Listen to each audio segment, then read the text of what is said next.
dalam Centro Convenções Dili, yang bersemu sekarang Katolik Sedet, baik tahun katak Presidensia Republika, halau aktividades SCITH Expo, tidak ring gua dan Menurut Sedet, badalahat, hodi, promove inovasaun, teknolojia iha Timor-Leste.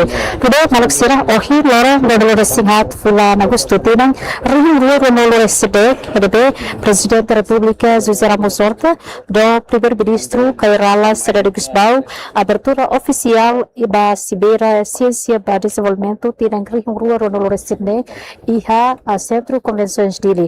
Tabade malu karena News Timor semi sekarang Katolisa muskatak neste momento dane iha ambiente iha salão Centro Convenções Dili RB marca presença uma husi entidades importantes sira membro Governu, membro Parlamento sira RB marca presença fato dane incluímos banyak importantes sira hotu RB marca presença iha fating dane hodi participa direta iha aberturamente oficial Cimeira Ciência para Desenvolvimento tinang rihong rua ronolo Sydney RB maka iha minuto balta se abertura direta husi Presidente da República Zeramos Horta acompanha moço si Primeiro-Ministro Kairala Saranagusmão.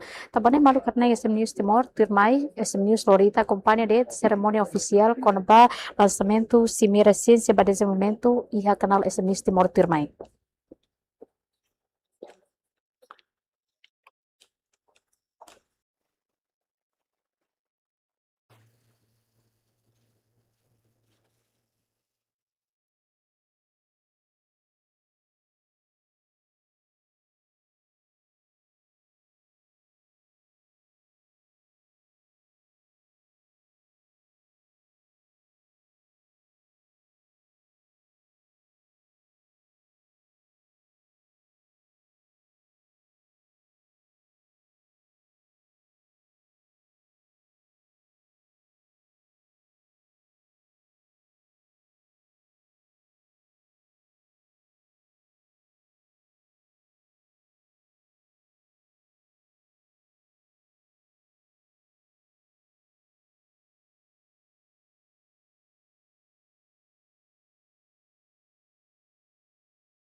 Once again, may I kindly invite all of us to please be seated, as His Excellency the President, Prime Minister and President will be arriving very shortly.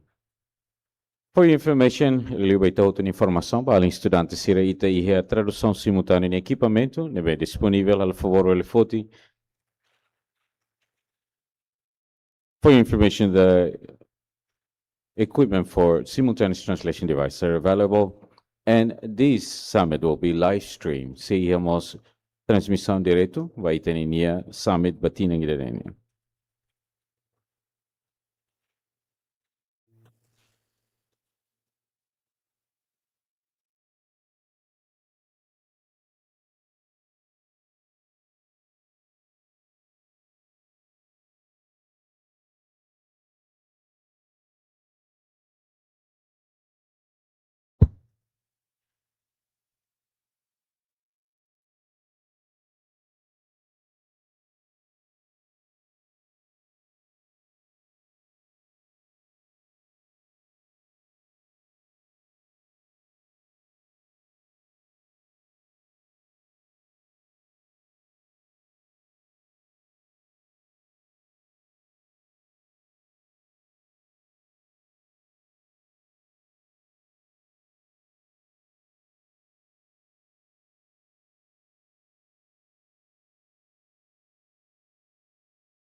The arrival of His Excellency the President of Republic, Dr. José Ramos Horta, and His Excellency the Prime Minister of Timor-Leste, Kairala Xanana Guzmão.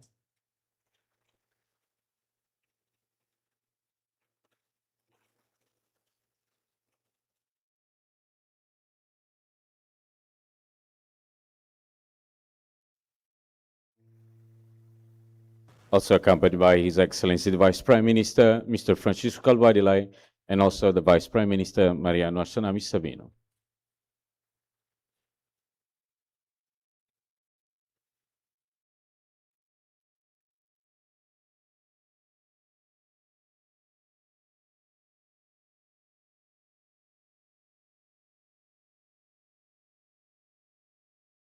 Excellencies, ladies and gentlemen, please be seated.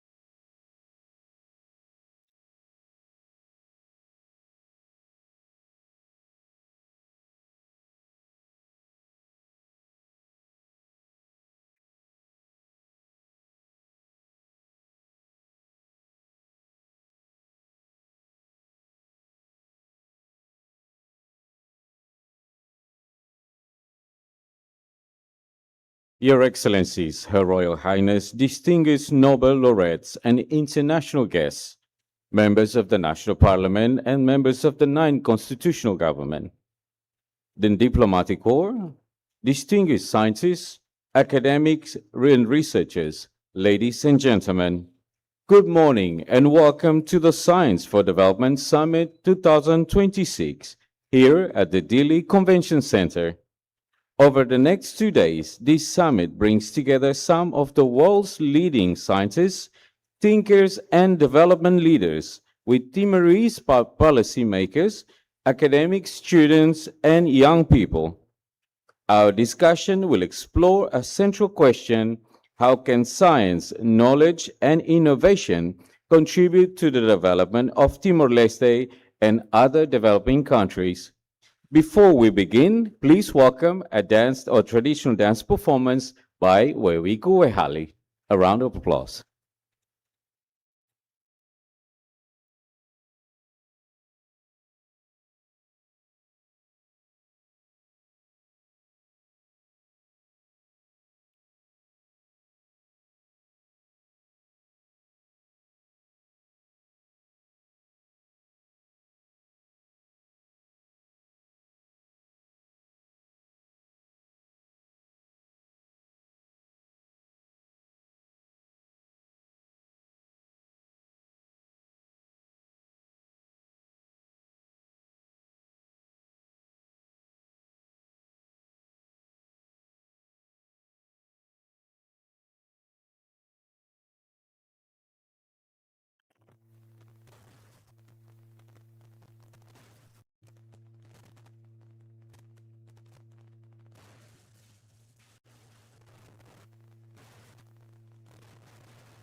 Thank you very much. Wabiku Hali. It is now my honor to invite His Excellency the President of Republic and Nobel Peace Laureate, Dr. José Ramos Horta, to deliver his welcoming remarks.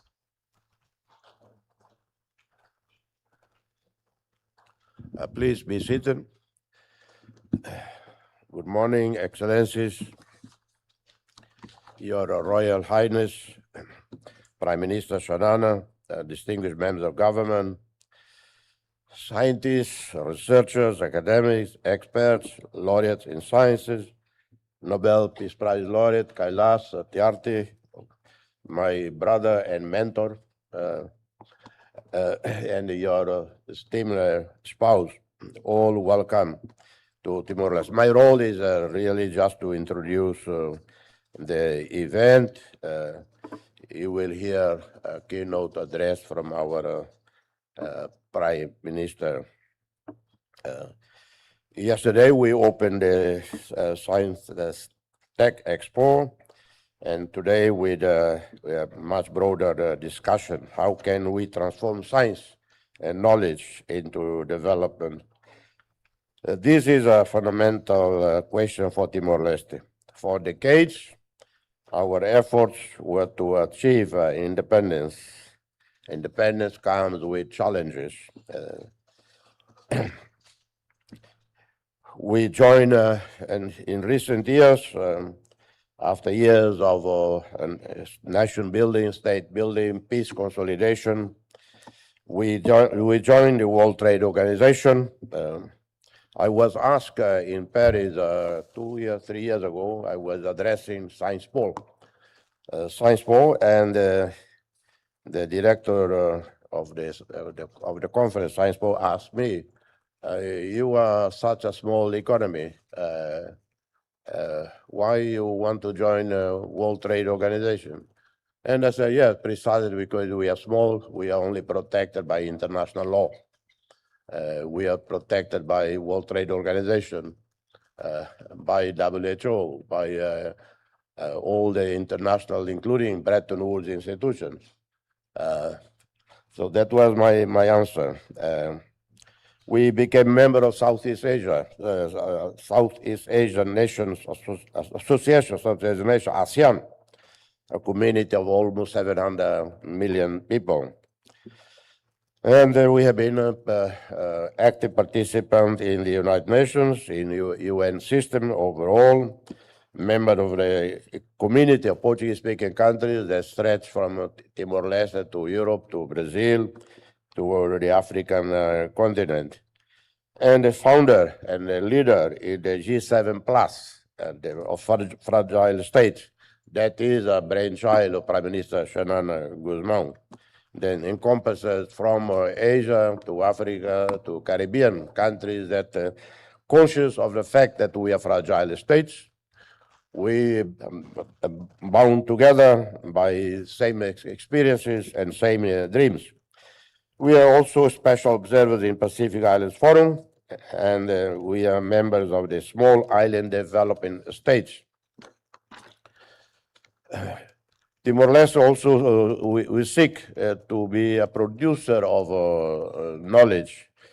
We face a decisive transition. We need to progressively move from an economy based on consumption and dependence towards an economy capable of producing, innovating, competing, and creating value.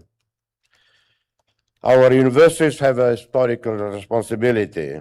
They must become increasingly engaged in applied research that contributes to improving agriculture, health, education, public policy, competitiveness of business, and understanding of our own country.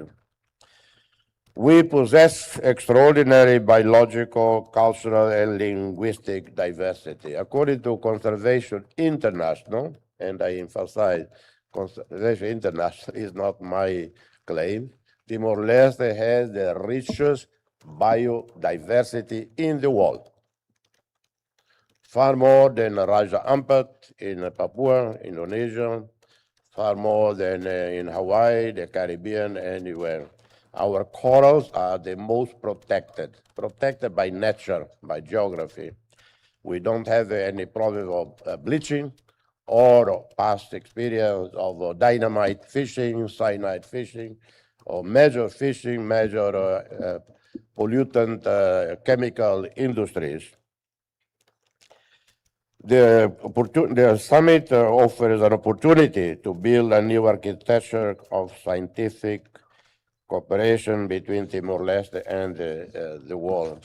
And for this reason, Nobel laureates and the other scientists like the Turin Award are not laureate because obviously when Alfred Nobel at his deathbed, he wrote up his legacy and there were no fields of digitalization, AI, IT, and all of that. And but other prizes were created, like the Turin Prize. And I thank here all of you from accepting our invitation to come. But also we offer you, as when you finish here, friends of mine in Indonesia who run a fantastic national park and preservation. They asked me, can you bring the laureates to see the tumbling park and wildlife? I said, I will email them, and all of you through Peter and agree. So we will take you to Jakarta. You will meet with the president of Indonesia the next day, and you will meet with these friends of mine, including former President Megawati Sukarno Putri, who remains the leader of the main party in the parliament. So this is only to illustrate the closeness of our relationship with Indonesia, both government and society in general. The future of Timor-Leste will not be built by government alone. It has not been built by government alone. It will be built, as it has been, by you, by our academic, by our youth, our students. So for the youth who are here participating, the message to you is study. When I'm asked by our youth an advice, I say, well, my advice to you is study, study, and study. Not to be just good, not to be just better, to be the very best. And what is the purpose? Yes, one purpose is for the pride of your parents who have spent so much energy, sacrifice for you to go to university. I tell you, ladies and gentlemen, what often touched me most when I see a photo or I go to a graduation and I see the stream of young Timorese parading, going towards receiving the certificate. You look at them, almost everyone come from very poor family. And then you see their parents, very proud, their son, their daughter receiving their certificate. So your visit here, the idea to me to invite you here, already several years ago, I see Brian, you came back. Brian has been here now third time, twice. And he actually, when he talked about astronomy, he's an astronomer. I loved it, and I'm not a scientist, but he's able to talk the way he will explain. I loved it. So you are masters of communication. I hope you will share your knowledge and inspire our people, our youth, to study more and more for the sake of the parents, the community, the country, and the world. And even now we hear this great man, sometimes he looked like Papa Noel, and but he is the one who drove us down the long, long road from disasters, from defeat, from almost surrendering to final victory, success. And he is the one who drove us to healing the wounds and reconciliation, national and internationally.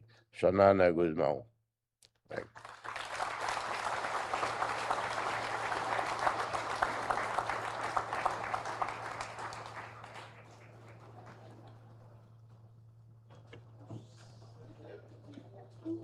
Thank you very much, Your Excellency. It is now my honor to invite His Excellency, the Prime Minister, Kairala Xanana Guzmão, to deliver his keynote address.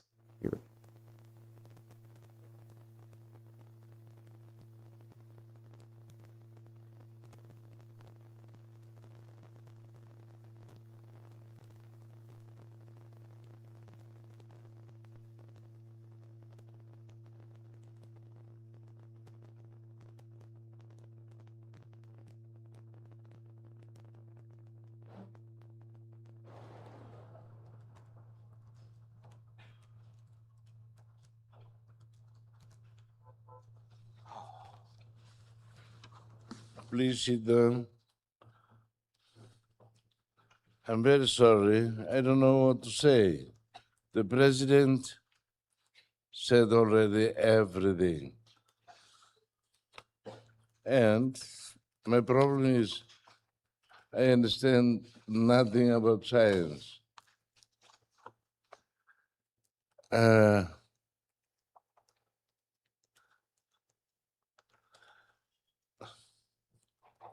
Your Excellency, President of the Republic, Dr. José Ramos Horta, Your Royal Highness Princess Sonam Deshan Wanchuk, distinguished Nobel laureates, scientists, researchers, and international guests, members of government, I only can see 3 or 4 there, representatives of our universities and institutions, maybe they are here, students and young people, ladies and gentlemen. It is a great pleasure to welcome you to Timor-Leste. We thank very much to the President for inviting you to come here. We are honored that so many distinguished scientists, researchers, and leaders have traveled to our young country for this important summit. For 24 years, the struggle of the Timorese people was for sovereignty. We fought because we believed that we had the right to determine our own future and that no other country should decide that future for us. After the restoration of our independence, we learned that our struggle continued. We had to overcome the legacy of decades of conflict, establish democratic institutions, build a functioning state, and begin constructing the national infrastructure that our country needed. We built a peaceful and tolerant society and democratic state with respect for human dignity and the rule of law. Today, our challenge is development. Our people did not struggle for independence just so that we could have our own flag. a national anthem, and a seat at the United Nations. Independence must also allow us to improve the lives of our people. We need better healthcare and education, greater food security and more productive agriculture. And we need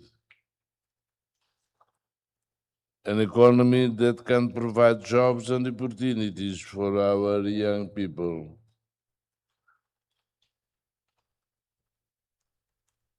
They are coming.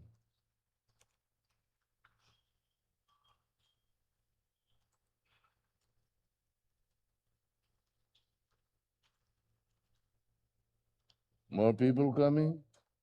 More colleagues coming or not? Not so. There is full, there half empty, here is totally empty.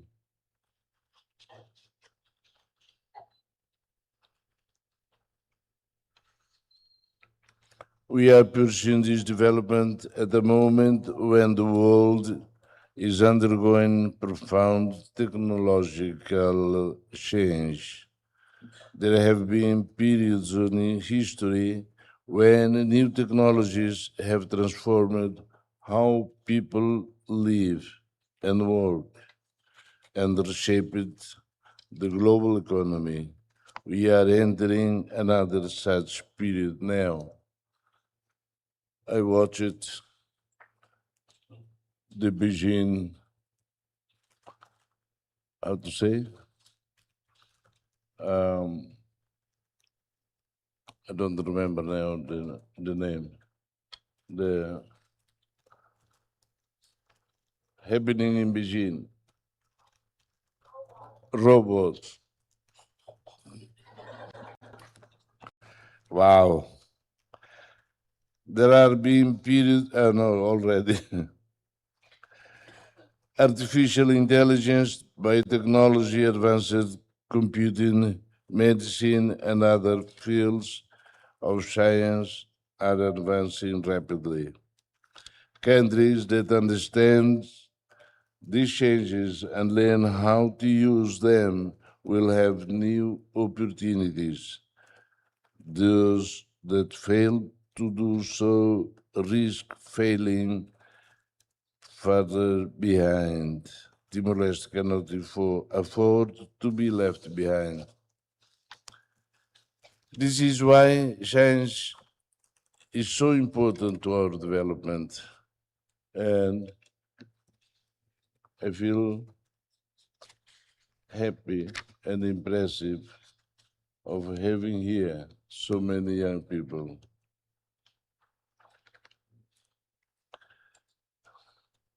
Science and technology have improved people's lives and helped countries develop and prosper.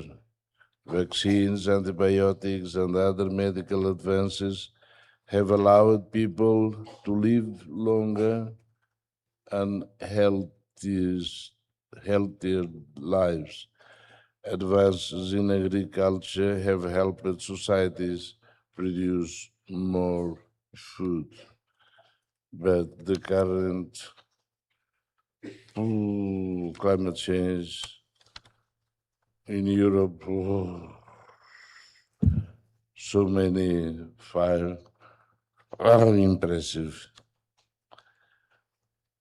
Electricity, modern communications, and computing have transformed economies and opened access to knowledge that previous generations, mine, could not have imagined.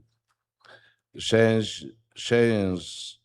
changes what people are capable of doing. Science changes what people are capable of doing. And for Timor-Leste, this is especially important because one of our greatest barriers to development is our shortage of people with specialized skills and expertise. We are not only a small country, but a very new country. It will take time to educate and train all the doctors, engineers, scientists, teachers, tradespeople, and other specialists that our development requires. There is no substitute for investing in our people.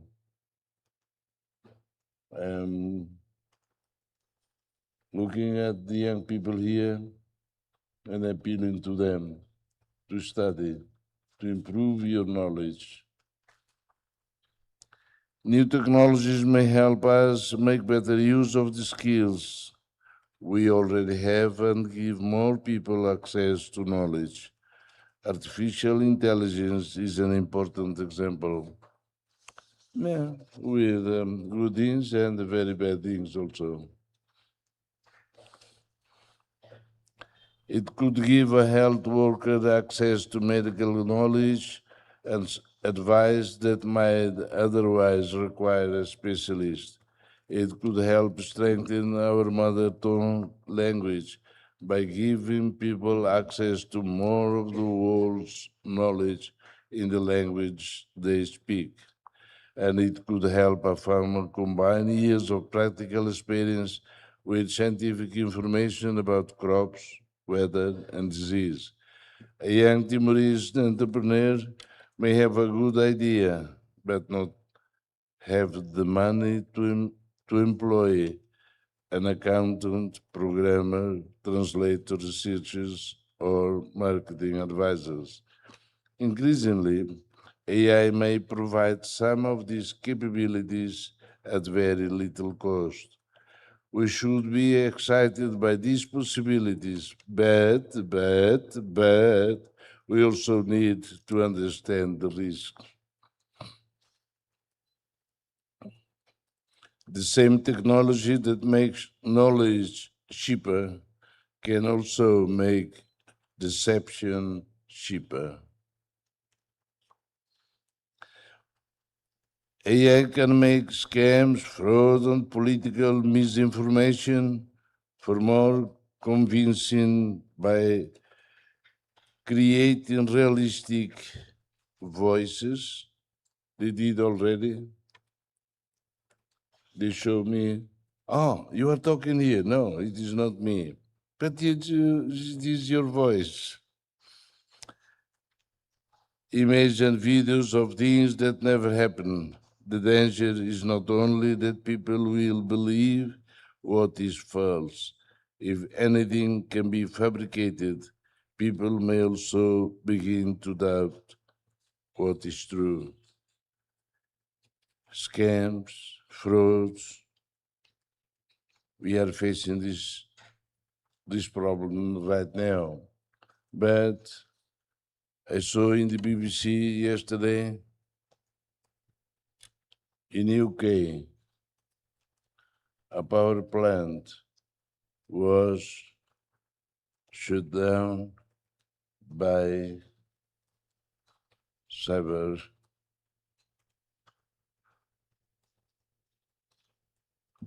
They could shut down a power plant. Incredible. That is why knowing all of this will make us more, I can say,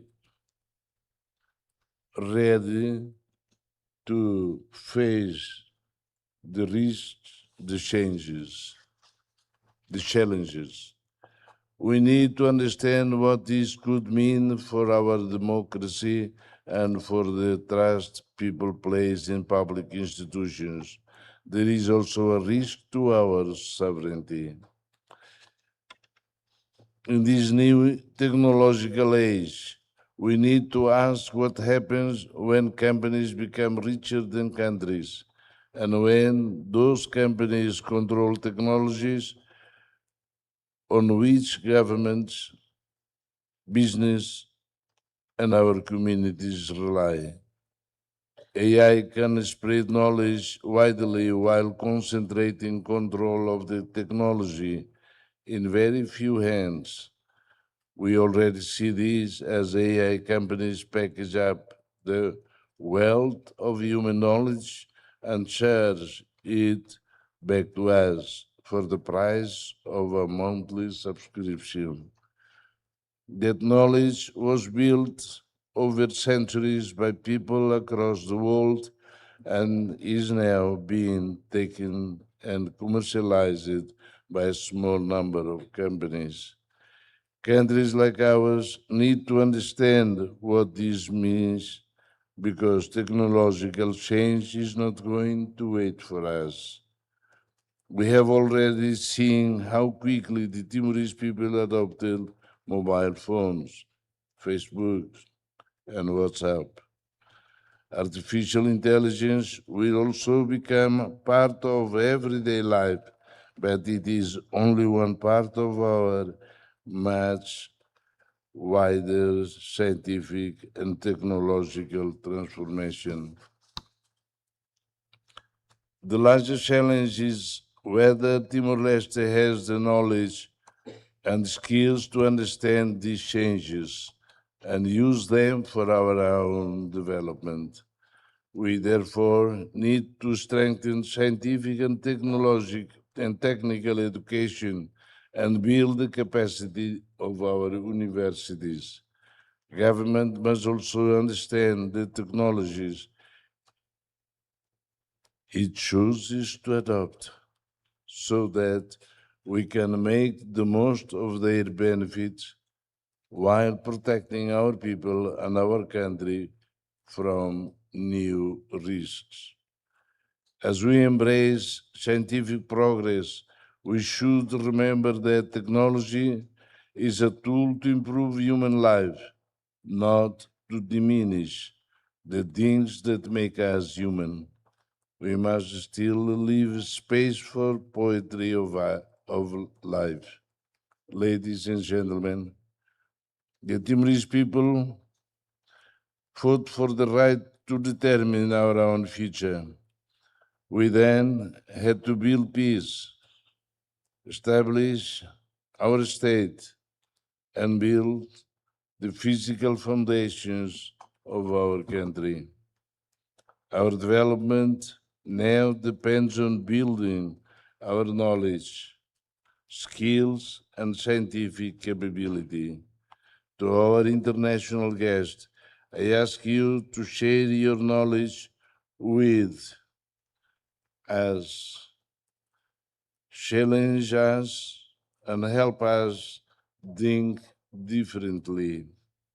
I also encourage you to learn about Timor-Leste, speak with our students and researchers, and understand the challenges and ambitions of our country. We cannot afford to stand outside this now scientific age, but we should not enter it blindly. That is the next stage of our struggle to determine our own future.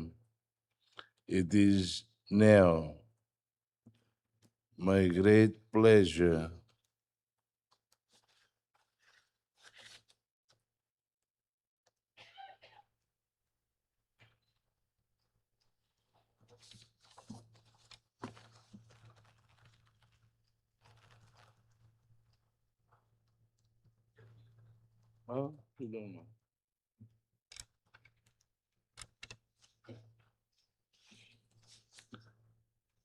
It is now my great pleasure to declare the Science for Development Summit 2026 officially open.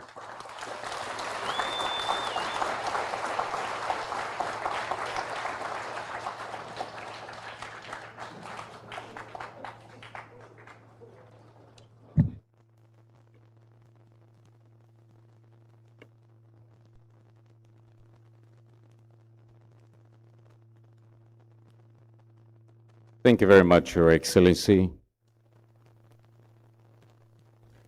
I now have the honor of inviting Her Royal Highness Princess Sonam Decheng Wanchuk, a Bhutanese princess and a legal scholar who has played a pioneering role in the development of legal education and jurisprudence in Bhutan. As the founding president of the Jingye Wangchuk School of Law, or JSW Law, she established Bhutan's first and only law school, a landmark institution in the country's transition to a constitutional democracy. Your Royal Highness.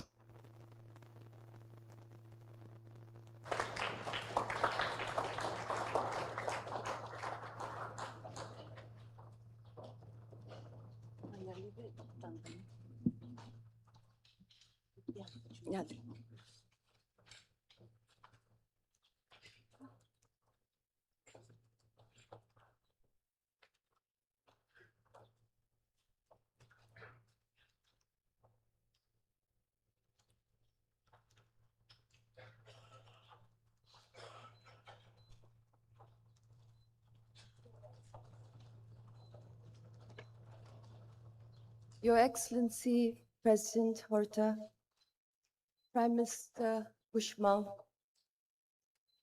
Kailash, Ji, Sumita, Peter, Aurelia, distinguished laureates, excellencies, scientists and scholars, young people of Timor-Leste, it is a profound honor to be here in Delhi.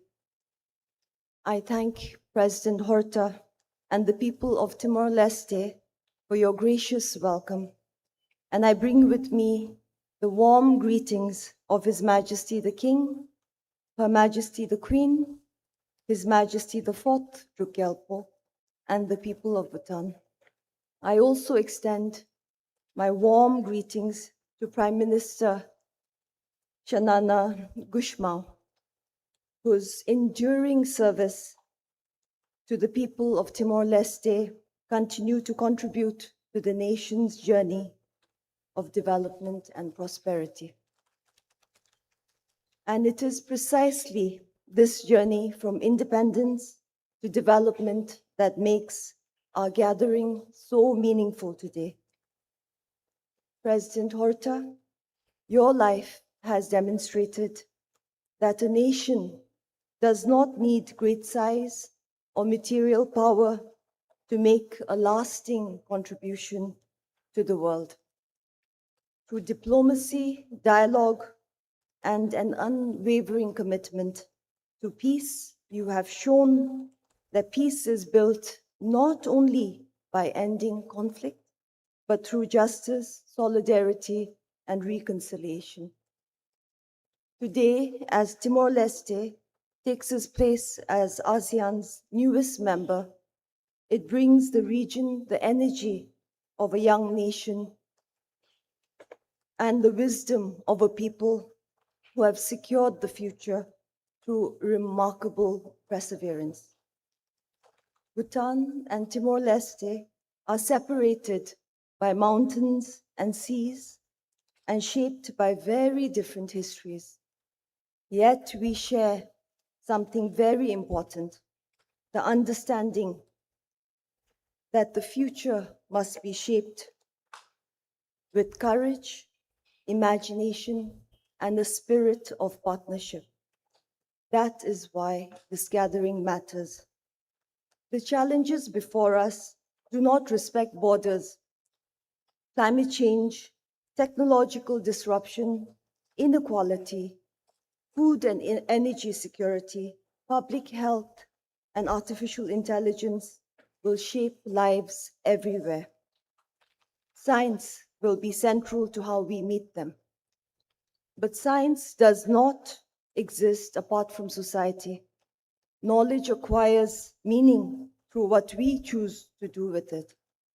The question that has been at the heart of Bhutan's development journey for nearly 5 decades is, what is development ultimately for?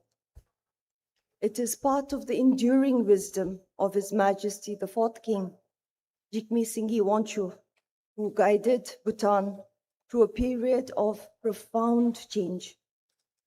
At a time when progress was increasingly measured in economic terms, His Majesty asked a more fundamental question: what should development make possible for a human being? Gross national happiness emerged from that question.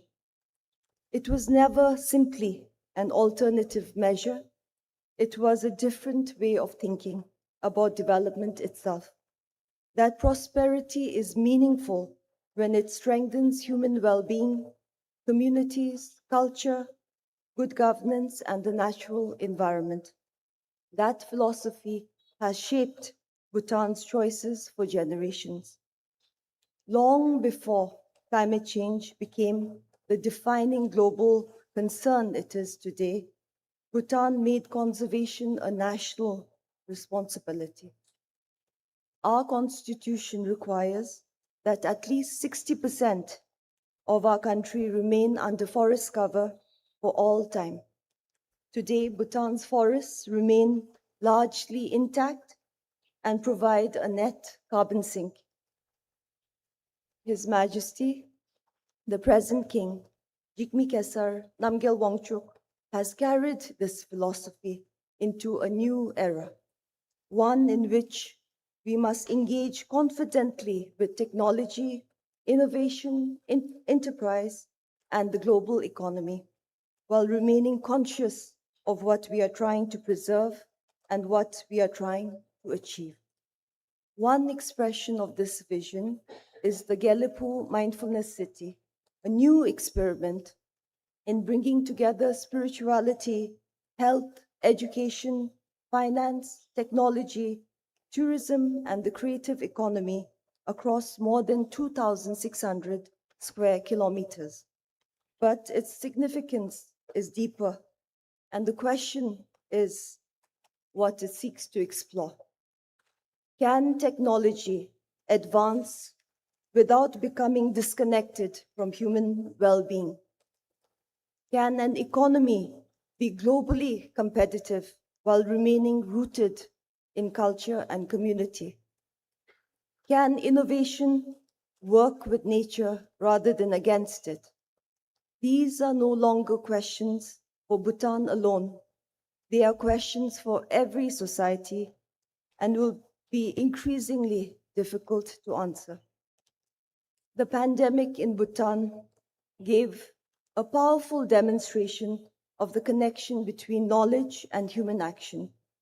Science gave the world vaccines, but science alone could not deliver them to the people. Under His Majesty the King's leadership, thousands of health workers helped vaccinate 90% of Bhutan's eligible population within 1 week.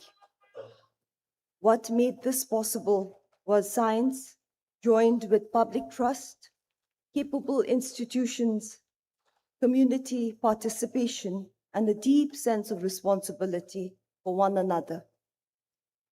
That relationship between knowledge and human life becomes even more important as scientific capability expands. We are now entering a period in which artificial intelligence, biotechnology, climate science, and new forms of energy are expanding the boundaries of what is possible. The question is no longer only what science can do, but what we choose to do with what science makes possible. The questions are: who will benefit? Who might be left behind? What will our choices ask of the earth? These questions belong at the beginning of discovery, not after it. They belong in the laboratory and the remote clinic and in the data set of the farmer's field. They ask us to design technology that includes rather than excludes, and to ensure that those who have the least are not an afterthought in the systems that will shape the future. They also ask us to look again at how we measure progress. Patents, productivity, scale, and profit matter, but so do healthier lives, knowledge shared across borders, ecosystems restored, inequality reduced, and human dignity protected. These are not softer measures of progress. They tell us whether progress serves its purpose. Somewhere, a child we will never meet will live with the consequences of the choices we make today. That child may grow up beside a snow-fed river in Bhutan or near the Timor Sea.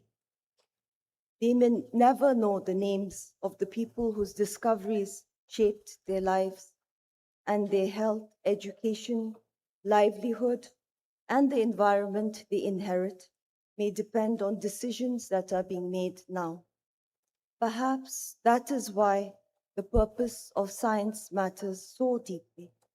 Knowledge gives us possibility. Our values will determine what we do with it. The measure of progress is not only what we create, but the quality of lives that follow. So let us carry this from Delhi. Scientific ambition and human responsibility must advance together. And perhaps this question is worthy carrying forward in Delhi. What kind of future is really worthy of our children? Thank you so much.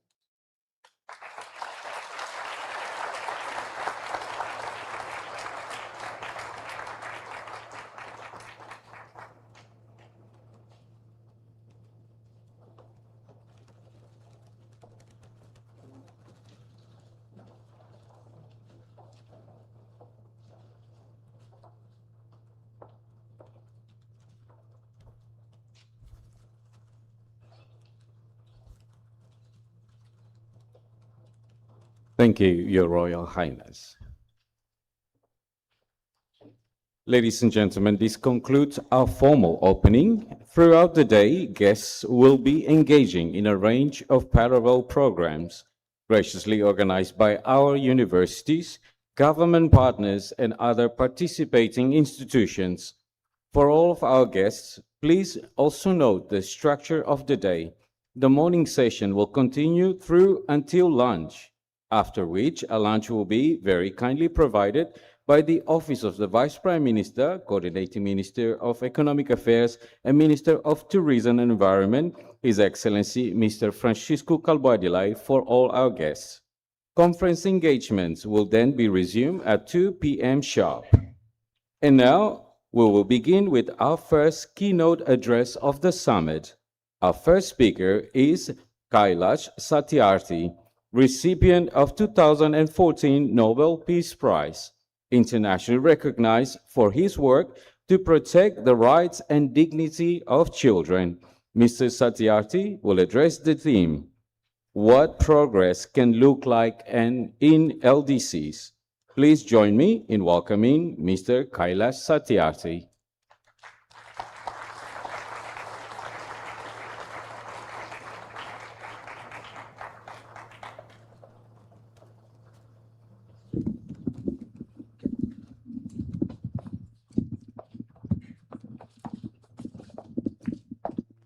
Good morning.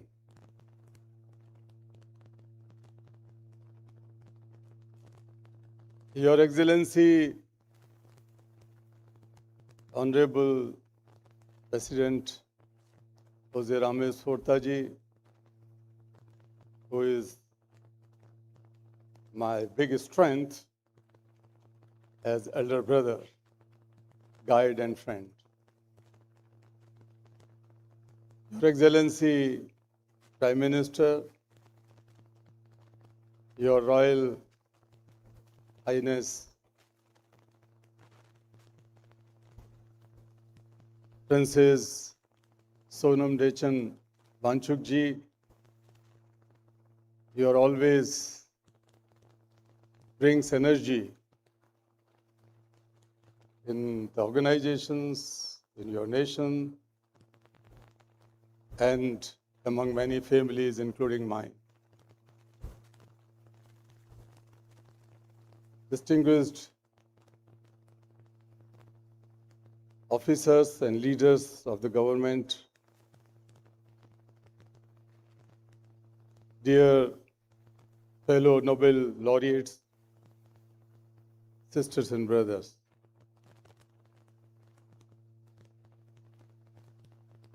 I am supposed to speak on this topic, how the progress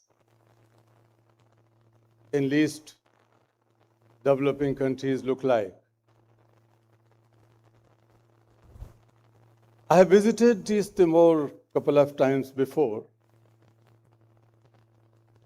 and I am here since yesterday with my wife Sumedha. So I think that what else could be more appropriate place to talk about how does the progress in a LDC country looks like. Everybody knows that how Timor-Leste has gone through occupation, violence, conflicts, ethnical violence, poverty, and suffering. But everybody could be proud that you have chosen resilience over revenge. You have chosen peace over violence. You have chosen hope over fear, nation building over destruction, and fraternity over divide. And that's why when yesterday President Horta was referring that there's no incident of political or ethnical violence in this country. This is how the progress looks like in any developing country or any low-income country or any least developed country. Today he was talking about biodiversity. You have chosen to protect Mother Earth, planet, over the destruction and climate challenge. And now this whole summit is also a choice that you have chosen science for development, not for hunger of power and profit and destruction and devastation, and many countries have chosen. Science has been misused for destruction in the history. And today a country says that science for development. And that's why many of the most prominent scientists are sitting here. It is not just, today I would also like to take the opportunity to mention with a sense of joy and pride, another country, Bhutan, small country. Small country can choose a big dream and chase that dream with resilience, self-confidence, pride, and conviction. That has been proven by the monastery of Bhutan, and that began with the fourth king and her father. His ministry many years ago, many decades ago. And their success lies, they have chosen a different path. Instead of talking about GDP, Bhutan introduced happiness index, national happiness. And the happiness was not just an abstract for them. Happiness combined several things: the well-being for the people, protection of culture, cultural diversities, and ecology, and so many other things. And one can go there and see that how people are accomplished and happy. These are examples that how we have to redefine the progress. The normal understanding is that only the economic growth can be the engine of human progress. But here are the countries who are redefining that, unleashing the social potential, and human development can be the engine of economic growth. And they can go hand in hand. And that is slowly going to happen.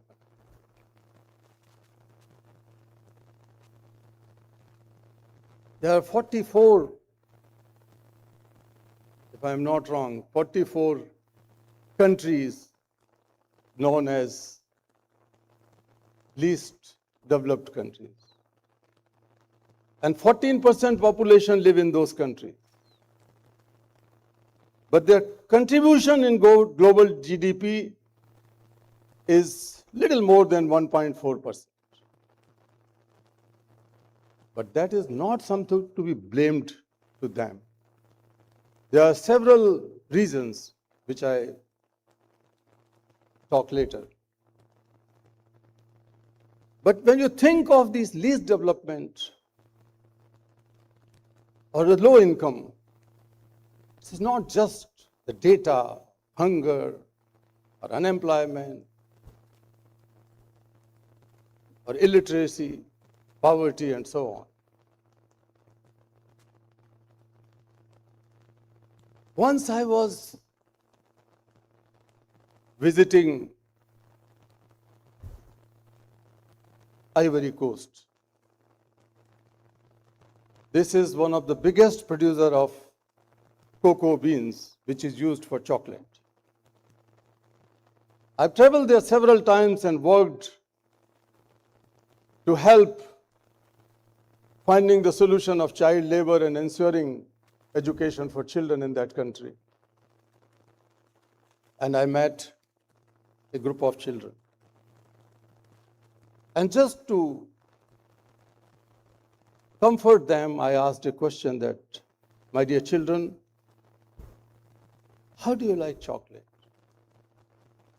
And I felt ashamed when none of them ever heard or tasted chocolate in their life. I visited several places, and many of those children were trafficked from the neighboring countries, Togo, Mali, Benin. They are all least developed countries. They are producing taste for the world, the chocolate taste. They are bringing joy and happiness in the lives of all of the people who can afford chocolate. But they never tasted chocolate. I was sitting with a group of children in Sierra Leone once, and some mothers carrying malnourished children. And a mother was crying that for several days she could not feed her 1-year-old child, and the child was about 5 kilograms. That child can die any moment. And that lady was crying. And the lady told me that she had worked for hours and hours in a mine, granite mine. I've spoken to some of those children in GRC, in Democratic Republic of Congo, DRC. And as you know, that Congo is the largest producer of cobalt. And cobalt is the core ingredient which we use, the world uses as a green energy source used in the batteries of electric vehicles. And these children are going into the mines in dangerous situations, facing health hazards. They are not responsible for that. These countries are not responsible for their poverty and perpetual poverty. This is the collective responsibility of all of us, of the world. When we talk of these countries, they are not simply numbers. When we talk of these children, they are not simply numbers. They are living human beings. And here comes the sense of global moral responsibility, moral accountability. The leadership in wealthier countries as well as in developing countries, the need of moral compass to lead that can bring this sense of responsibility together. These are the situations. World is not so poor.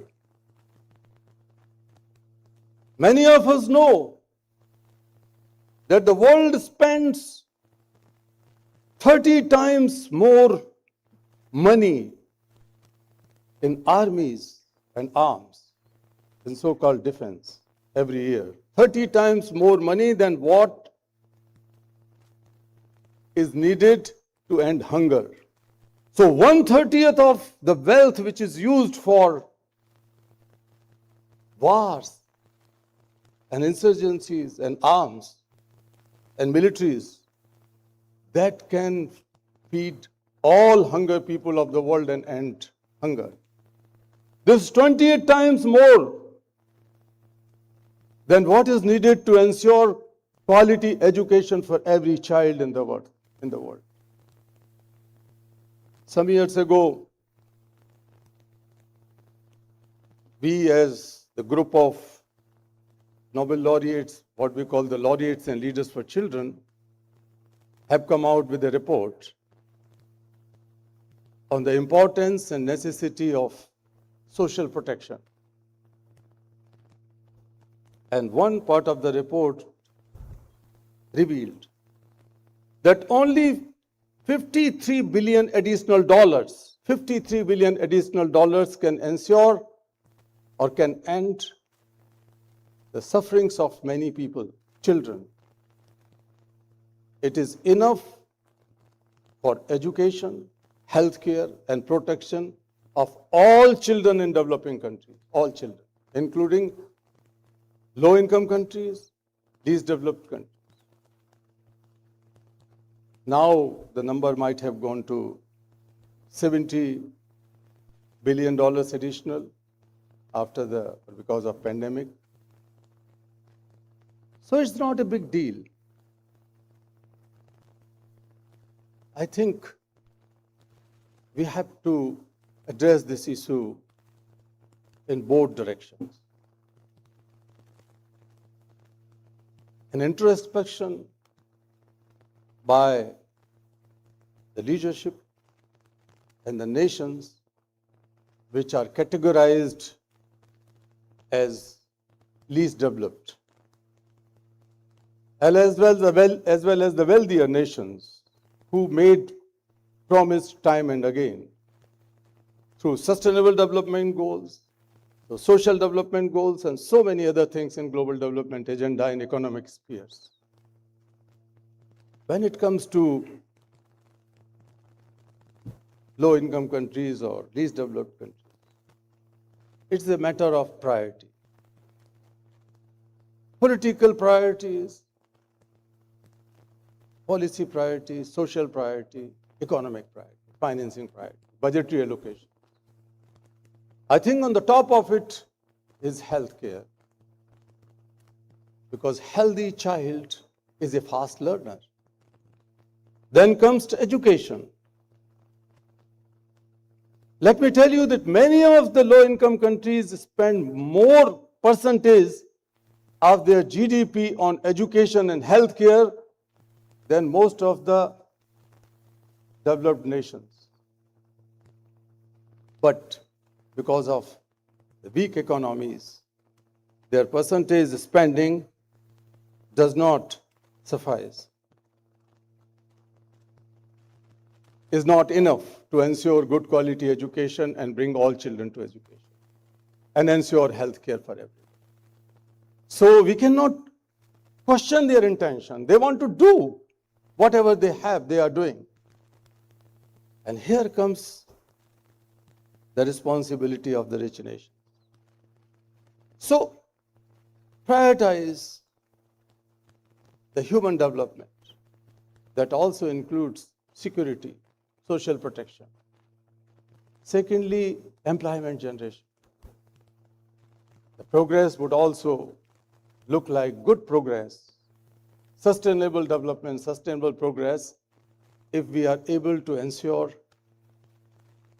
employment.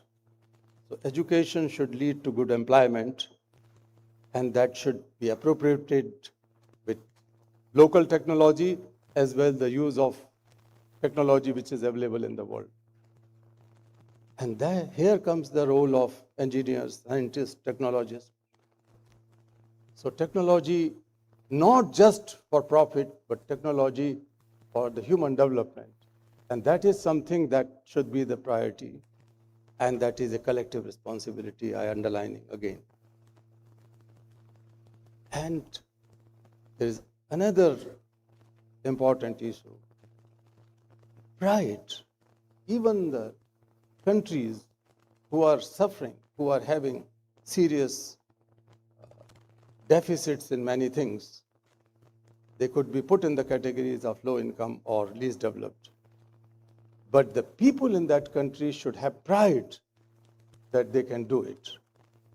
Yesterday, when the girls were dancing, the youngest girls, 2 or 3, look at their face, the pride for their nation. They go to school and free time. After some time, they go to presidential library. And that confidence, that courage, that pride comes through all the collective efforts of government, presidents, and all of you. And these things are important. And if the people have pride, and if the governments really make them aware of these things and then engage them, invite them to participate in the progress of the nation, as well as slowly make them honor. So awareness should grow to engagement, participation, and ownership in the end of the day in making this country. That is very, very important. And then it comes to the mirror. We have to show mirror to the wealthier nations. When SDG, I was the part of the discussions and deliberations and many things in SDGs. Goal 17. Goal 17 is a promise that no country will be left behind, no nation will be left behind because of paucity of the funds for development, sustainable development. But how many countries are really putting or fulfilling that promise? Unfortunately, it is not happening. And that is the reason, one of the biggest reasons that world cannot attain any of these sustainable goals by 2030. Some indicators would be achieved and could be achieved, but that is not enough. And when we talk of the indicators of SDGs, they are only 18%, hardly 18%, which are on track, but not the goals. We have already failed our children because there was a very clear goal to end child labor, slavery, trafficking by 2025. That goalpost has gone. So we have to introspect as well as we have to show mirror that why these countries have not been able to fulfill the promises.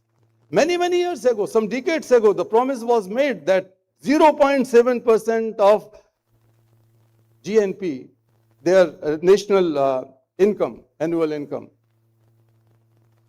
that will go for ODA, or overseas development aid.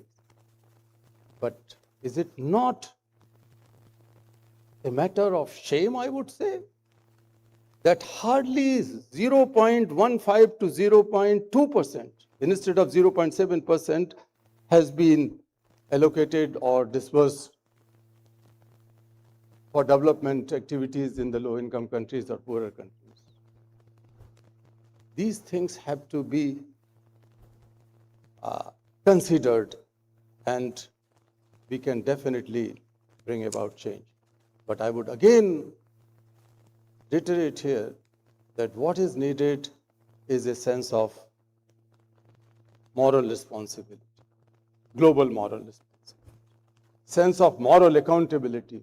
Those children whom I was referring to, those women whom I was referring to in those countries, they are suffering. They are paying the price for your development of the big companies and wealthy nations.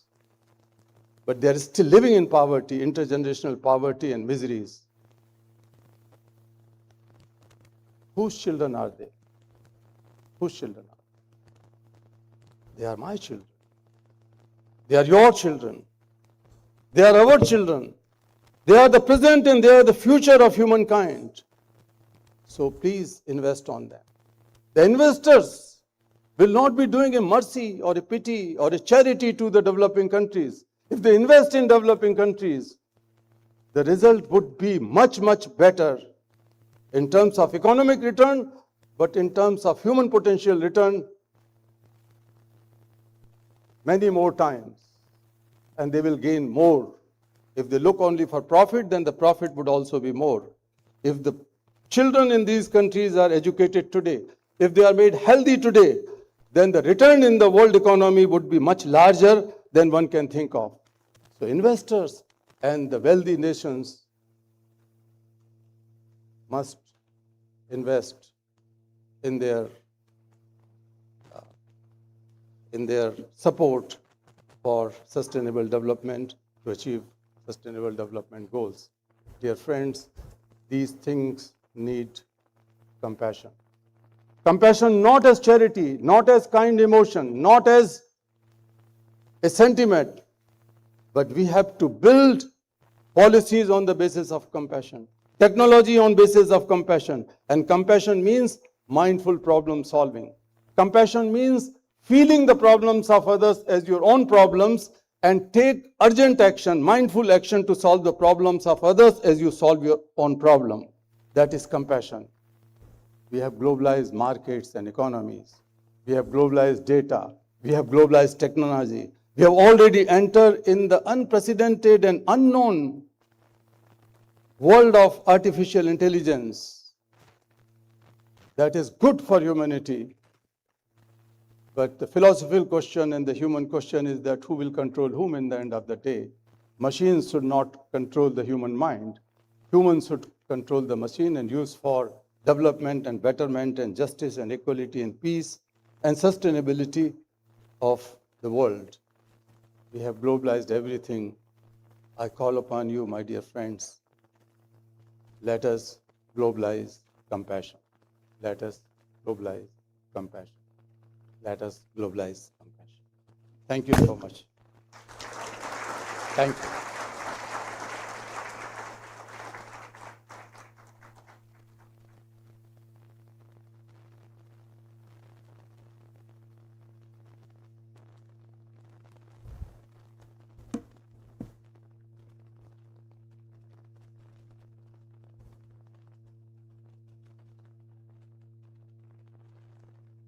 Thank you very much, Mr. Satyarthi, for those important reflections and for beginning our discussions today with such powerful perspective on human development and progress.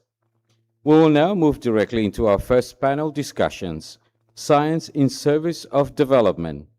This session considers the role of that science can play not simply in advancing knowledge, but in addressing practical development challenges and improving people's lives.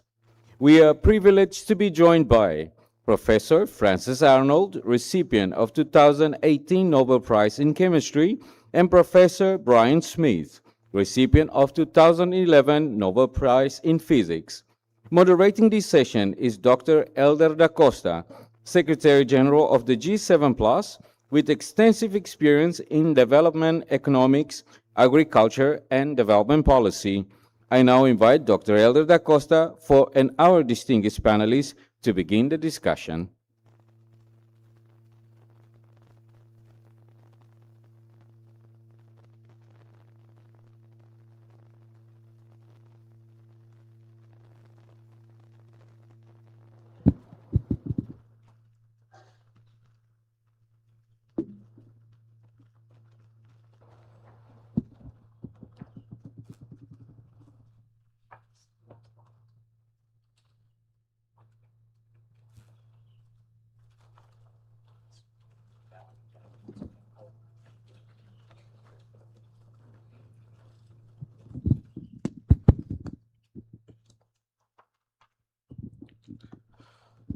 Thank you.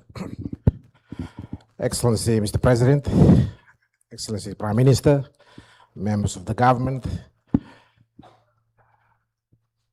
Nobel laureates, distinguished scholars, scientists, invited guests, ladies and gentlemen, all protocol observed.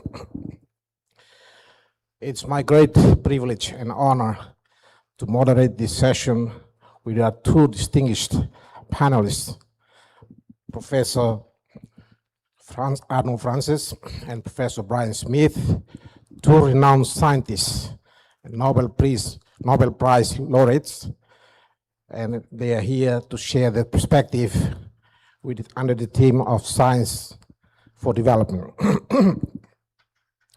But first of all, allow me just to quickly introduce myself, as it's been introduced by the moderator. I'm looking after the group of 7+, which comprise of 20 countries around the world, ranging from the Pacific, Asia, Middle East, Africa, and the Caribbean. Out of these 44 countries that are categorized under the LDC, as explained by our Nobel Peace Laureate, Mr. Kailash, approximately 20 of them, or half of them, are members of the G7+. And the very classic example that the Nobel Peace Laureate explained in West Africa, in Cote d'Ivoire, Liberia, Sierra Leone, and Democratic Republic of Congo, all of them are members of the G7+. So in that context, allow me to quickly move on to the session that we are about to start. As we only have 1 hour allocated to this session, and we are already 25 minutes behind the schedule, and I'll try to compensate that 25 minutes to compensate the time allocated to us. Distinguished guests, ladies and gentlemen, let me introduce quickly Professor Francis Arnold is the Linus Pauling Professor of Chemical Engineering, Bioengineering, and Biochemistry at Caltech in the United States. And she is now the director of the Donna and Benjamin Rosen Bioengineering Center in the United States. She pioneered directed evolution to design enzymes with useful properties, an extraordinary scientific breakthrough that earned her the 2018 Nobel Prize in Chemistry. Let's give a round of applause.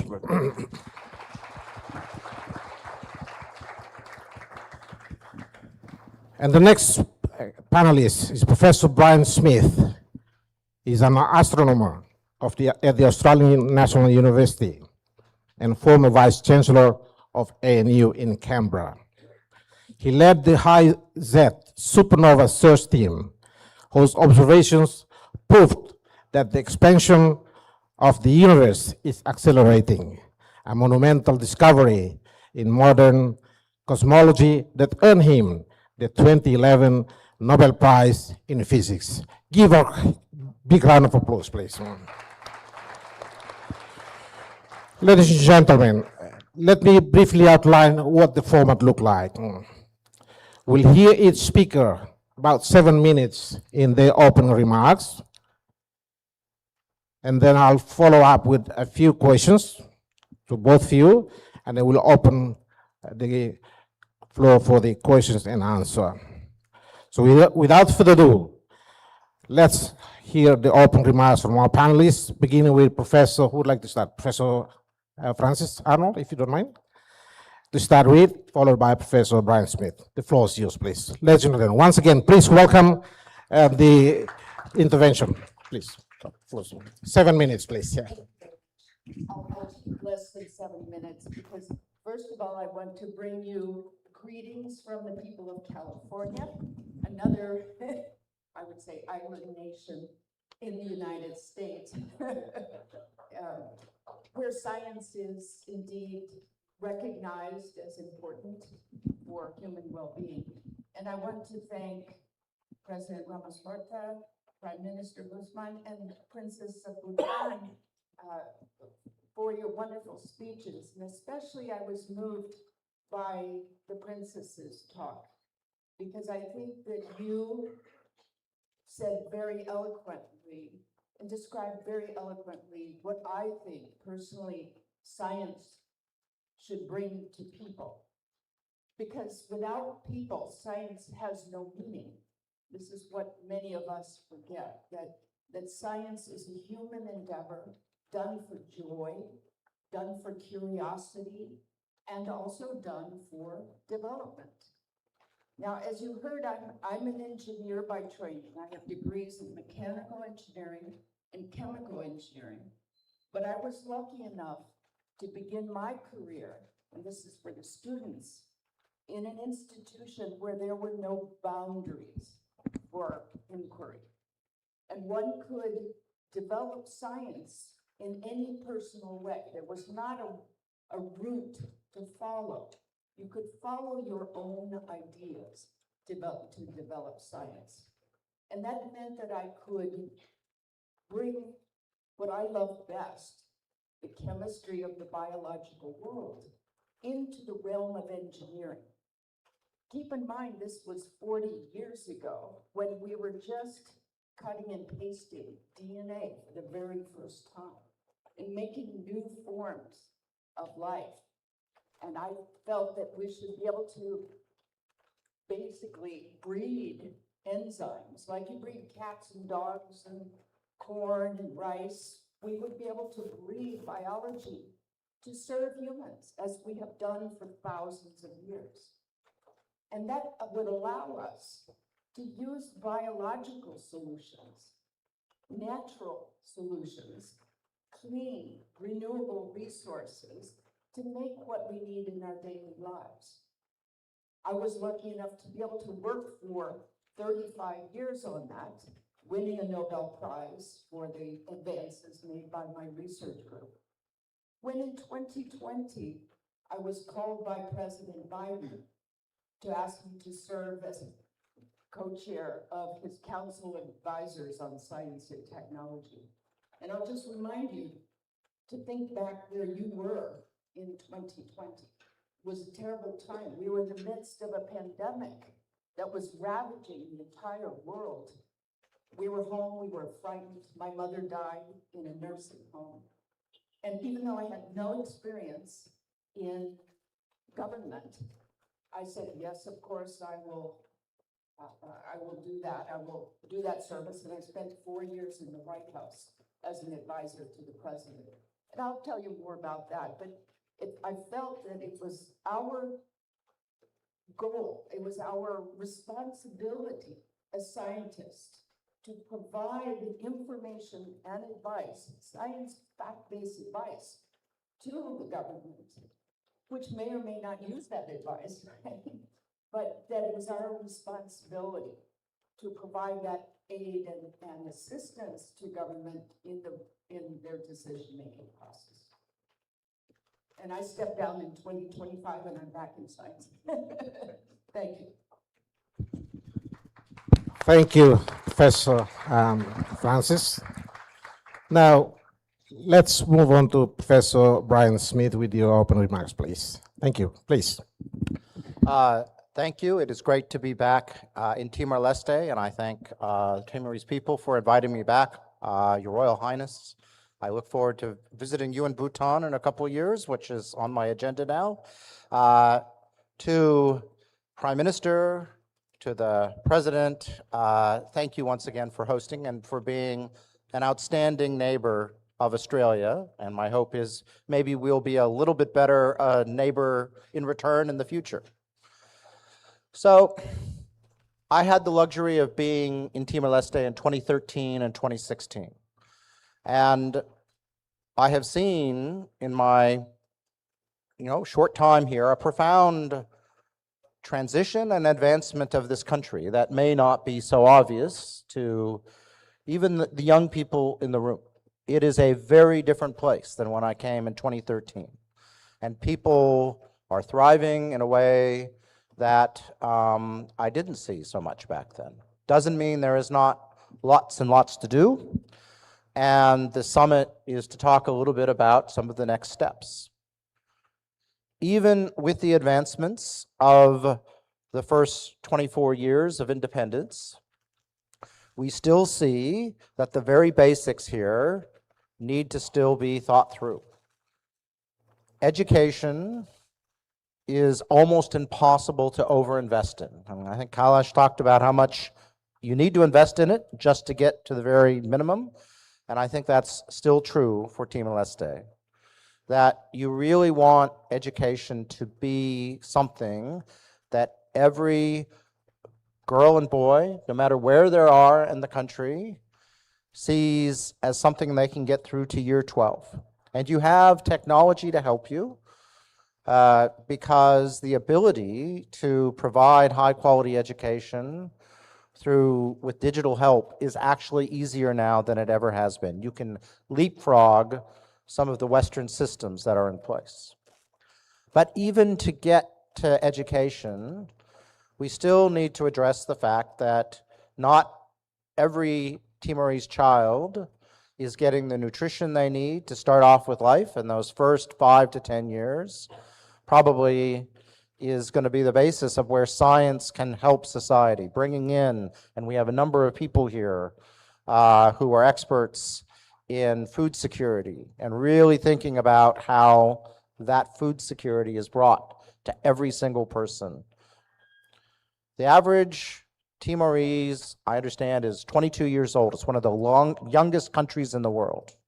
So the investments made now are what set up the country for the next 50 years. And so as we think through the investment in science can only make sense with that investment in health and in education going forward. Finally, I think it's worthwhile reflecting of the importance to allow science to work for you, the importance and stability of governance. That is one of the secrets that Timor has on its side, and thanks to the two gentlemen out here in front. We have a country where government is largely trusted. And I cannot emphasize how important that is to allow the education and the science to work and provide the development that we are seeing here. There's no secret special thing about how science picking a winner here. It's creating an environment where every single Timorese knows that if they work hard, study, as most of the leaders emphasized, that they will have the chance to fulfill their ambitions based on their effort, their hard work, and not who their mom or dad is. And that is really the foundations to success. And then we can talk about, maybe in the question time, of how we layer on higher education and other systems to make it successful once you get the base in place. Thank you. Thank you very much, honorable panelists, for your inspirational remarks. I could take away the common feature from both speakers: investing in basic education, health, and science for the benefit of the people. Yeah, those are the key pointers that coming out prominently from our two speakers. Now, before I offer the floor to the audience, let me ask a simple question to each of you. Professor Arnold, you mentioned that you invest heavily in the people, otherwise science will be meaningless, right? And the fact that President Biden invited you to be his advisor, that's exactly what it means. Now, in the context of Timor-Leste, if you're sitting here, you look at our two policy makers, the president and the prime minister. We have a minister of education here. We have a minister of higher education. Basically, all the policy makers of this country are here. What would be your policy advice in terms of science in the area of the specialized area that you focus on? And how can Timor-Leste follow your advice if you have one advice to make, please? And the same question applies to Professor Brian. Once the basic infrastructure, the necessary condition for peace and development is already secured, what is the level, the next level of development that we should invest? So I'll start with you, Professor Francis, please. Well, of course, I'm not in a position to give advice to the experts here. I can only speak from my heart and my own experience, which is that of a grandmother. I had a grandson born during the pandemic, and it reminded me that we have collectively a responsibility not just to the children, but to the planet. We have a beautiful natural environment, and you're very rich in that here, which I hope that we will be able to pass on in better condition. This shared home, as Pope Francis said, we have a shared home across the world. We share an atmosphere, we share the oceans, and it's our responsibility to pass that on to future generations. Well, of course, providing for our population, providing the best possible lives. And I particularly like the idea of the global happiness index, because we don't take that into consideration. With the degradation of the natural environment that happens in my country, full of resources, we don't count so many things that affect our lives. So I'm very glad to hear that is part of your calculations and your process. So my only plea would be to treasure what you have and try to do better with what you're learning how to do. Thank you. Let's give another big round of applause, please. Yeah. Thank you. Professor Brian, what perspective would you offer to this country, please? Yeah, we have a whole bunch of people who can be able to go into detail here. I guess my reflection is that you start layering where you need to focus. So we are going through a world that is going to have massive technological change, and I think it's pretty clear that whether or not you're in Pasadena or you're in Canberra, there's going to be disruption to advanced economies. To a developing economy, you have a little bit of almost an advantage to sit back and watch and see what's going on, but you know you have some things right now you need to work on.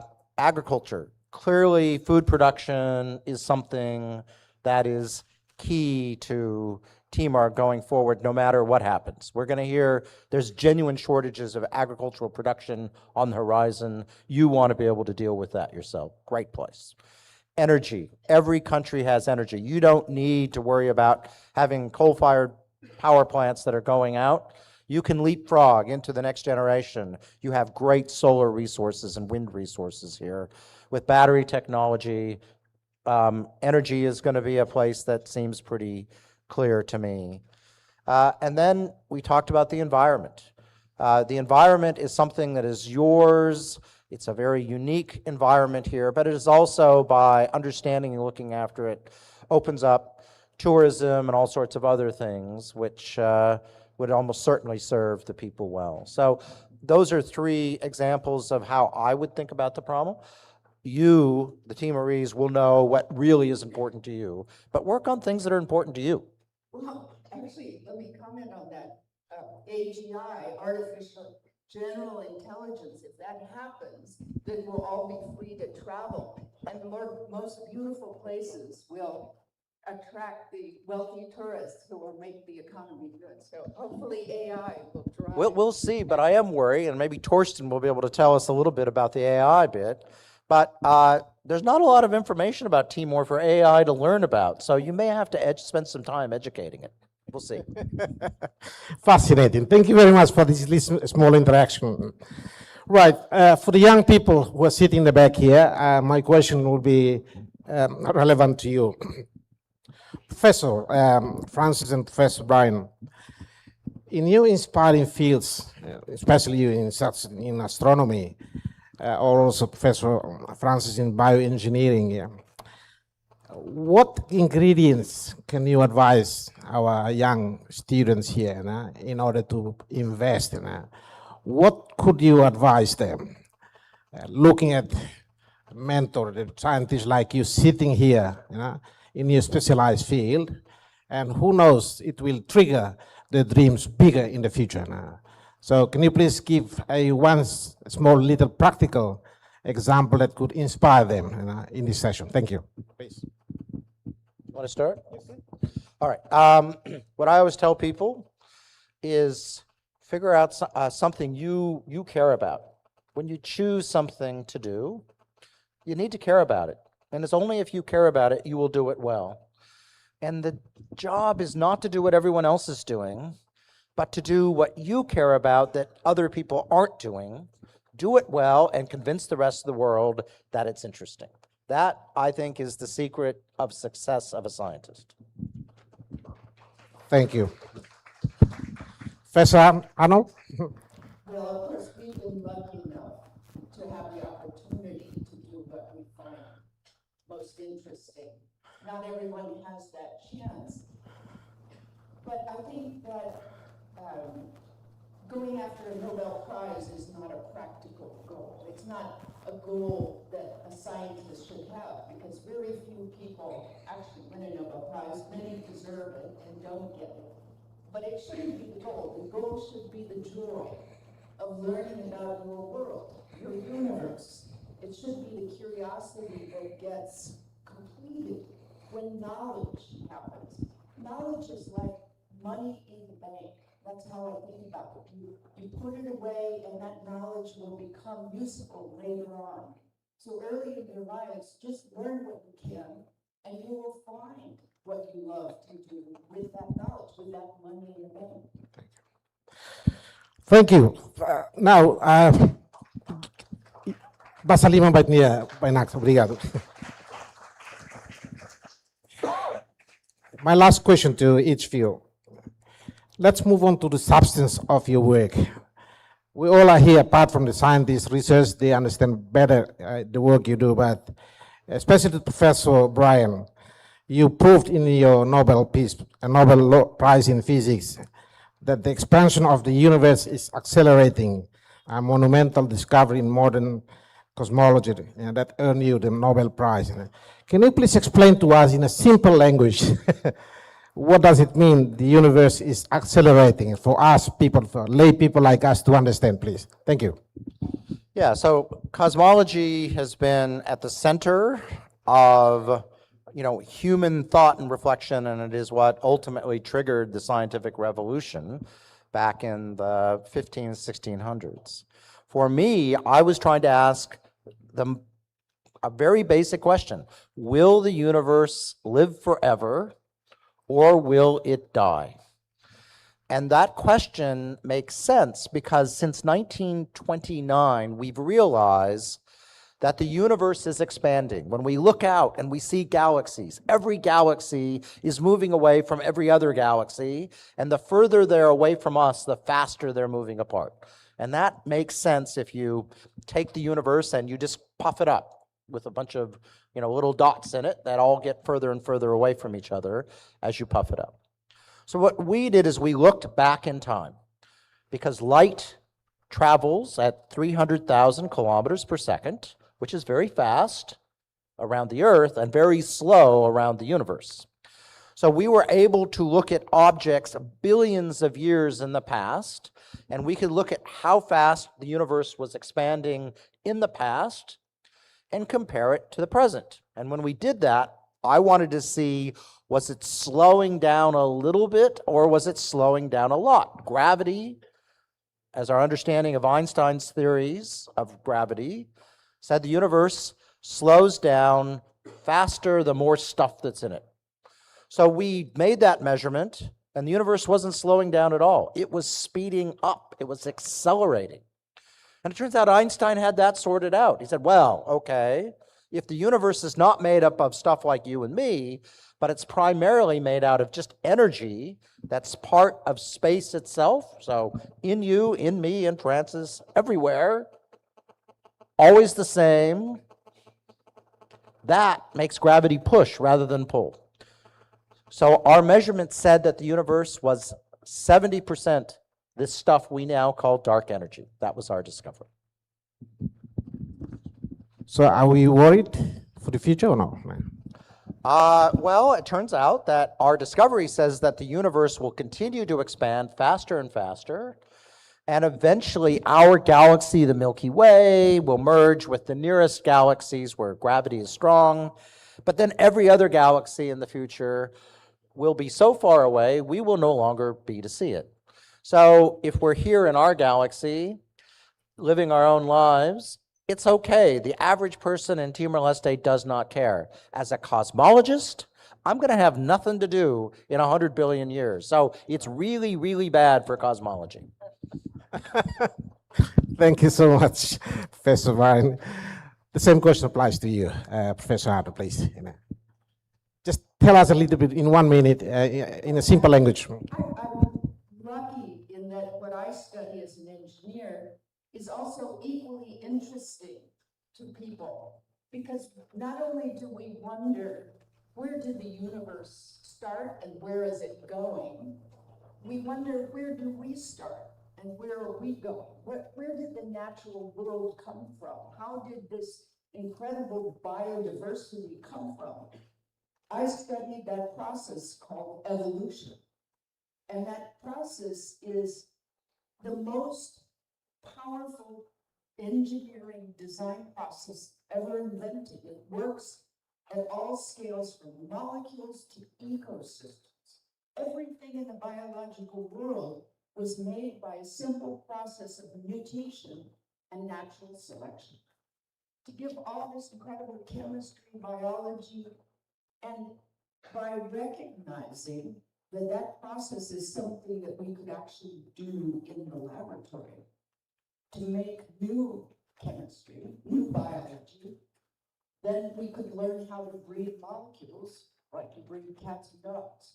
And it turns out to be really useful. So I think that's why I won the Nobel Prize, because 1,000 laboratories used this simple algorithmic process that we demonstrated to create enzymes. These are the catalysts of life, to solve problems, everything from manufacturing pharmaceuticals to making better laundry detergents. There's thousands and thousands of products that incorporate biological catalysts.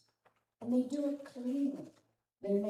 We can make sustainable aviation fuel from natural resources rather than oil. We can make pharmaceuticals much more cheaply and without pollution. So this process is something that now we're understanding that evolution has not stopped, right? Tomorrow there will be new chemistry in the biological world, but today there's new chemistry in my laboratory. Thank you so much. Well, now let's move to the session on Q&A.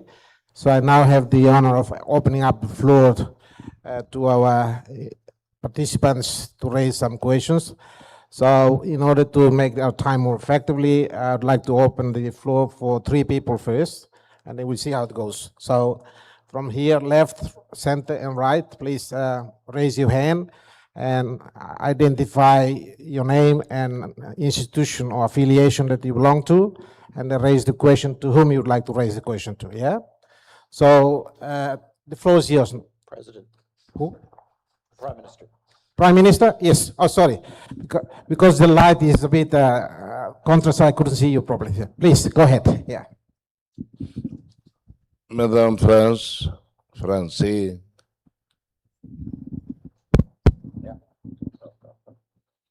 Oh, do you listen? Do you hear me? You are talking about chemistry, etc., biologic, etc. I believe that in the universities, as you mentioned, you both mentioned, please raise this problem. You know, we are a very small country. When we talk about agriculture, we talk about food. I believe that you understand we cannot compete with the big countries, because if we produce 1 kilo, they produce 1 ton. That is why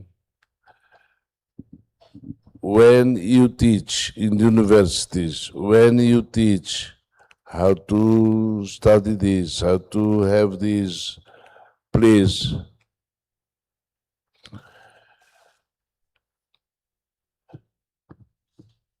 I would appeal to the universities to tell the young people not to go to a more commercialized thinking, because we, in 2009, it was a food crisis in the world. We bought rice from one country. It was cheap. It was very good to give to our people to buy. Years later, somebody told us not to buy again from that country because of the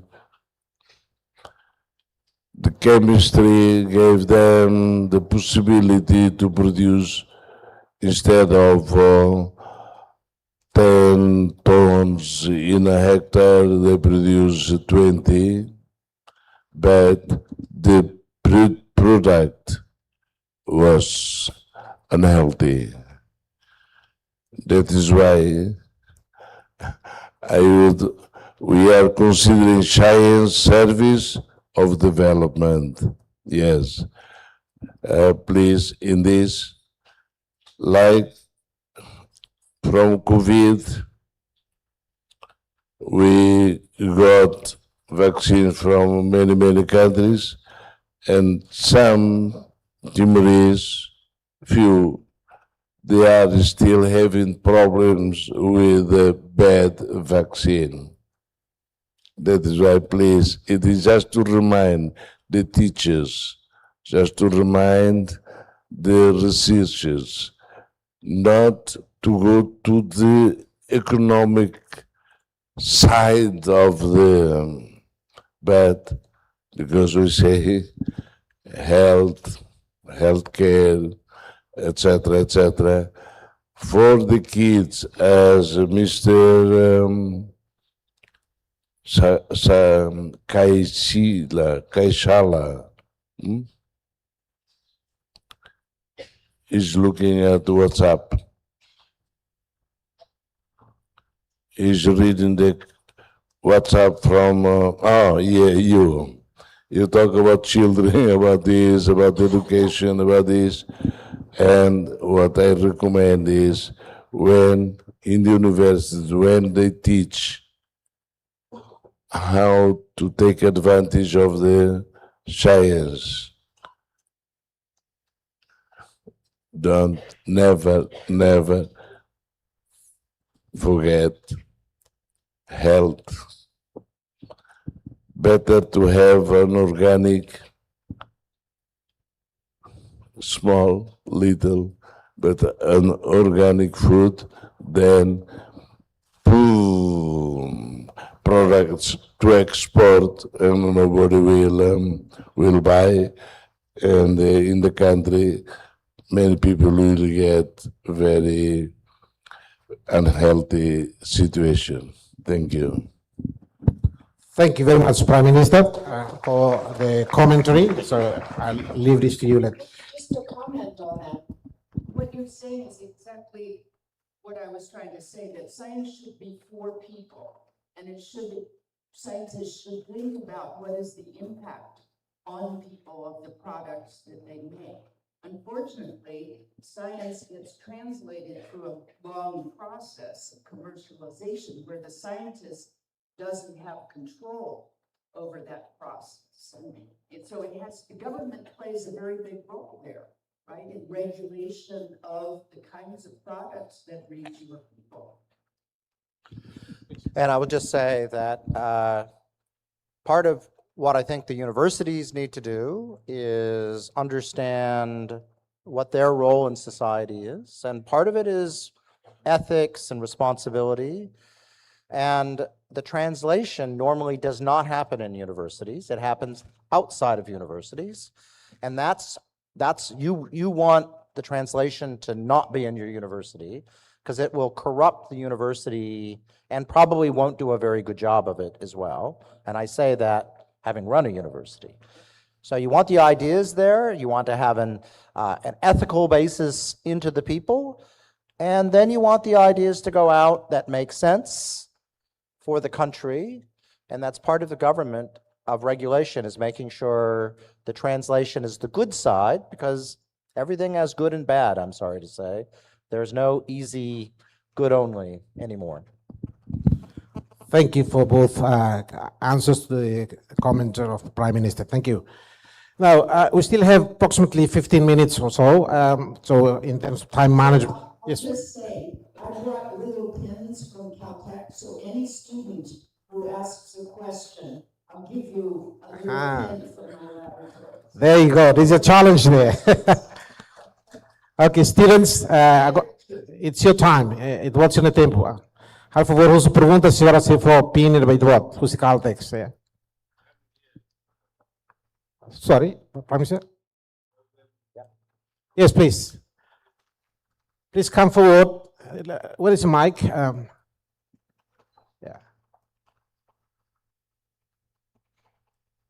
Please identify yourself and which faculty or institution you're coming from, please. I cannot tell you how rare a Caltech pin is. There's only 900 students from around the world who get in there, 300 a year. So they're rare. Estudantes, al favor, sus preguntas, Ruma. Oh, sorry, there are items. Please, go ahead. Hello, good morning, everyone. First of all, my name is Giovanna. I recently graduated from Sophia University in Japan. My background is engineering and applied sciences, where my research focused on hybrid renewable energy. But my question is to Professor Arnold. And currently I'm working at the Office of Vice Prime Minister too, Mr. Asanami. And my question is that, Professor Arnold, your work on directed evolution demonstrates the importance of creating conditions where unexpected and valuable solutions can emerge. In developing countries, we also have talented young people, but unequal access to education, research environments, and mentorship can prevent that talent from reaching its potential. From your experience, what kind of ecosystem should we build to allow scientific talent to develop and create solutions locally, rather than having our brightest minds and technologies come primarily from developed countries? That is my question. Thank you. Well, you are probably more of an expert on that than I am, having done it yourself, going to Japan. I personally think that mixing ideas is incredibly important, right? You're a small country, limited resources. It's very difficult to build an ecosystem of scientific inquiry that is captured in a small place. Whereas if you go out and you travel to other countries, you get ideas that you would never have in a small place. So I would respond that what you are doing is actually wonderful. And at some point, you will come back and you will create that environment that you experience, the good parts of that environment. You will create that here, I hope. And I just echo that science is very global. So ANU, 54% of the faculty at ANU are from around the world. And I bet you Caltech is even more so, yeah. So that is the normal way things work. And it's not always a one-way street, right? People will come here because it's an interesting place, an amazing environment to work on interesting problems. And that's one of the ways to build up your capability is by bringing the best people in the world to help you. And the way you get them to here is to go visit them and then bring them home. So I think it's a great part of an ecosystem that you have to have patience with, but it does pay off in the long term. Knowledge is global. And now with communications that we have, AI, you have access to knowledge here in Timor that you would not have 20 years ago. So you can start asking questions, but the travel to other places lets you be surrounded by people who can help you answer those questions. Thank you. And later on, come and see Professor Arnold to get the pin from her, right? Thank you. Thank you for the panelists. I'm still challenged for this on my left-hand side here. Any students who would like to raise any questions since we have time? We still have time, approximately 10 minutes to go. Yes, please. Come forward.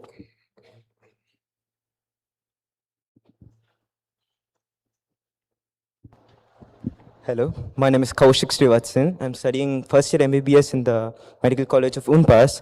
So I'm an Indian student, I'm studying here, and my question is to Mrs. Arnold. So my question is, you were talking about the commercialization. Slow down, it's hard for me. Oh, sorry. You're talking about the commercialization of the products made by the people. What do you think the scientists' role on that? So it's about commercialization, and what was the last part? What do you think the scientists can, the person who's inventing can do to help that? So what, sorry. The mic is a bit, why you say Yeah, I'm just talking. Speak very slowly. Oh, sorry. I'm just saying, what can scientists do to prevent the commercialization so that we can make sure the people are getting the product? I just can't hear it. Yes, I can hear properly. The role of the scientist who's inventing and coming up with new things in the commercialization and making sure commercialization is beneficial to the people. Great question. All right, thank you. It's all, everyone does it differently. I happen, because I was trained as an engineer, I'm deeply interested in the actual, if it's useful, that means people use it, right? It can't be useful if people don't use it. So I'm interested in developing technology that's useful to people. And the best way to make it useful is to push it along that commercialization route. I don't do that myself because I have limited capabilities. I'm not a good CEO. I don't want to be a CEO. I don't want to have to worry about the finances, which you have to do when you commercialize. But I work with people who are interested in that. And what I find is that many of the students who come to Caltech and invent new technologies are deeply interested in carrying that technology out into the world. So in California, of course, we have an extremely powerful ecosystem of financing for young companies. So it's relatively easy if you have a good idea to obtain sufficient financing to demonstrate the idea. And then, of course, the market takes over at some point. But that first initial part of financing is what I think makes the United States so powerful in technology innovation. Because if you, a student at a university, have a good idea and you can convince someone that it's a good idea, you can get enough money to demonstrate that commercialization. That's irreplaceable. And I would say in here, a big challenge will be to figure out how to make that capital available.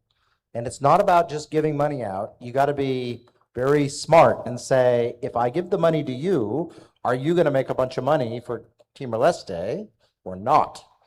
And so governments really struggle with handing money out because they don't have skin in the game. So it's a big challenge of how to do that. But it would be something, as we get more sophisticated here, hopefully it will emerge. Thank you. Now, we still have 5 more minutes to go. Last opportunity for one of the students to ask question. Sorry. Yes. Yes, I'd also like to give another opportunity for gentlemen out there to also raise question. Let's start with the student first, please, and then comes to you, Sir Manuel. Yeah, please. Hello, my name is Virson Manuel Guzman Martin Zamora. I'm currently working as an intern in IMP, which is the National Authority of Petroleum, and I just graduated from Australia La Trobe University. And I have 3 questions for Ms. Arnold and Mr. Smith. The first one for Mrs. Smith is, if you could point the next generation of telescopes at one unanswered question about the universe, what would it be? And for Ms. Arnold, I have 2 questions about, do you see directed evolution enzymes playing a real role in reducing emissions from industrial or energy processes? And also another question, this is not really science related, but what was it like being an episode of Big Bang Theory? Thank you for the excellent question. Save it for later. Next, Manuel Pereira, please. Yeah.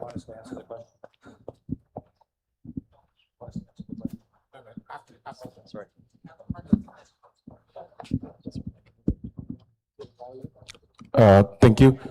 My name is Luis Nevio. I work at the National Commission for UNESCO. It's my pleasure to meet, the second time to meet Professor Brian. I apply, with my team, we apply a fund to International Astronomical Union to organize some workshop for the teachers, about 100 teachers attending the workshop last 2024. So basically, it was inspired by the solar eclipse in 2023. So we try how to engage more students and teachers to understand the scientific phenomena in Timor or globally. So my question to you, how is your perspective? How can astronomy education contribute not only to science, but also broader science and economic development in Timor-Leste? Thank you very much. Okay, thank you for those 2 questions. Professor Arnold and Professor Brian, please respond properly here. All right, so I'll take off the 2 astronomy ones, and I'm going to say I sort of got invited to the Big Bang Theory, but I never managed to get across the Pacific, so it didn't happen. So instead, they talked about our thing, but. Well, I'll tell you, people have heard about the Nobel Prize. Many more people know about the Indeed. Anyway, Sheldon didn't like Saul Perlmutter, who also won the prize with me. If I could look at one thing right now, there are these new things that are essentially giant black holes that were formed right after the Big Bang. They're literally black hole suns. We called them little red dots. That is what I would spend my time looking at, but everyone else in the world is looking at them right now. They are a huge mystery. Why did these things somehow get formed right after the Big Bang? Complete mystery. These are things 1,000,000 times bigger than our sun. So that's what I do. For astronomy, all right, so astronomy for somewhere like Timor-Leste, it's a way to get kids to become aware of science and thinking about science and our place and how you can use thought to understand hard things. So it's a gateway for learning. Now, in an advanced economy like Australia, we turn out lots of spin-outs and things, but the reality is that's a long ways away from what would happen here in Timor. So I think it's more of a gateway here for future knowledge. That would be my sense.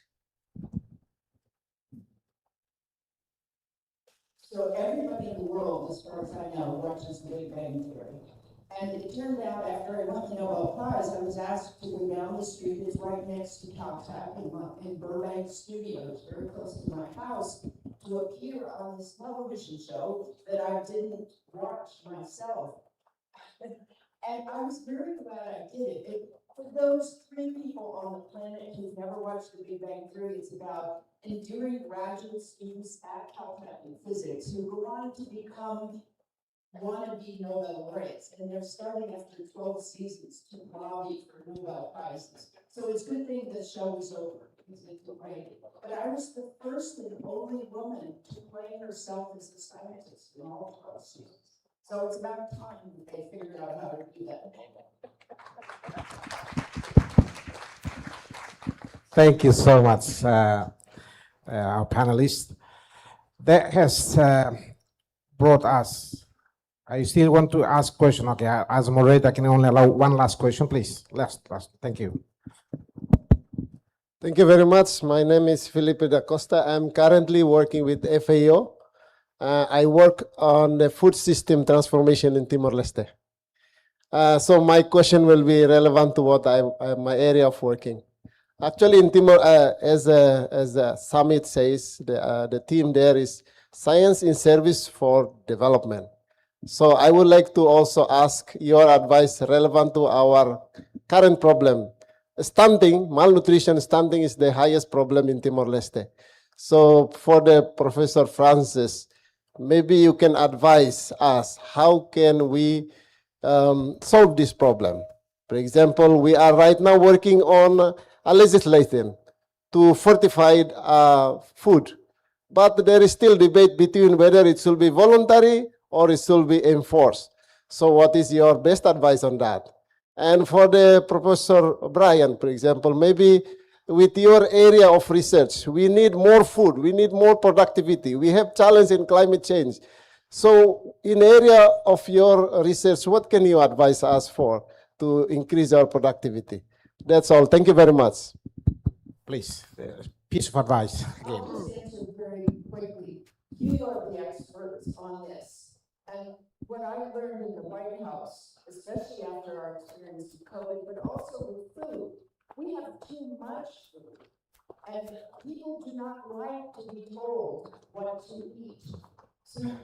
So we have a problem between trust in government and trying to do what's best for people. And that is for the government to decide and not for the scientists. We can only give you advice based on scientific facts, but there's so much more sociology that goes into these things that you are the ones who will have to decide that. Yeah, and I'm just, everything Francis said, we also have some experts here that we're going to be hearing from who are world experts on food.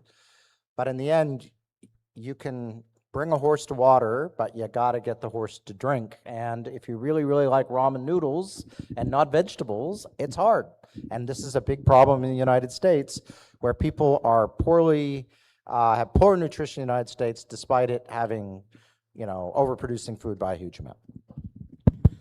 Fantastic. Please, ladies and gentlemen, a final round of applause to our two panelists. With that note, I thank all of you, your participation, especially to our distinguished panelists, Professor Arnold and Professor Brian, for their insights, your time, your vision that you have shared with us today. It has been fascinating listening to your explanation in a very simple language to the lay people like us here in this hall. So once again, on behalf of the moderator, I'd like to express a sincere gratitude for your time and for your remarks, which has been very illuminating. Thank you so much once again, and thank you for your participation. Enjoy the rest of the summit for today. Thank you.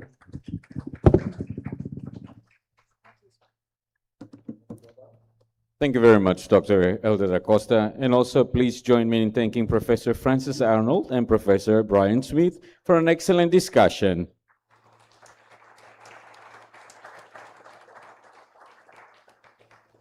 Excellencies, ladies and gentlemen, we'll now go on our coffee break. 10 minutes only. We'll continue with our next panel discussion. at 11:25. Ita se na iha coffee break la laisit ba 10 minutos, a fuente se continua quedas, hoita ninha discussão panel tuirmai. Mali estudantes ir al favor, itamos iha equipamento para tradução simultâneo, al favor ita belusa. For all our VIPs and also international guests, please help yourself, the coffee break is at the back of this stage. Ita ni café intervalo, ba VIP será me convida que eles bele hakat ba ia salão recoto. Bom proveito. We'll see you shortly in 10 minutes time.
Merton and Professor Robinson, the floor is yours.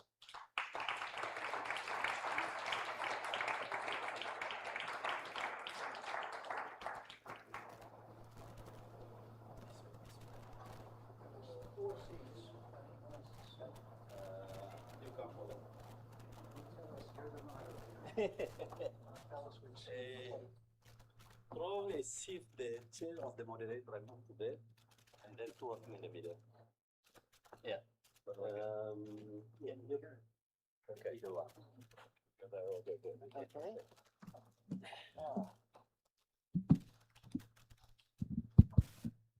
Thank you very much. Good morning, everybody.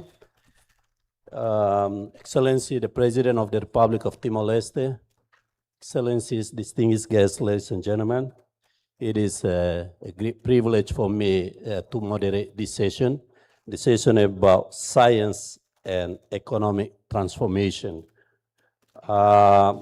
Just to provide a little bit background on this session, so the arrangement will be, I will set the stage by introducing the session, then we'll introduce our distinguished panelists, and we'll give 5 to 7 minutes to each of the distinguished panelists to provide the insights based on their expertise.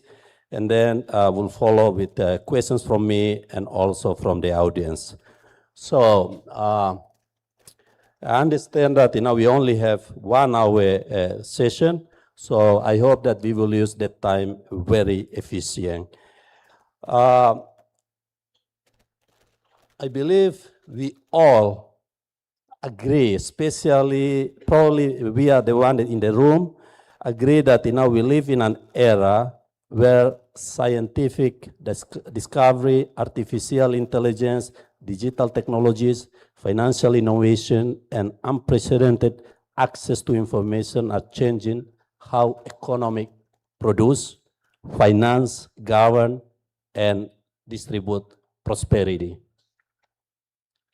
Yet, history also reminds us that knowledge and technology alone do not guarantee economic transformation. Countries must develop the institutions that allow ideas to flourish, the financial system that mobilizes resources towards productive uses, and the human capabilities that turn knowledge into innovation, productivity, jobs, and improvement of people's life.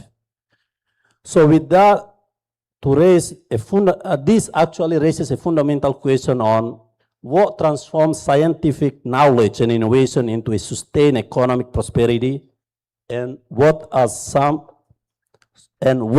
some societies much more successful at doing this than the others. So with that, we are exceptionally fortunate to have our 2 distinguished panels, top global economists and Nobel laureates. If I can use the analogy of football, so we are actually having Messi and Cristiano Ronaldo in this panel. So I hope everybody will enjoy the session, because we have the top economists in the world that will share their view to us. So with that, let me now introduce our panelists. I will start with Professor Robert C. Merton. So he is one of the founding figures in modern financial economics. Professor Merton received the 1997 Sveriges Riksbank Prize in Economic Science in memory of Alfred Nobel, jointly with Myron, for developing a new method for determining the value of derivatives. He has a distinguished academic career at MIT and Harvard University. His contribution extends far beyond option pricing. His research has shaped modern thinking on financial innovation, portfolio theory, risk management, financial intermediation, retirement finance, institutional challenge, and macro financial systemic risk. So please join me. Welcome Professor Merton at this panel. It is equally a great privilege for me to also introduce Professor James Robinson. He is a professor at the University of Chicago and one of the world's leading scholars of political economy and economic development. Professor Robinson received the 2024 Swedish Riksbank's Prize in Economic Science in memory of Alfred Nobel, together with Daron and Simon Johnson, for their studies on how institutions are formed and how they affect prosperity. He is widely known for his work on political institutions, economic development, state capacity, political power, and institutional change. And for influential books, for his influential book, including Why Nations Fail. I don't know who has the book, but actually this book is very, very famous. Who has the book? Can you raise your hand? Why Nation Fails. Okay, I think we have few people in the room that have your book. And also another book is Economic Origin of Dictatorship and Democracy and the Narrow Corridor. So please join me, welcome Professor Robinson.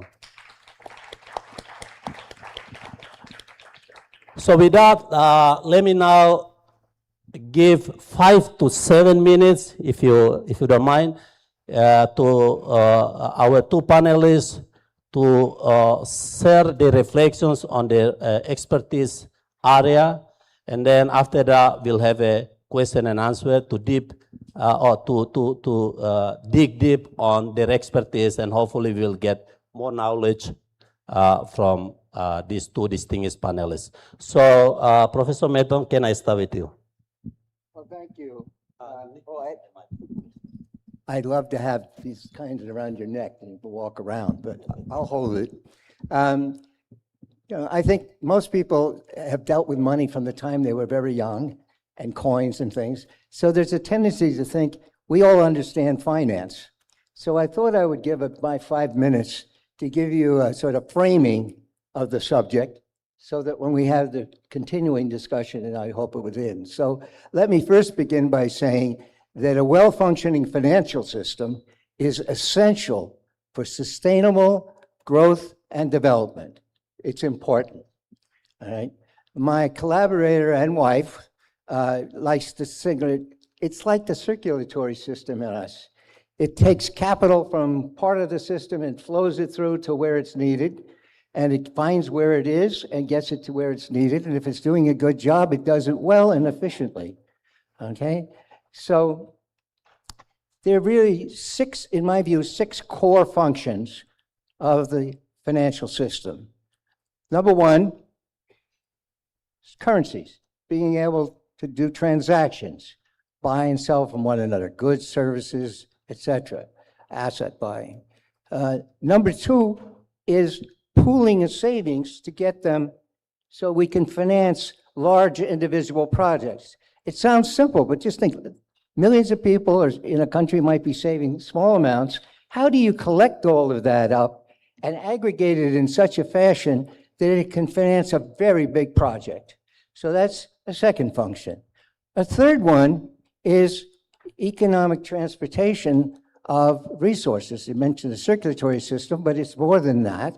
And basically, it's a way of moving economic resources from one place to another to get it where they need it. It says that we want to have, it has to go through time. And I would point out very quickly on that, if you think about it, if you want to move something you have today to the future, that's your own saving, you can do that by storage. It may not be efficient, but it's physically possible. Tell me, however, how you would, by yourself, physically, bring something that you're going to get in the future back to today so that you can get that's what's in the future. You think of that as borrowing. There's no physical way to borrow, okay? So I'm just trying to give you common sense reasons why these are really important. And that's a fundamental characteristic. So that's the third one. The fourth one has to do with information. Now, the manifest function of markets, financial markets, is transactions, buying and selling. But there's an incredibly important latent function, which is the markets themselves, the prices in those markets contain enormous amounts of very high quality information.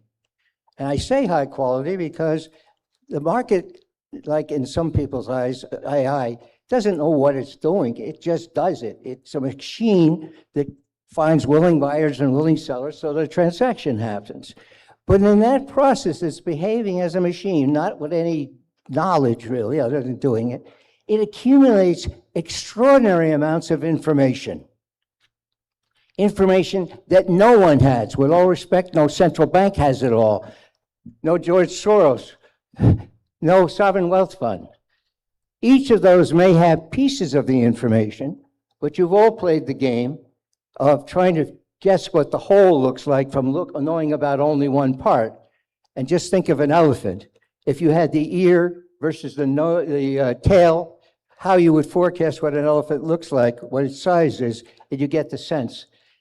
It's an amazing system when the markets work. And the markets do work pretty well financially globally. So that latent function, even if you were never going to trade, you watch those markets and you extract information. And if someone says, well, we won't need that because AI will do it, think about this. Everybody's going to have AI, and certainly central banks, sovereign wealth funds are going to have the best AI for finance, and they're going to have the best people because they're going to hire the experts to be for them. They're the ones doing the transactions. It's not the average person who sets the price.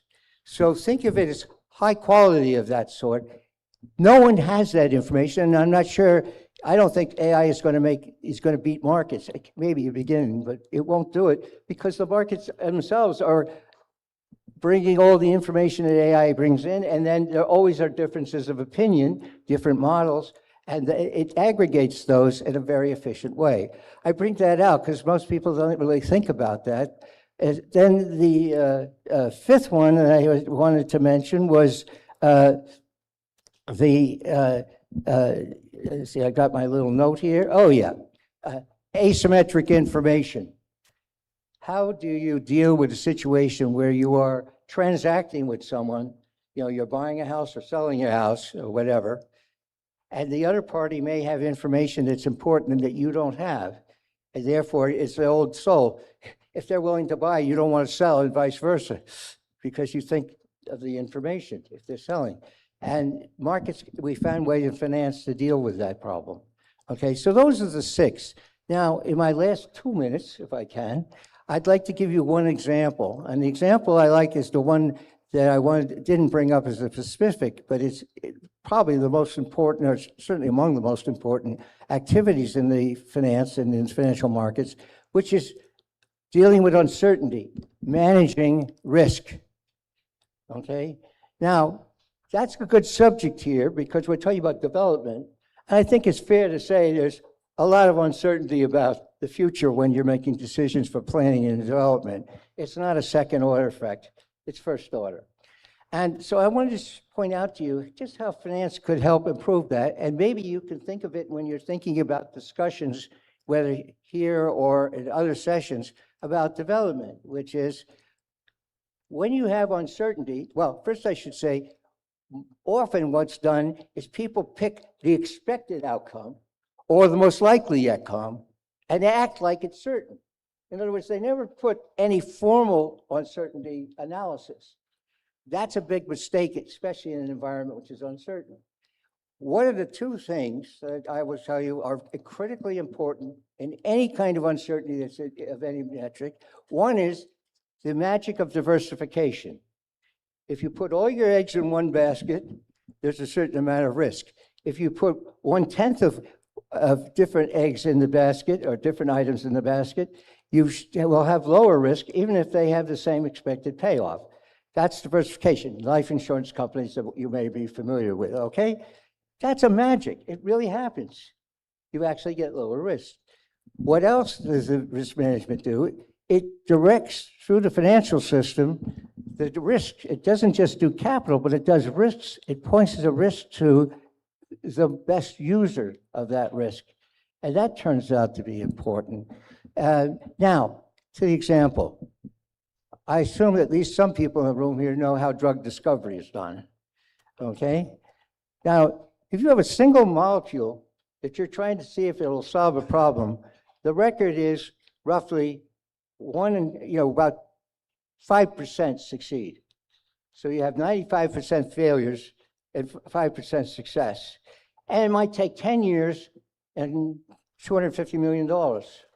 If you use the standard analysis and say, I'm going to evaluate the expectations. If I do it, what are you telling that model? You're saying, if you decide to do it, you're going all the way to the end no matter what, even if it turns out it's going to be a failure, and you know it. That's the wrong model. The way it's done in drug discovery is you do something in a small amount, the first phase, to see at least whether it is toxic. If it's toxic, you quit. You don't go on and spend another 9 years and $200 million on that project. Okay, so that's the first one. Then you have a success. Then you get rid of the ones that don't work with a small bet, small amount of risk, a relatively short time, and then what do? You take the ones that you think look good enough and you move them up. You keep that up through the phases till you get to phase 3, which is usually very expensive. Phase 4, I won't get into. Phase 3 is really an expensive one where you spend a lot of money. The ones that get there are the ex post successes. The uncertainty is no longer 5%, 95% failure. It's much more credible. So you've brought yourself through the dynamic of that to lower risk. Flexibility in general, in uncertainty, is incredibly valuable. It has no value in a world of certainty. So if your models pretend it's certain, you act like, I know what's going to happen. I'm acting like that. So if you know what's going to happen, you don't need any flexibility. So that's why I wanted to underscore this to you. And that's what finance does very well. So I hope this gives you a little sense of what it's about and where it's important. And by the way, on the biotech examples, if you do it the standard way, you would not do a lot of drugs. If you look at you have the wrong model, but it's not obvious. So that optionality, flexibility, turns out to be incredibly important in that domain. And I would suspect it will be very important in most of the many big projects you do in development, because they're a long time, lots of uncertainty. Thank you. Thank you, Professor Milton. I think, you started with a very important line. You say that a well-functioning financial system is essential for sustainable development, and you come with the functions of saving, currency, economic, transportation, and et cetera. So I think in the beginning I used the analogy of football. So Professor Merton just shared with us on, if you were a football team, how could you qualify to play in the World Cup? But Professor Robinson will share with us on how could you play in a World Cup. So Professor Merton is actually specialized in finance, and now we have Professor Robinson to share with us on institutional development for economic transformation. So with that, Professor Robinson, the floor is yours. Okay, thank you very much. Thanks very much for inviting me. Very happy to be here. So let me just say a few things about the relationship between science and economic development and economic progress. And the way I think about this is through the lens of the work by the great MIT economist Robert Solow in the 1950s, when Robert was trying to understand what created economic development, economic growth over time. He did this sort of decomposition, and he said, well, actually, the really big story is not the accumulation of factors of production, not demography, not even capital accumulation. It's about the efficiency with which factors of production are used. He called that total factor productivity in a very sort of nerdy language.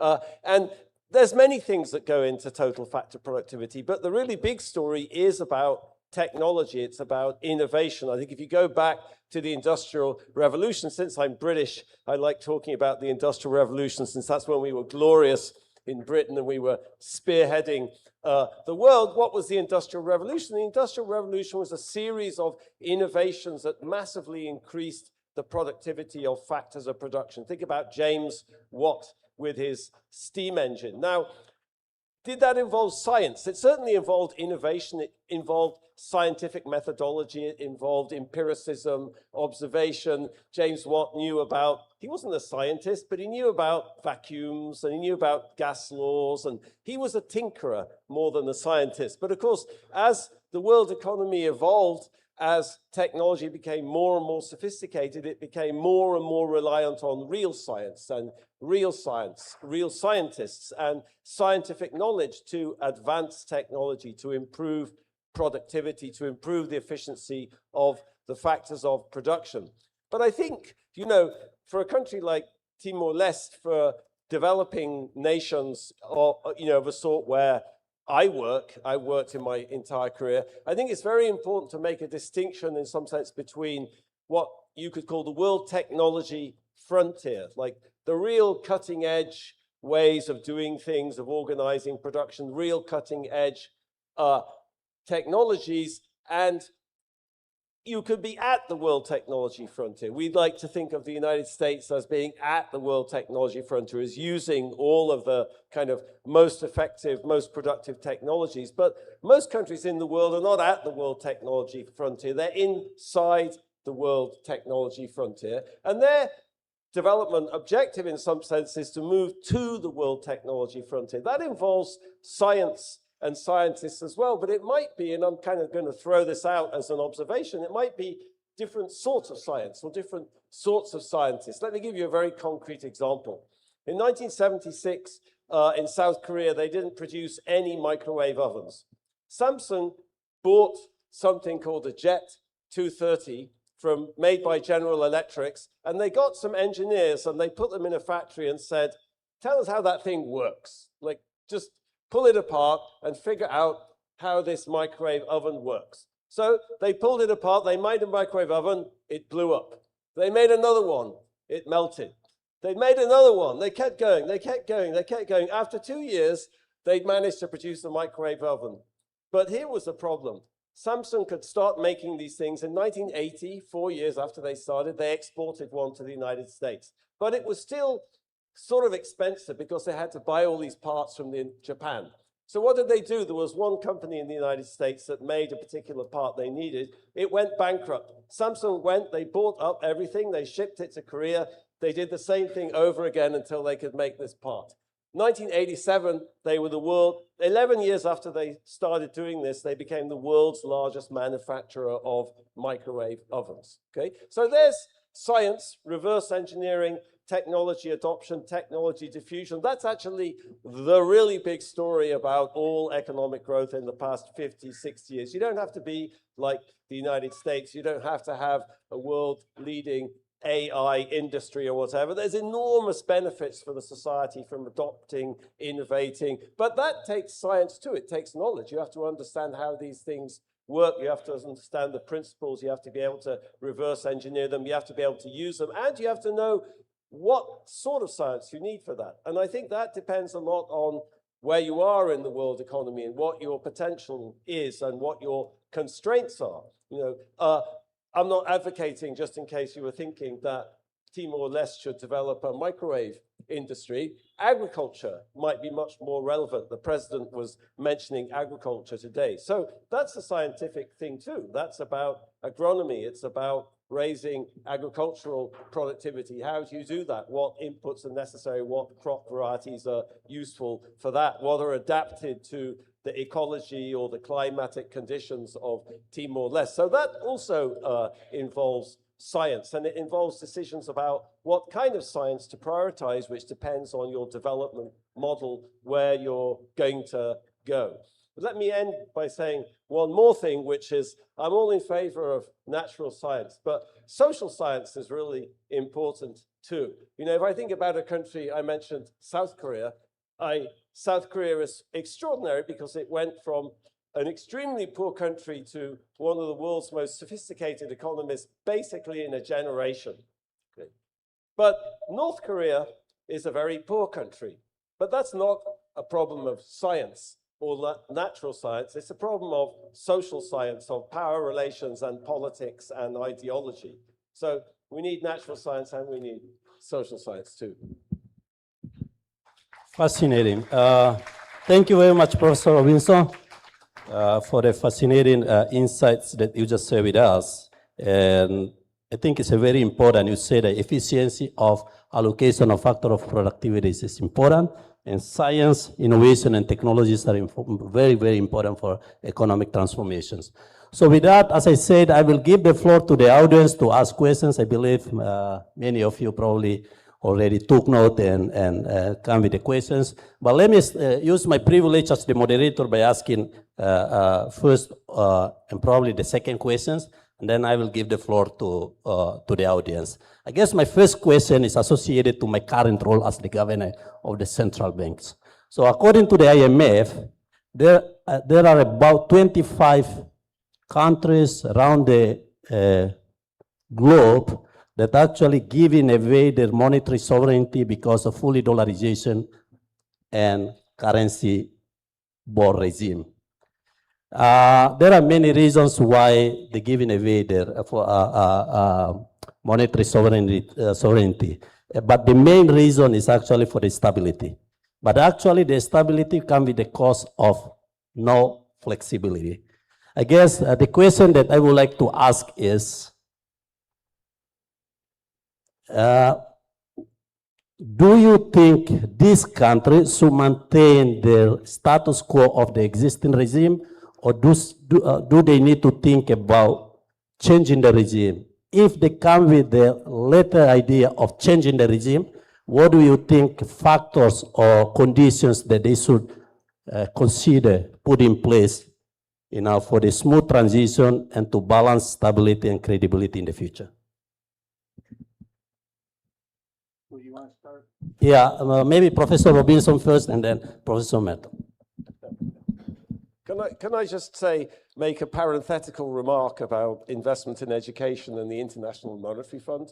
Like, one thing I've noticed in working in developing countries is that successful developing countries are always capable of challenging the conventional wisdom from the International Monetary Fund or the World Bank or foreign academics or whoever it is. You have to be able to evaluate what's being told to you and what's being suggested to you and be skeptical about it and understand what applies to you and what doesn't apply. And that takes kind of intellectual self-confidence, that takes investment in education, but I do think that's incredibly important. I think if you look at any country, that's been very successful in the past 60 or 70 years, whether it be, China or South Korea or Mauritius or, or Rwanda today, whatever it is, they have that courage to sort of say, we're going to do our own thing, we're going to define our own model, and we're going to learn, and we're interested in what you know, but we're going to do with it what we want to do with it. So that's a kind of parenthetical remark. I think this question, the more specific question you're asking me or asking the professor and I about what kind of monetary regime to have, like the way I would think about that is that's really about the strength of your institutions and whether your institutions can kind of manage that. I think what you see in many developing countries, like in Zimbabwe, for example, Zimbabwe has shown that it's unable to manage its own currency. And in the past 50 years, almost 46 years since independence, there have been 4 hyperinflations. So I don't really have a deep understanding about why it's so difficult to manage a currency in Zimbabwe. But what I can see is that it creates enormous instability and it holds back investment, it holds back entrepreneurship, it holds back the economy. That kind of instability is a sort of disaster. So at the same time, you can imagine that there are advantages from having your own currency, So, for example, somebody was telling me yesterday at lunch how, because you have a dollarized economy, it's very attractive to go to the border with Indonesia in the rest of Timor and buy consumption goods on the other side of the border, So you have a sort of overvalued exchange rate in some sense as a consequence of this dollarization. So that's not good for the economy either. And some academics, some economists would say actually having an undervalued currency is an enormously powerful way of fomenting kind of transformation. I haven't done research on that. I'm not sure I have a view on it. But that would sort of suggest there's trade-offs here. You know, there's advantages and disadvantages. And I think that is really a question of, do you have the institutional capacity to manage your own currency? That's not, I don't have enough depth of knowledge of Timor to know the answer to that, but that's how I would think about it. Thank you. Thank you, Professor Meton, please. Well, first of all, I agree with what you had to say. I would look at it somewhat differently in that, ask the question, what are you trying to do? The whole convention here is about the development here in Timor-Leste. You know, I mean, that's what we're about here. So I'm not going to talk about it here. I'm going to talk about a hypothetical country, but it might have some characteristics that are similar, and it's relevant to development. I see a lot of exciting things here, and you have some wonderful comparative advantages, not the least of which is your remarkable size sovereign wealth fund, which very few developing countries have. So you have a lot that you need to do. You've heard about it, I've thought about it, I've looked at it. You know, you have a lot to do. And the question is, do you want to roll the dice by at this time, creating your own currency with all the potential problems that can occur? One, you have to do it. Two, you're taking a risk that it's not going to work. It's the wrong time. Not the wrong idea, wrong time.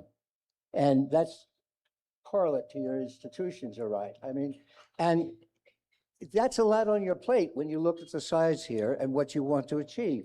So hear me clearly. There will be a time when I think you'll want to have your own currency. You do, in a sense, for transactions here with the centavos. Right? Yeah. I mean, and I even looked to make sure that there wasn't a gazillion of them issued. So you've solved the sort of basic transaction problem here pretty well, even though you're dollarized. I agree, you know, running across borders is a problem, but it's magnitude. You know, everything in economics is a trade-off. If it weren't a trade-off, we'd already have done it. You know, if there's one best way, everybody does it. So in the end, no matter what you do to optimize, what suggestions you make, you're going to have to make choices. You're going to have to make trade-offs. If you choose, for example, with your sovereign wealth fund, to spend those resources on current expenses, there's a cost to that. You all know that here. And I'm not going to tell you whether you should or shouldn't, but recognize that that's a real cost. That if you took that money and invested in development of local industry, that would, that would be something that has a return, instead of, as it is now, you invest all overseas, which is actually a good idea if you're not going to do the development. So it's always going to be a cost. It's going to take you more time to get there if you keep that. If you know, there are only three ways to do it. You invest more, which means you consume less. Nobody likes that. Or you want it in a shorter time, you're going to have to do more. Otherwise, you're going to have to wait not 10 years, but maybe 15. The third way, which is always the one that gets given, is take more risk. Because if you take more risk, the theory is, and you have to, the trick in finance is you have to take the right kind of risks. I don't mean that you've heard it, but that's another story. But leave aside that point. The idea is if you take more risk, you have more expected return. And then you get told stories like, well, over the long run, it won't matter. That's false mathematically, it's false empirically, and it's false theoretically. I wish it worked otherwise. We all could figure out great ways to run things. It's like being able to violate the second law of thermodynamics. I wish I could do that too, but I wouldn't count on it. So the monetary, you know, the point is these are going to be trade-offs. I would, if you want a thought, and I don't pretend that I know enough about here to give you actual recommendation, my sense would be I'd put that on the back burner. Things seem to be very well, understanding the disadvantage, but other things are very well. I mean, just think, you want to, you know, you're now in part of the ASEAN. That's fantastic. You're in WTO. You're going to be dealing with lots of other countries. You know, there's only 1.5 million here, right? Well, believe it or not, it's really very convenient if you're the dollar. Everybody understands the dollar. When you write contracts, you write them in dollars. That has a huge value, okay? Trust your own people. If they save in dollars, okay, they have confidence, not because they think you're going to do something bad, but because things happen to developing countries. That if you have the dollar, they're going to be pretty secure that that's going to be worth, that's going to be worth something later when they want to spend their savings.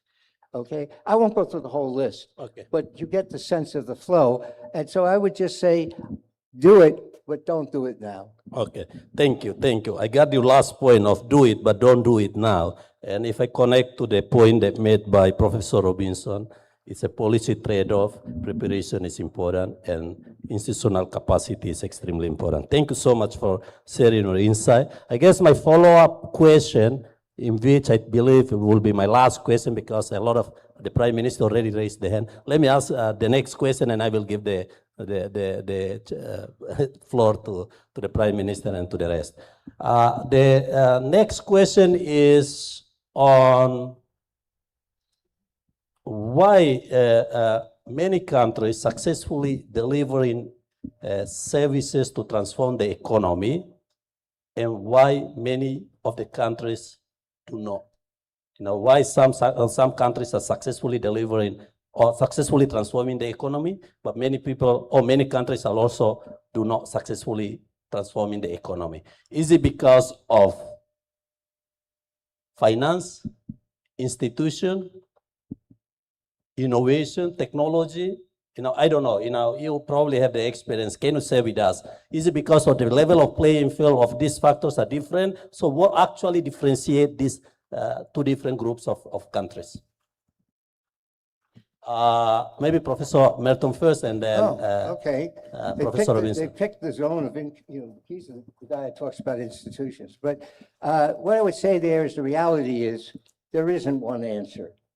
Okay, failure occur or successes occur for different reasons, and so you actually have to do more analysis than success or not success.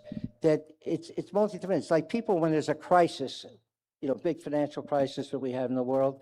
People always say to me, "What caused it?" They want one answer. Now think about that in common sense. Something as complex as failure or crisis, it's very unlikely to have one cause. So the answer is, and I'm not an octopus, but they always say economists on the one hand, on the other, they like one-armed economists, so they get decisions. Well, you actually need many arms to answer that question seriously. And so you need to do the analysis. You need to understand where it is. Sometimes it's because, you have the so-called the elites, that don't share or whatever, because if you don't have access, you can have wonderful technology, wonderful science, and a great idea, but if you can't bring it to market, if you don't have access, it's not going to happen. So that could be one reason.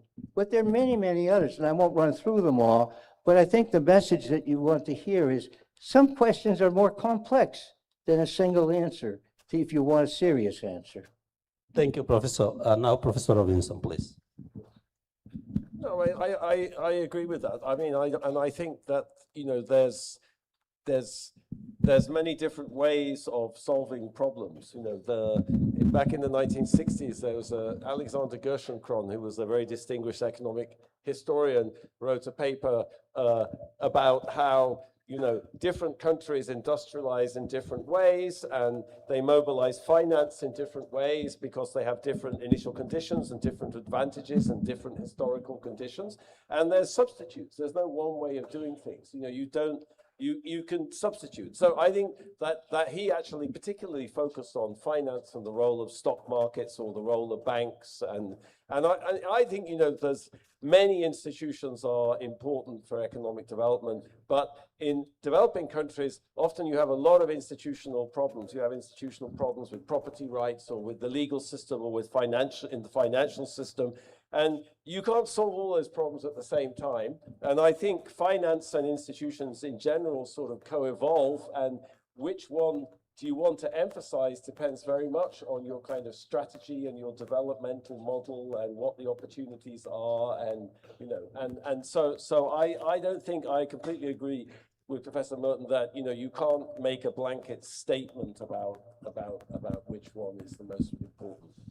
Yeah, I please. just want, you mentioned, anyway, if I had two recommendations, all right, Please. one of them is to deal with the mismatch in your expenditures from the Sovereign Wealth Fund. I don't think you need me to tell you that, but I think that's really important for everything that you want to do. The second one, and you pushed the magic button that I wanted to mention, is some would just say the rule of law, but that's too generalized. In order for people to be willing to invest, for order for people to get resources to invest, they have to have ownership. If you have land or you have a house, but you don't know whether you have proof that you actually own it, no one's going to lend you money on it. All right? So this is technologically doable. I mean, blockchain, I'm not giving you technical advice. I'm just saying, we have mechanisms that are very efficient for recording things like ownership. And if you give people the land, give them a chance, they own that asset. If they do, and they have the ownership, they can either use it as collateral to get the money they need to do what their business is, or they can do it the other way around, which is, that they, are willing to invest in their own house or land because they know they own it. I'm not going to improve a house that I don't own. Then so that's really, really important. Ownership, and it fits in with incentives, because you have no incentive to improve things, to build. I come in and I build as an entrepreneur, a wonderful company, and then you say, oh, but you don't own it. Yes. So you get the point. I just wanted to underscore what Professor Thank you. Roberts Thank you for the recommendations, customized to our context. So now I give the floor to the audience. I see the Prime Minister would like to ask question, but I would like to give chance to 3 people first, and then if we still have time, then we can extend the opportunity for asking questions. So, Prime Minister, please. I have no questions. I only have comments. Thank you, professors.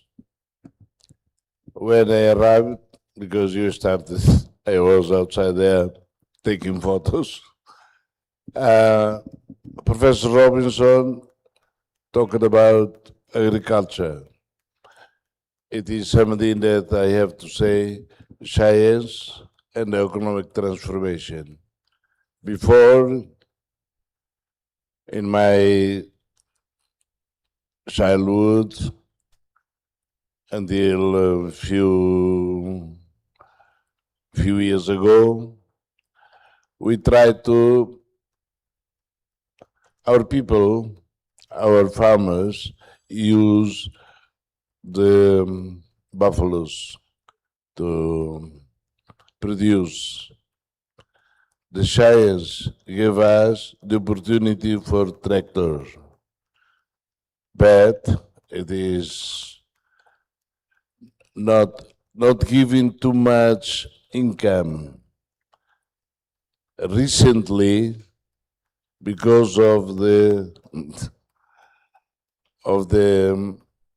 team science and economic transformation, now our farmers are more able to produce in small tractors, and they have a machine for harvesting, another one for producing rice already, and the science allowed in some places of the country to produce 2 times. Before it was only once. Now, it means, yes, it is what we are trying to learn from developed countries. About the problem when I came in, the first question was about currency.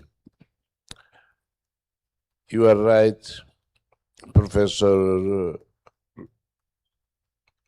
Robinson. No. Merton. Professor Merton. Merton. I'm him. About the confidence, stability, trust. That is why right now we are still using US dollars. We cannot be so ambitious to have our own currency. It is a stupidity. Because you know, we go around, in 1 month, we go to Bali, $1 is 19,000 rupees. Another month, you go there, it is 17,000. Another month, you go there, suddenly it is 9,000. We don't have, I believe, we don't have the basis to have our own currency. And the dollar is helping us for the stability, for the confidence, trust. Now, I don't understand all of these issues, but now we are trying to study, to see if we have gold. If we have gold, I believe that, and the good one, I believe that it will be a basis for a new, our own currency. But right now we have nothing. That is why for us it is more for stability, trust, confidence, we still use US dollars. The other question was about some countries use this, some countries, why? I believe in the previous session, it was there as moderator, the Secretary General of G7+. G7+ is intergovernmental organization. The G is small, very small. G7, not G7, the big ones. We deal with fragile, in conflict or post-conflict countries. We see that the problem of why some countries do this and other countries don't do. The fragile countries defines the countries that don't have a good system, no democracy. It is ambition, political ambition, and coup d'etat, and the military junta, etc., etc. I went once, few years ago, to Milan to talk about food security. We talked about food security. I reminded, it was international conference, I reminded the international community that in Africa, because we went to visit many countries in Africa,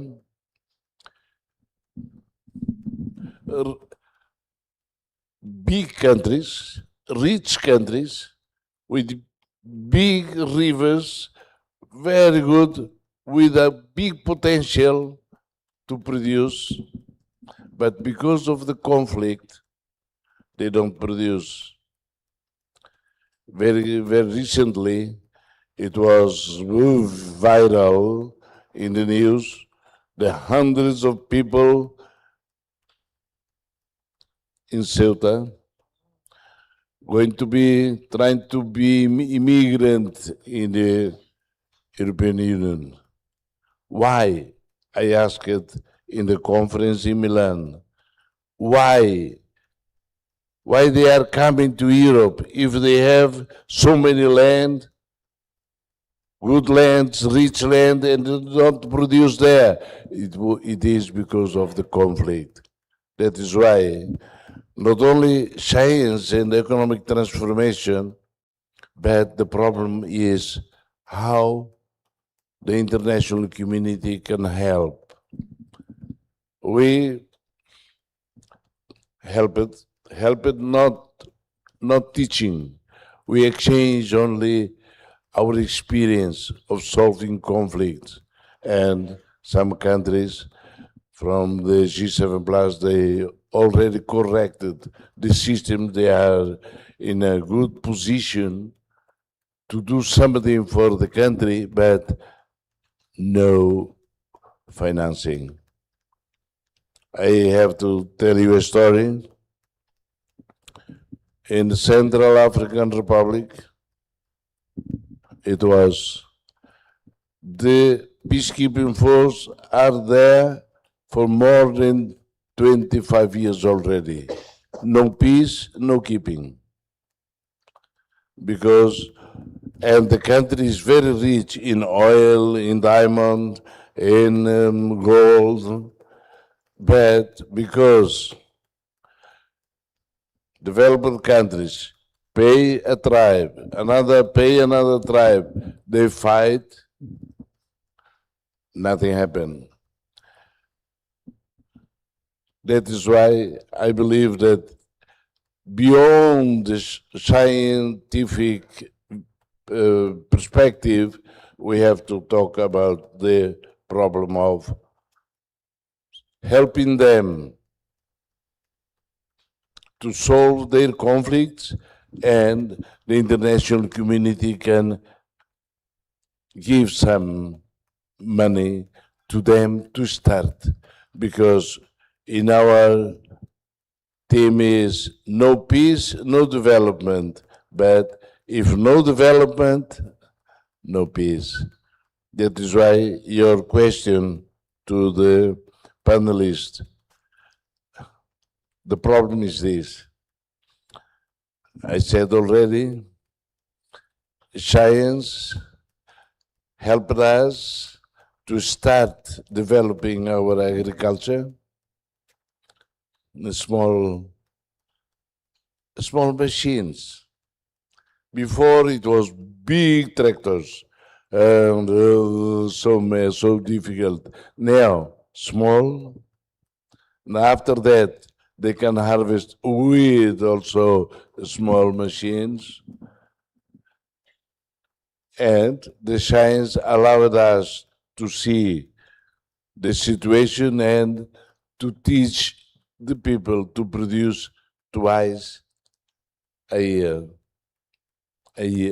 at least. In some places with more water, they can produce 3 times a year. That is why I'm very sorry, it is only a comment on the currency. We cannot avoid, because now is more stable for us, give more confidence to our people using the US dollar.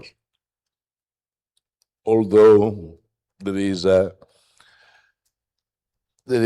very problematic time now, but and for the countries that do something and countries that cannot do something, it is the problem also of the international community changing their policy and try to help.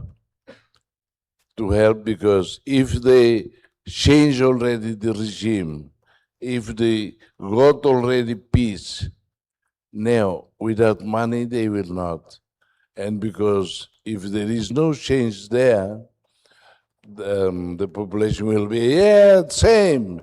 And before it was the same, now also democratic, very democratic, but we are not going anywhere. It is only a comment. Thank you very much. Thank you, Prime Minister, for the comments. I don't know, Professor, do you have any reaction towards the comment of the Prime Minister? Or otherwise, because we are probably about 5 minutes more left, so I want to use this time efficiently, but otherwise you can make a short comment to the Prime Minister. Can I just make one comment on the currency, because that's what's been the discussion. Many of you know about all the technology, cryptocurrencies and everything. I'm not going to go into that, but that's very modern. Ask yourself, they usually say all the currencies, dollars, RMB, sterling, Bitcoin, whatever, they're all what we call currencies with no real backing. That's a mistake. That's a mistake in thinking. And let me just give you an example. If the dollar, if tomorrow, this afternoon, every country in the world said we won't take dollars, of course the US would, okay? Let's say the dollars crash. You know what I'm going to do? I'm going to sweep those dollars up. Why? Because they have intrinsic value. I'm going to start in the United States, and I'm going to go to everybody in the United States who has a dollar mortgage. I would say, I'll pay it. How about your taxes? They're in the United States dollars. I'll pay your taxes, you know, for a small fee, okay? And when I finish with $112 trillion of real estate, I'm then going to go to the rest of the world where a huge number of contracts, long-term contracts, not overnight, are in dollars. They don't have a choice. Your bank in the United States, if it's in dollars, they have to accept dollars. So if I could say anything else, since we're on the topic of currency, keep in mind, Bitcoin is missing the thing that structures it, which every central bank does, to take that currency and relate it to things you want to buy.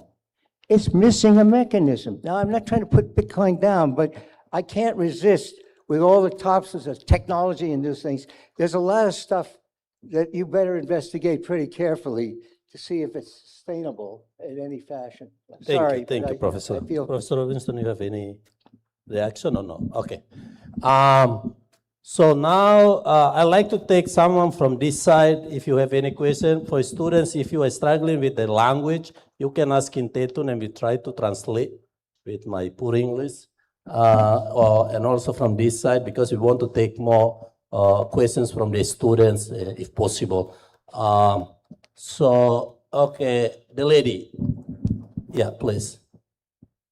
And from this side, do we have anybody that would like to ask questions?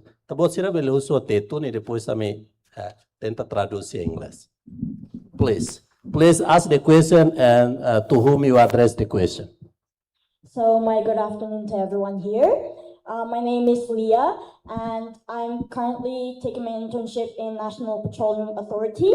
And my question is related to both Mr. Robert and Mr. James. So in a country that is trying to improve its economy, how can we push productivity and efficiency in the financial institution to then diversify and optimize them in the long run? And how can Timor-Leste do that sustainably without the usage of AI? Thank you.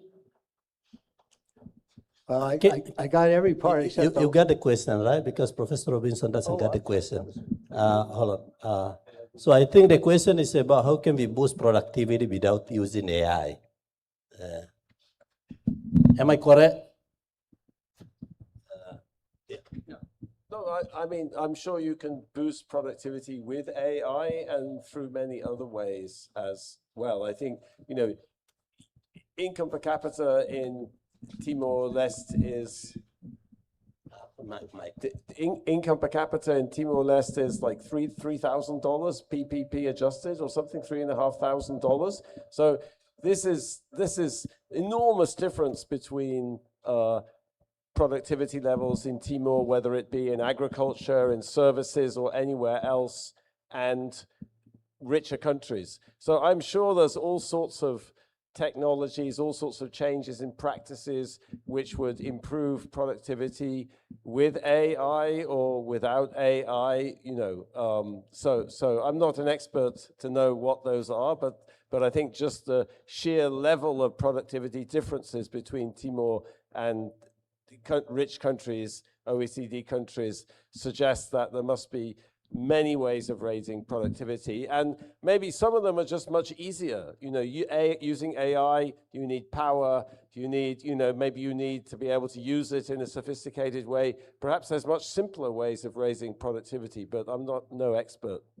Okay, Professor Merton, please. Well, what I first say is that AI is going to do a lot of things. We don't know what all of it is, but my opinion, I can't prove it, but my opinion is it's going to be like lots of other innovations that I went through. I know this time it's different. There'll be important things that AI can do that let it do it, but it's not going to be the answer to everything. Because it's not the only, there's a mechanism there, just like I mentioned with markets. The markets don't know what they're doing, but by doing what they do, they create a lot of information, so they're very valuable. And so the first point is, it depends what you want to do, which is what you were saying, James. The second thing on innovation, I feel I want to just say is, looking at it, is I believe in, I won't say here because I don't know, in most countries and most large companies, if they want to do something big, innovative, like a retirement system, I mean, some big project like that, what's the typical process? They say, go out and find best practice. Go to every country, go to, and take the best practices and throw all of that on a table in a room, figuratively, and then put together all the pieces to get your best thing. I think that's a good thing to do, but that's not the solution. That's not the best way to do it. Why? Well, you heard it all day and you see it. You heard that the universe is accelerating. Well, so is innovation. If I have a chart, I don't show it now, but 800 years of financial innovation, and the difference between how long it took between each innovation in 1200 versus now, if you put it on a chart, you have to look at it with a magnifying glass. So it's not only continuing the innovation, but it's accelerating. Now, why is that important? Best practice, if it's best practice, is a legacy. It's being done. So it's like driving, look in the rearview mirror. You see what I'm saying? So don't ask, has it been done? Ask, can it be done? And that means a whole much more in terms of how you think about how you manage the innovation. You don't do innovation looking at the past. It will work if you're driving, if the road in front of you is the same as the road behind you. That is for sure not the world we're living in. Thank you. Thank you so much. Let me take more questions. I was told that our session could be extended up to 1 hour or up to 1 o'clock. So we still have about 10 minutes. I don't know who wants to ask. No, I see two gentlemen here raise hands. The gentleman over there with the black shirt. Manu itabot. Yeah. Thank you. So can you make it concise because of the time concern? Yeah. Thank you. My name is Manuel Pereira. I'm working for the Office of Vice Minister of Parliamentary Affairs.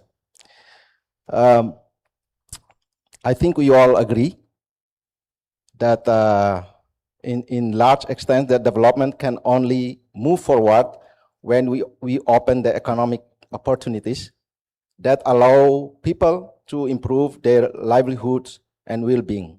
As someone without a background, economic background, that's at least what the essence of development of economic that I understand. Earlier, His Excellency Kailash Satyarthi also shared in his keynote address his experience of visiting Côte d'Ivoire and meeting with child laborers who were harvesting cocoa beans the main raw materials used to. Manuel, sorry, because of the time, can you go directly to the question? Yeah, he shared similar experience regarding the child laborers in Congo as well. So the story,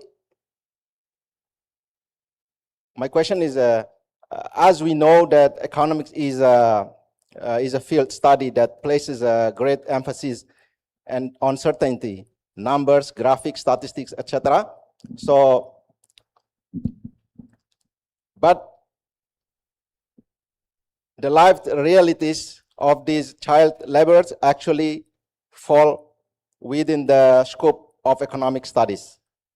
My question, and perhaps most importantly, how should we account for these human realities in these calculations and measurement of modern economic today? Can you repeat again the question? Just the question, and put the microphone close to your mouth so that we can hear.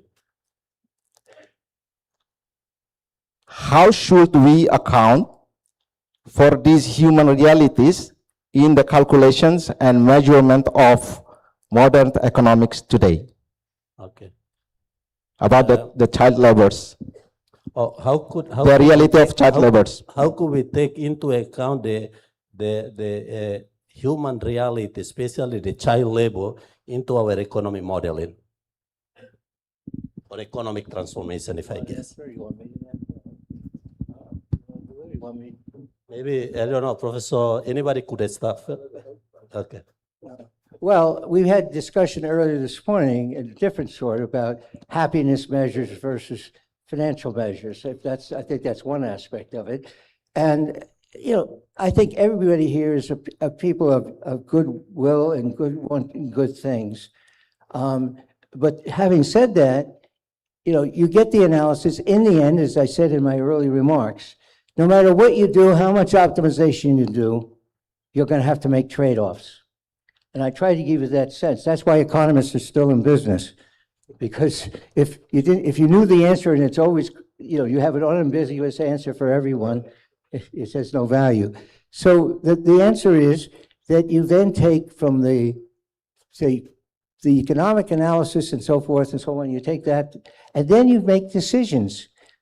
Do I want to go to, let me just give you an example. Do I want to go to the population, let's say here, which is a relatively small one, and the government seems to communicate well there. You can go to them and say, look, here are the choices. I don't mean they vote on it, but you understand. If we are willing to invest more, which means save more, there's no magic, that means people are not going to have as much consumption as they did. But if they do that, then if you make that investment, you can get to a better place sooner, or you can get better education sooner. Now that's a trade-off. If you want to live here, you don't save as much, it's going to take you longer. And that's a trade-off. There's no way around it. There's no magic, okay? And so that is a possible way. I have a thing that if you have the luxury, as it appears to me as my first term in this country, you have very good communication with the people.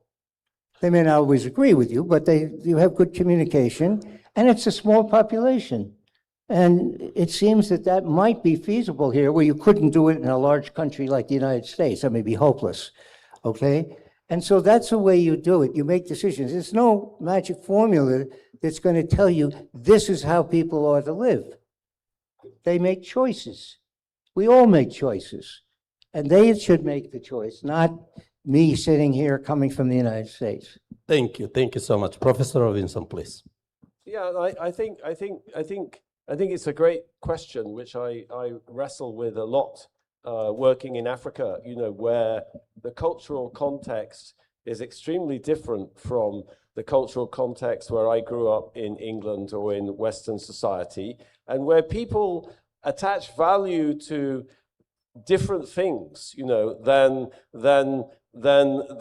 appear in Western economics textbooks, And I think the way I think about it is you have to find your own way and you have to develop your own model. Perhaps, as Professor Merton says, there's trade-offs involved. You know, there's trade-offs, for example, in the way, at least the evidence suggests, that, you know, most land in rural Africa, and that this may be true, relevant here in this case also, is not held by individuals as private property. It's held by kinship groups or lineages or descent groups. And that's a very powerful thing. You know, your ancestors are buried under the land. The land is a patrimony of your ancestors. The lineage is a continuation of the ancestors. So all sorts of things come into play there, which don't come into play in thinking about, you know, land or property rights in land in Chicago, for example. But that's very important for the people, you know. And the way I would think about that is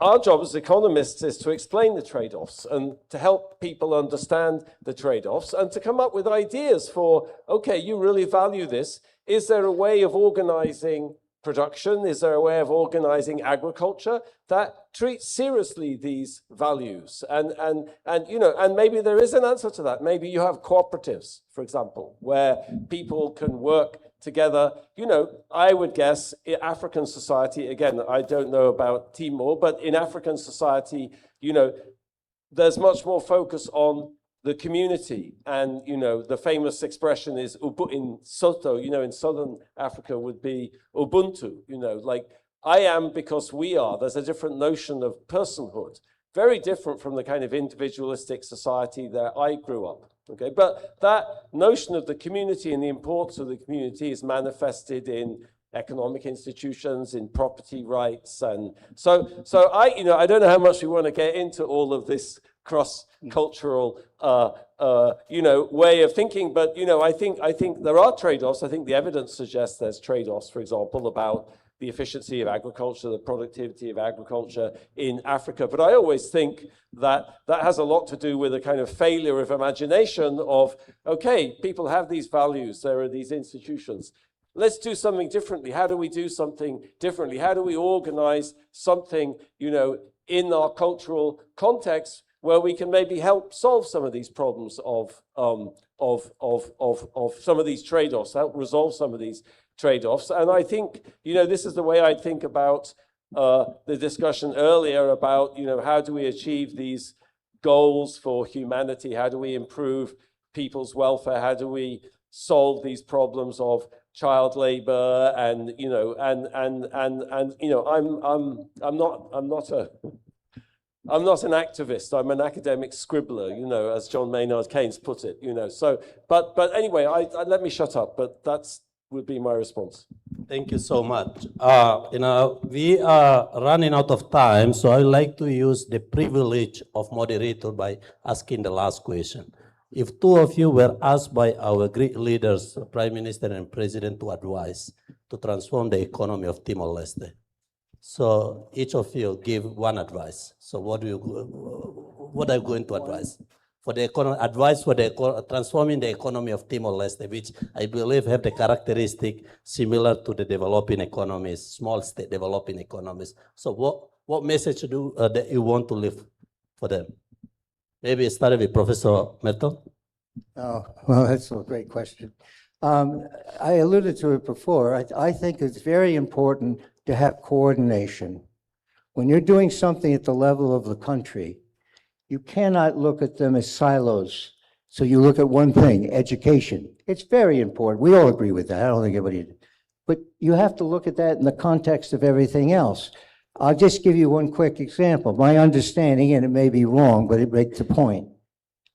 My understanding is at least here, that the highly educated people that live here, you know, the ones that are, actually have a very high unemployment rate, like 20%. I don't know that, but they'll make the point even if it's not accurate.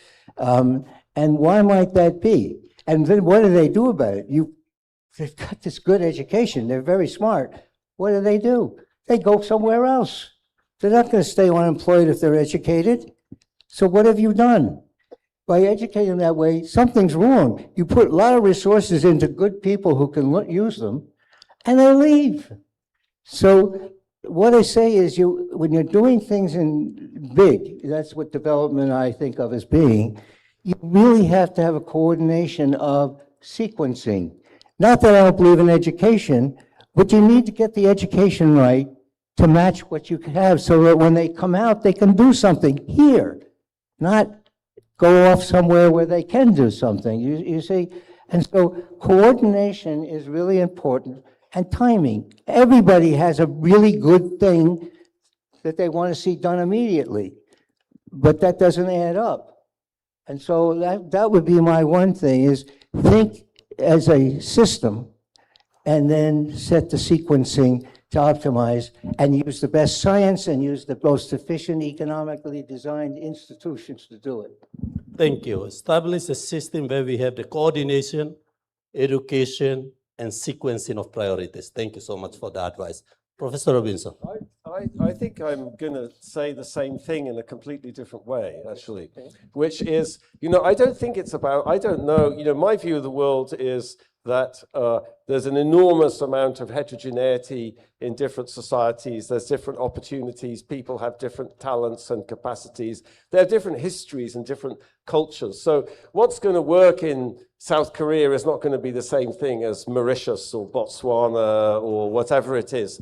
But like what I see, which is common about success stories, is not a specific economic policy or even a specific institution. It's a sort of obsession with achievement, if you like, and let me give you an example of, since I mentioned South Korea. So last summer, I was interviewing a gentleman who worked in the Ministry of Trade, International Trade in Korea in the 1970s. And his job every morning was to come to work and call up every single one of the 26 customs houses in Korea and ask them, how much did you export yesterday? Now, no economist would think it was slightly interesting how much you exported yesterday. But this was a kind of heuristic for keeping everybody focused on this one thing, which was exporting, which is driving forward the Korean economy. So I asked the gentleman, he said, by noon I had to get a list of, on President Park's desk of how much did every customs export yesterday. And I said, well, what happened if it was a good customs day? He said, we had a song, we'd go out for lunch, we drink wine, it was, okay. What happens if it was a bad export day? President Park would call me up and I had to go and I had to call the CEO of Hyundai and the CEO of Samsung and get them to explain, why didn't you export anything yesterday? So crazy, but it was a way of just focusing energy, attention on achieving this thing. And the genius of that was, if you're going to export stuff, lots of other things have to happen. Lots of other things have to come into place. The companies have to make things happen. Samsung and Hyundai had to make things happen to produce stuff that people wanted to buy. And it was, we would say there were lots of linkages or there were lots of spillovers. So it was a very clever, I have no idea why President Park decided to do it like that, but I see this laser sharp focus on getting things done and moving things ahead in a way that you can measure also. That's very important. Thank you. Focus on getting things done and how to measure it. And you come with a very good, very strong statement of obsession with achievements. I think that's a very good advice. So with that, join me to give a round of applause to our great panelists. We have come to the end of our session. So I think the session highlights very important thing on science creates possibilities, finance provides mechanisms for turning possibilities into investment, institutions determine whether those possibilities ultimately translate into broad and sustainable prosperity. So with that, let me leave two messages from our session. The first message is economic transformation is ultimately the transformation of capabilities of people, institutions, firms, and financial systems. The second message, because this is a live stream, so I like to encourage young people, even our great leaders, all leaders, like our Prime Minister and President, they are still spending their time to listen, to participate in this sort of sessions, innovation, science, technology. So we, as the young people, we should invest our time to learn more from the global thinkers. Thank you so much, and thank you everybody for your participation. Thank you, Professor.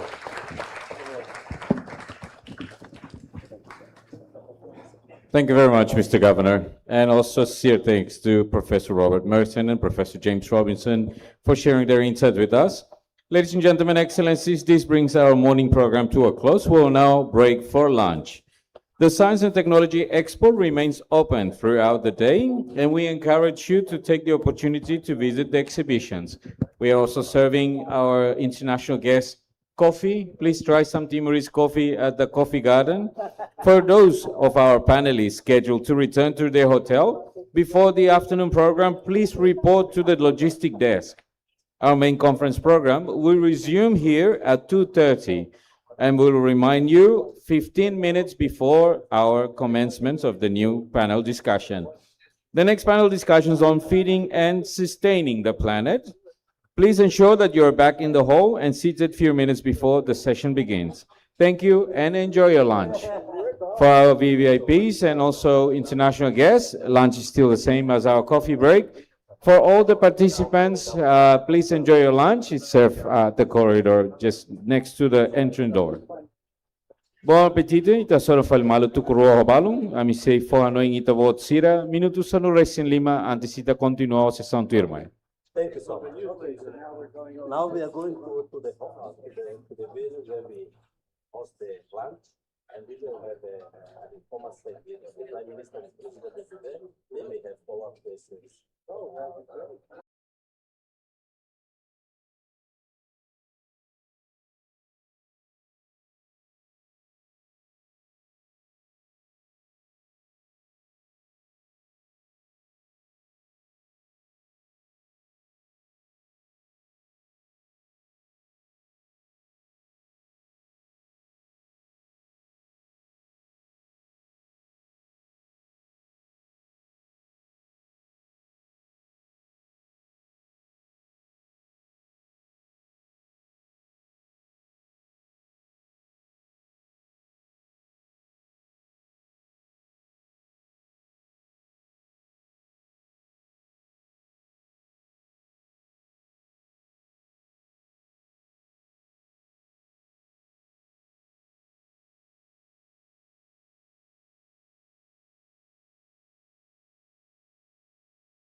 I hope, and I would like to invite all of us to bring back the joy we had during lunchtime back to this hall while we are going to listen to the speeches from two renowned scientists, world scientists, and professors that we are going to talk about feeding and sustaining the planet. I have the honor to moderate this session, during which we are going to hear short welcoming remarks from two speakers. Allow me to introduce one by one. First is Professor Howard Yana Shapiro, a plant scientist and agricultural innovation leader whose career has spanned industry, universities, and international development. He served for many years as Chief Agricultural Office and Senior Plant Scientist at Marsh Incorporated, and has been affiliated with UC Davis and global agroforestry activities. His work has focused on plant genetic diversity, crop improvement, agroforestry, sustainable sourcing, and nutrition. He helped establish the African Plant Breeding Academy and has championed the use of underutilized and orphan crops to strengthen nutrition and resilience in Africa. His career is notable for building coalitions among scientists, companies, farmers, governments, and philanthropists to solve food system problems at scale.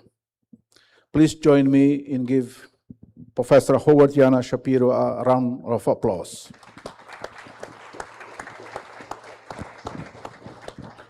The second speaker right next to me is Professor David Beasley, who is a former governor of South Carolina and former executive director of the UN World Food Program, WFP, which he led from 2017 to 2023 through major food crisis, conflicts, and COVID-19 pandemic. During his tenure, WFP received the 2020 Nobel Peace Prize for combating hunger and for helping prevent the use of hunger as a weapon of war. Professor Beasley delivered the Nobel Lecture on behalf of the organization's World Food Program. He is now a distinguished professor of practice and public service at the University of South Carolina's Joseph F. Rice School of Law and remains active in humanitarian and peace-building work. His career connects political leadership, crisis logistics, food security, fundraising, and diplomacy. Please join with me to give Professor Beasley a round of applause.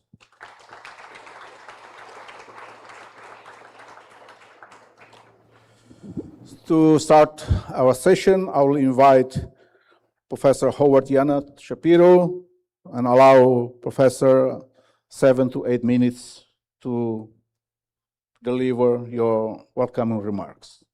Thank you. Thank you very much. I'm very honored to be here.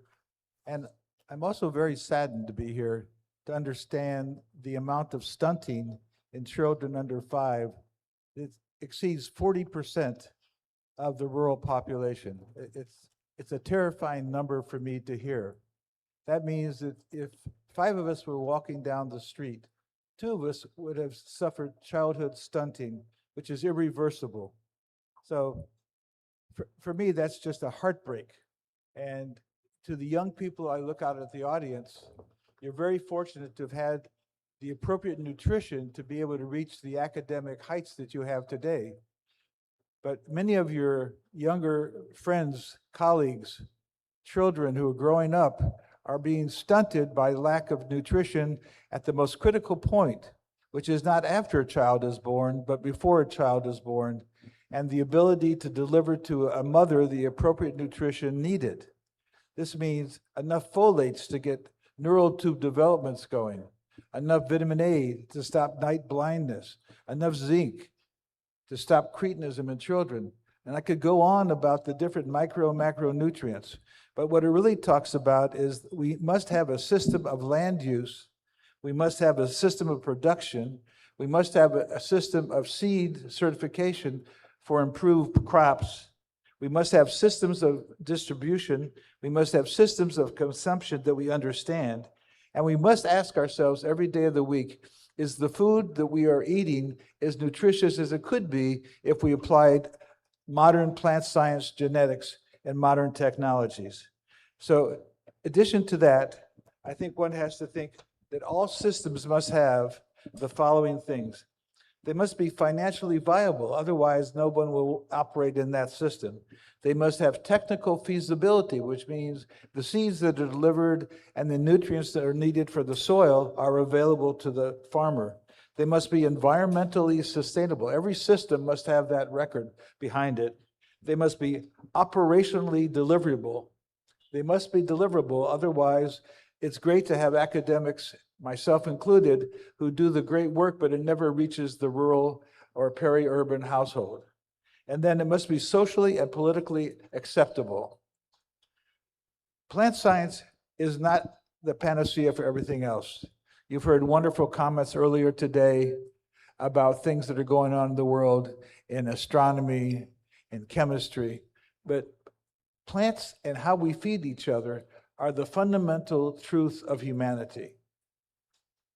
If we cannot deliver nutritious food to our neighbors, to our communities, 100 miles from our house, into the big cities, then we have failed miserably in the ability to feed ourselves. And it's not only calories, it's nutrition. If we look at the rural diet in many parts of the world, it's not highly nutritious. It's heavy in carbohydrates. What if we were to fix all the things they eat that have not been improved? I'm not talking about maize or wheat or rice or the big 10 crops. I'm talking about everything else that people eat that are basically orphan crops because they have not had the modern plant science attached to it. That is the way we're going to fix most of our food systems. And then the second part has to be, and it must be, the distribution and the reduction of waste. There's plenty of food produced in the world, but most of it is wasted on its way to the marketplace. So how do we do that in a country like Timor-Leste? How do we do it in Southeast Asia?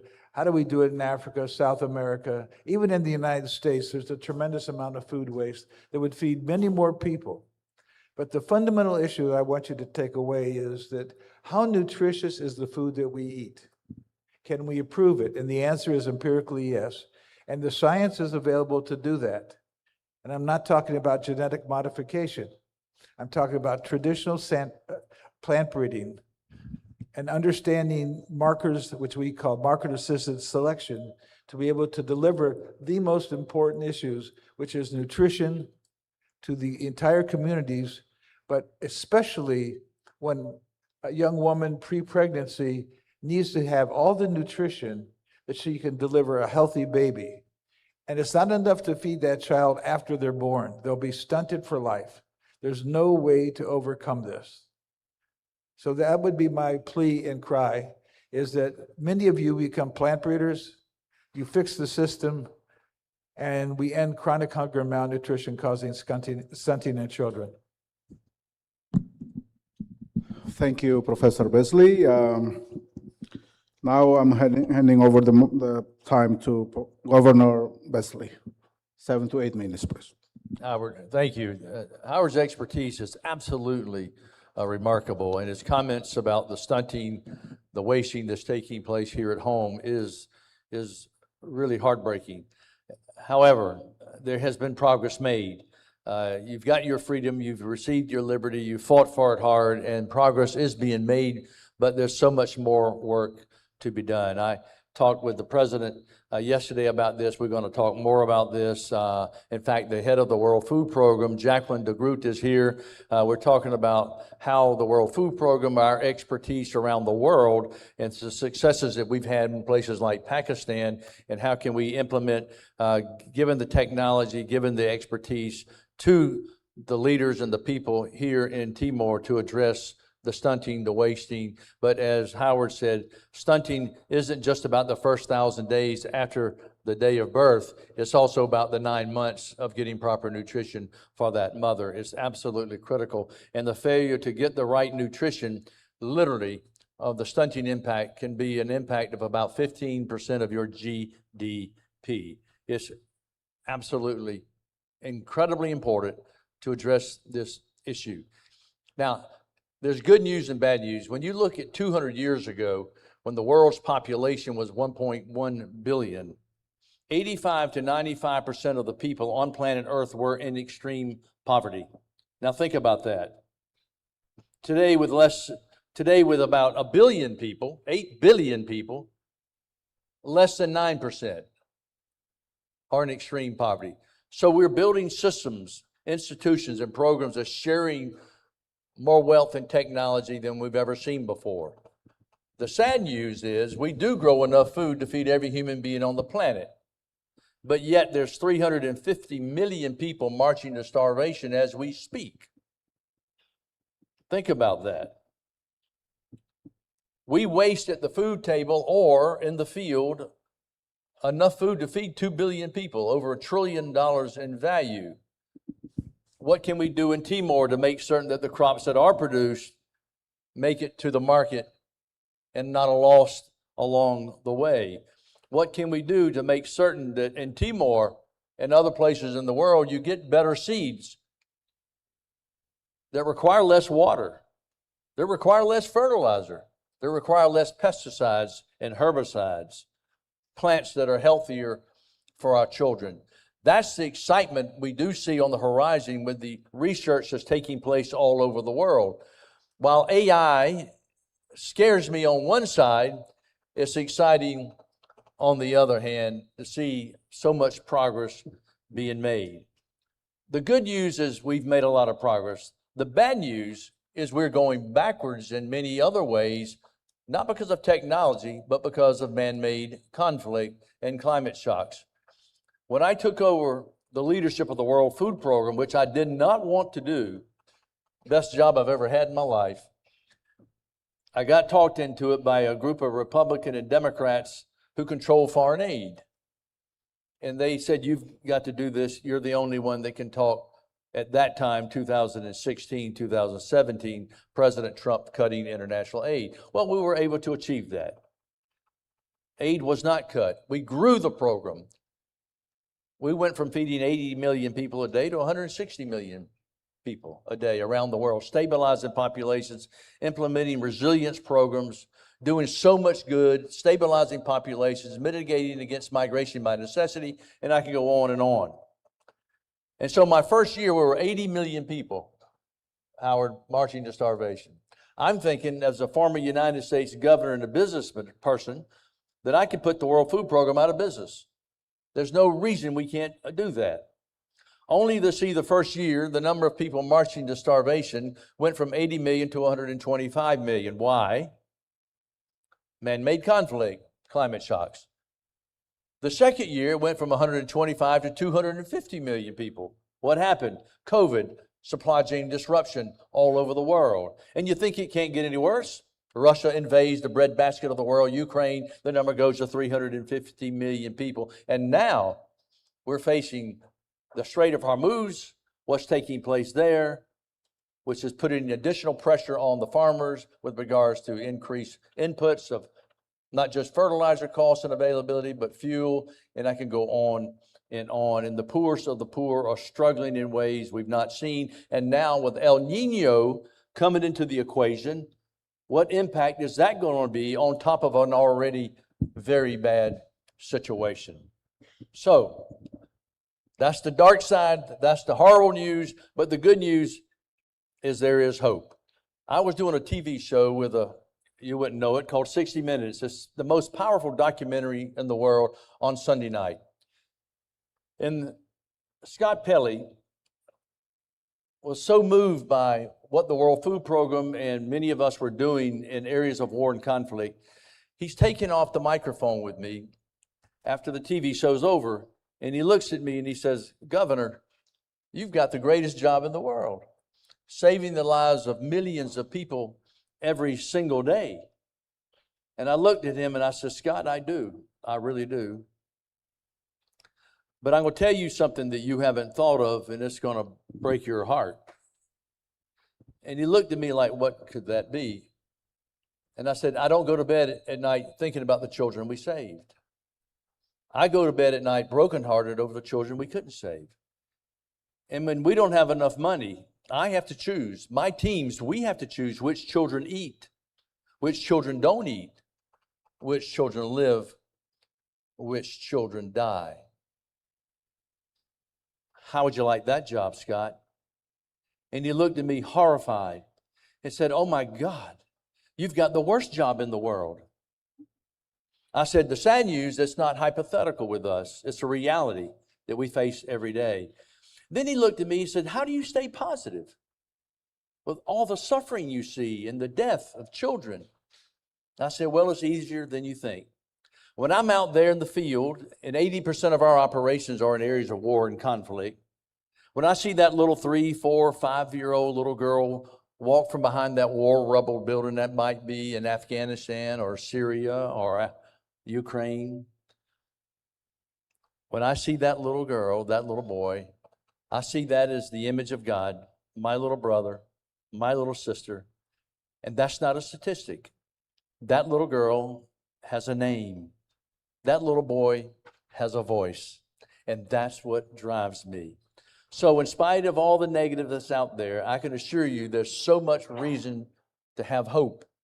And when I sit down and listen to leaders like Howard, when you hear what men and women like, what they're doing, it's remarkable. We're going to be growing enough food. We've got more work to be done, and we look forward to working and partnering with Timor. I know the World Food Program does, and so we're excited about the opportunities. When I see the leadership and the hope in the faces of the leaders here, it gives me hope that opportunities are abounding. So let me stop there and turn it back over to you. Thank you. Thank you, thank you very much, Governor.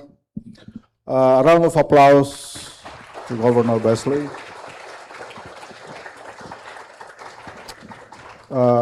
Professor Shapiro and Governor Besley, before addressing you with questions, allow me a few minutes to explain a little bit about our setting, the agricultural setting in Timor.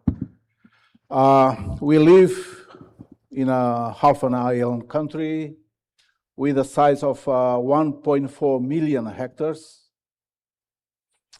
of which about 300,000 hectares are arable, with a population of 1.3 million people, of which about 70% are farmers, living almost largely in the uplands, performing subsistence farming, relying mainly on rain-fed irrigation, with a number of major irrigation schemes in place across the country. But in terms of food production, we are importing more than half of what our needs are. And in terms of agroclimatic zones, we have 6 agroclimatic zones, 3 in the northern part. We have northern lowlands, northern slopes, and northern highlands. And we have exactly 3 identical zones in the opposite southern part. So the lowland only consists of around 20% of our land. And you have mentioned about nutrition system, food system. And my first question to Professor Shapiro and also Governor Beasley, for Timor-Leste, in our current setting, what should a food system transformation mean in practical terms for our smallholder farmers? It's not a simple question. I arrived in Timor 72 hours ago. I read about it before I came online. I have some fundamental understanding of what is going on. There are food crops that are grown by traditional people in the mountains, household gardens, we call them, in many places. And those just need to be improved to become more efficient. It's not hard, but those crops need to be improved, whether it's through traditional plant breeding or using technologies like genetic engineering. Professor Shapiro, can you speak a bit louder? Yes. Can you, alin sila Rona gala? Rona? So I don't think land is the constraint. You mentioned a lot of the areas in the highlands are based on rainfall. I would ask you, how much water do you collect into reservoirs to use for irrigation in the dry season? These are simple things to do. We took an area in Vietnam in the Central Highlands which had been deforested and used for coffee, and they were diminishing the aquifer and salinating it. We showed them a technology called using swales into retention ponds where we collected enough water so in the dry season they were able to irrigate their crops. So that'd be one thing. How much water do you collect? You don't want it to run into the ocean. You want to be able to use it. You want to be able to use it to farmers. If you don't collect it all at the top of the mountain, collect it at the middle of the mountain. What doesn't collect there, collect it at the bottom of the mountain. So it's water should not be a constraint. Good seed, and my colleague mentioned seed. I can't tell you how important certified seed is that produces. If we have areas where we are growing in more drought-tolerant areas, then we need to get plants that have that characteristic. And we had a gentleman from the Australian National University. They have a big agriculture department there, University of Sydney, Melbourne. Many places in Australia could become partners with you in this breeding program to facilitate the ability to grow crops where they need to grow the best. Now, will you ever be 100% on the amount of land you have?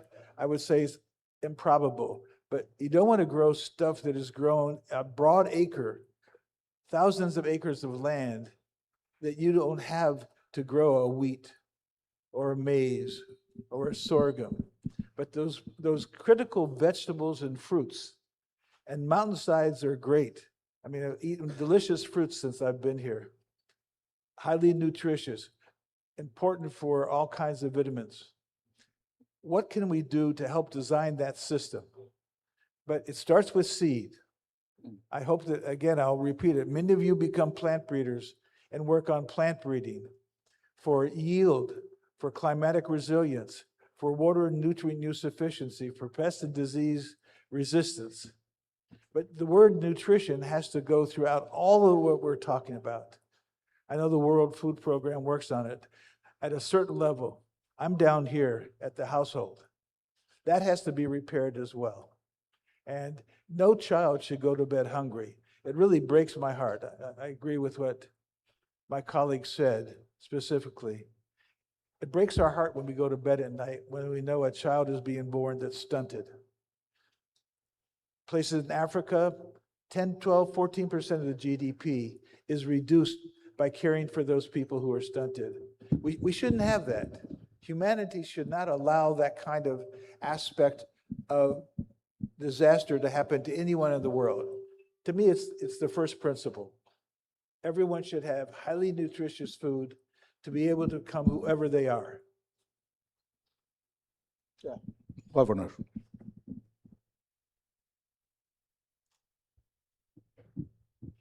Someone just died from hunger. Every 4 seconds. Add another 4 seconds, a child just died from hunger. When there's $500 trillion worth of wealth on planet Earth, that's inexcusable, unacceptable. So you're not alone with this problem. But what can we do here in Timor? And I think what Dr. Shapiro is talking about is focusing, being strategic, the better seeds that you can use. What landscape rehabilitation needs to be made so you have resilience and sustainability. We can give example after example from Vietnam to, I can go from countries all over the world where at the World Food Program, we work, for example, in Mazar el-Sharif in Afghanistan. This was just a simple example. So you have the flash floods and all the crops that were being grown down in the flatland right below the mountains would get just wiped away. So we came in and worked with the type of terrain that you have here, putting up irrigation lines, water systems such that we can put the water in pools of water with small dams and reservoirs, so that when you have a drought, you can draw from the reservoirs down into the valley. And when you have the flash flooding, the water is diverted such that it's captured. And I remember standing on the hill with the tribal leader, and he said, Mr. Beasley, years ago, our children were leaving because they had no hope. And they were joining extremist groups and leaving the country. And now they bring their friends over to show the success that we're now feeding ourselves. There's no reason that that can't be done here. Now, the young people, this is up to you to work with the leaders here to make this happen.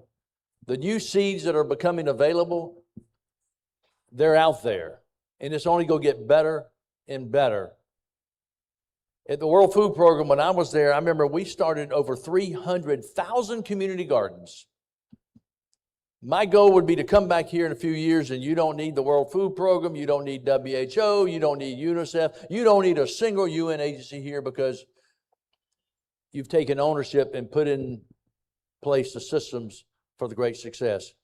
I've walked the streets in the last 2 days, and you can see in the hearts of the young people a desire that's unparalleled in anywhere in the world. You can get this done. You can make this happen. I have no doubt about this. It's exciting, but in the meantime, there's a lot of work to be done. As we were driving up to Fort Balabu, seeing the terrain, this is just on this side, of course, of what we didn't see. I would love to have a whole day in a helicopter flying around looking and saying, all right, here, here, here, and here. But talking with your leaders who understand what the realities are and what are the practical solutions, this is a time like this. I do think with AI is so much good that can come from it. While we're fearful of some elements of it, I think we're going to be able to path forward a lot of opportunities that allow us to grow food cheaper, more strategically, and more nutritiously. I would just add one thing. If you don't have a helicopter, there's groups like C4 Aircraft. C4 is in Bogor, Indonesia, close by. They have satellites that circle the globe on a constant basis. You could get all the kind of terrain information you need and want. They probably have information going back 10 to 15 years of satellite images of this region. So you could start to make the initial discussions and understandings about that. And don't believe that you have to do this by yourself. This is something I want to really drive home. Uncommon collaborations. The World Food Program, University of California, Davis, C4 Aircraft. They're institutions. The big seed companies have interest in you. They don't want you to fail. They want you to succeed so you'll buy their seeds. But they have things that might be appropriate that you could go to. Universities have programs where they're looking for problem solving. And this is a problem solving event. We know the problem. Now we have to solve it. So don't believe that it's the two of us plus a few other people who are going to make the game exactly what you want. It'll be these uncommon collaborations, people who not have ever worked together before, specifically on Timor-Leste. But now's the time to engage those people to help in this process. Let me take advantage of this technology. I mean, with AI, I mean, this is the amazing thing. I give speeches all over the world about we're more connected now because of the internet, social media, than we've ever been in the history of the world, but yet we're more divided. But on the other hand, technology has given us so many doors of opportunity of having better foods and better access to what's been working around the world. that you can partner and bring here in Timor. Jacqueline, I was talking to her at World Food Program Director here about Sinutrio, which is a program that the country of Timor-Leste is implementing now in the World Food Program. We're just providing some expertise and the implementation of these types of programs. So for the young people, you can go online and find so much data, so much information. And one of the things I always try to do to make certain that those of us in leadership, whether it's in the government or in the United Nations, don't let our arrogance and ego get in the way of new ideas and new solutions. You young people, you're on the internet surfing all the time. You know, yeah, you do a lot of stupid things you shouldn't be doing, but don't we all? But surfing on the good things that can bring solutions here and bring that to the leaders, because a lot of times you just don't know. I can't tell you how many times I had someone on my team that would come to me with an idea and I'd want to hear about it, because sometimes that's that one idea that will change the paradigm for you. Thank you, Governor. Allow me to address my fellow countrymen shortly in Tetum. Alin Sira, estudantes no mestre Sira. Primeira pergunta no bem how coloca ba itania oradores na rua ne kulia kona ba hareba itania situação ne bem maka maioria população 70% agricultor, moris e rai ne bem maka praticamente marang quase tinan tomak. Ita depende ba udang bem ba halo agricultura. Aihan maioria ita se importa hela. Então, a uso do senhor na rua, né? Se itacar a transformação do sistema alimentar, saída é chave. Leve o professor Shafiro, nós o governador David, até que ia botar rua tolo. Ira ita tem hadia tem a fini, seed. Não ira ita labela considera B nesse problema. B fulan tolo não é mais que ita hetan tinan. Ita halo esforço hirana para tu coleta bene. Para ita bela usa fali a bailoron. Nós ia conversa particular do governador David. Ita bem rai ocos iha. O insama que a tecnologia bela ajuda ita bela explora bem os rai ocos para sustenta ita atividades agrícolas. Nebe alin sira mestre sira prepara na fatin hanoi de dia qua cara que perguntas ruma ita tempo limitado do nem mas o cara que facilita e a melhor esforço possível para tu loca sessão ne você além sira. Professor na rua ne sira preocupa com stunting. Tamba ita labarik barak maka malnutrição, malnutritido. Tamba ne maka la suficiente para ita to han barak rate, mas bem tem han ai han ne maka e nutrição. Para bela lori efeito dia que vai ter saúde mental, físico, ba itania moris, nós vai ter serviço. Professor Shafiro and also Governor David, you talk about stunting, you talk about nutrition. How Timor-Leste can do to make nutritious, especially children, nutritious food an agricultural objective, rather than only a health sector objective? I think it's a fundamental question, and you're raising a very important part. I wish the president was here and the prime minister. We would be talking to them specifically, because they're the ones who are going to have to state this is a fundamental thing that we must do. We must end chronic hunger and malnutrition and stunting in children. It's a mandate. It's not a too nice to have, it's a mandate. If the number that someone told me today is 40% stunting, it's almost a crime against humanity to think that that many children will never be anyone in this room. They won't be a Nobel laureate. They won't be a Turing Award winner. They won't have the opportunities that we hope that all of these students will have, because they had a healthy upbringing. They got the right nutrition at the right time in the mother's womb. So the government needs to say this is a fundamental truth. We will end chronic hunger and malnutrition in 10 years, because it'll take that long to do the plant breeding and to do the education and to do the outreach to the communities where we've never talked about this before.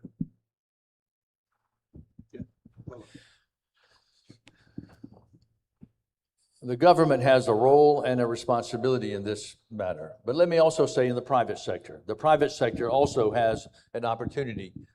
I think this culture is like 97% Catholic or something like that. And the teachings of Catholicism, the teachings of Jesus of love your neighbor, the teachings of the Torah of love your neighbor. These are fundamental obligations and commandments that we have for one another. Loving your neighbor is everybody.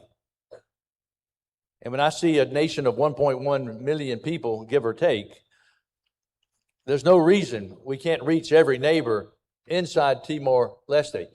Now, you're going to be, if you watch social media over the next year, I'm going after, like, for example, there are 50 million millionaires, billionaires, 50 million of them. We got 350 million people marching to starvation. That means if I can only get each billionaire to support 7 people at $5 a day, or actually it's $1.50 a day. Oh, come on, that's ridiculous. Why couldn't we end hunger? Is it too much to ask the billionaires to support 7 little children a day at $1.50 a day? I mean, it just isn't much to do. So here in Timor, when I was at the UN, I remember when I came into the system, they would talk about these platitudes. And I would say, well, okay, they wanted a way to work better. I'm like, well, tell me how it's going to work right there. I remember in some of my first meetings at the World Food Program, I was meeting with UN leadership in some of the countries, and I was trying to understand the systems. And I said, how long have you been here in this country?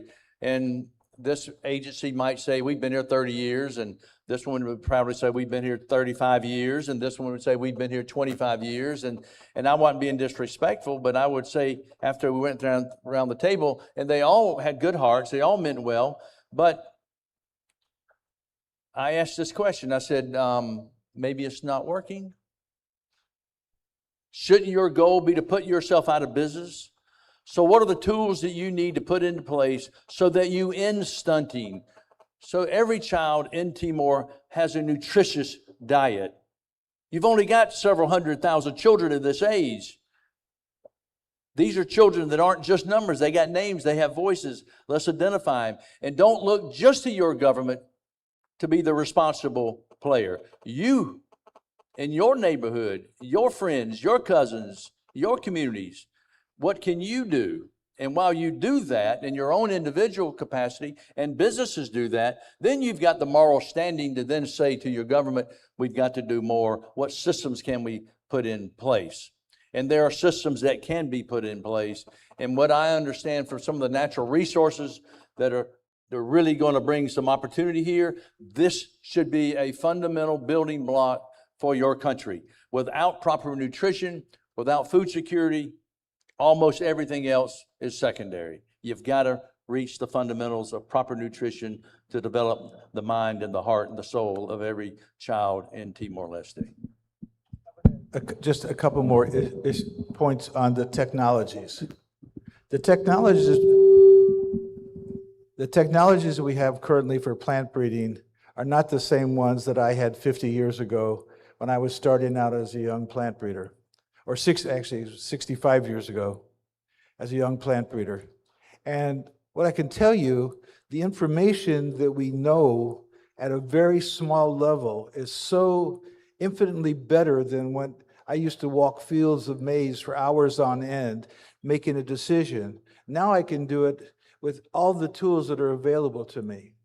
And in addition to the traditional plant breeding, a few years ago, during COVID, the Nobel Prize was given to Jennifer Doudna and Emmanuel Charpentier for their discovery of a technology called CRISPR, which basically means I could go in without genetically modifying with the GMO technology. I had these little molecular scissors, and I could cut out the area of a gene that was receiving the disease that was pressuring that plant and replace it with resistance. It sounds like science fiction, right? But it's actually real. It's being employed everywhere in the world. And the original CRISPR was owned by a company called Corteva. But now we are building open access. So everyone in this room could have access to all the information they need to do a gene-edited, not a GMO plant.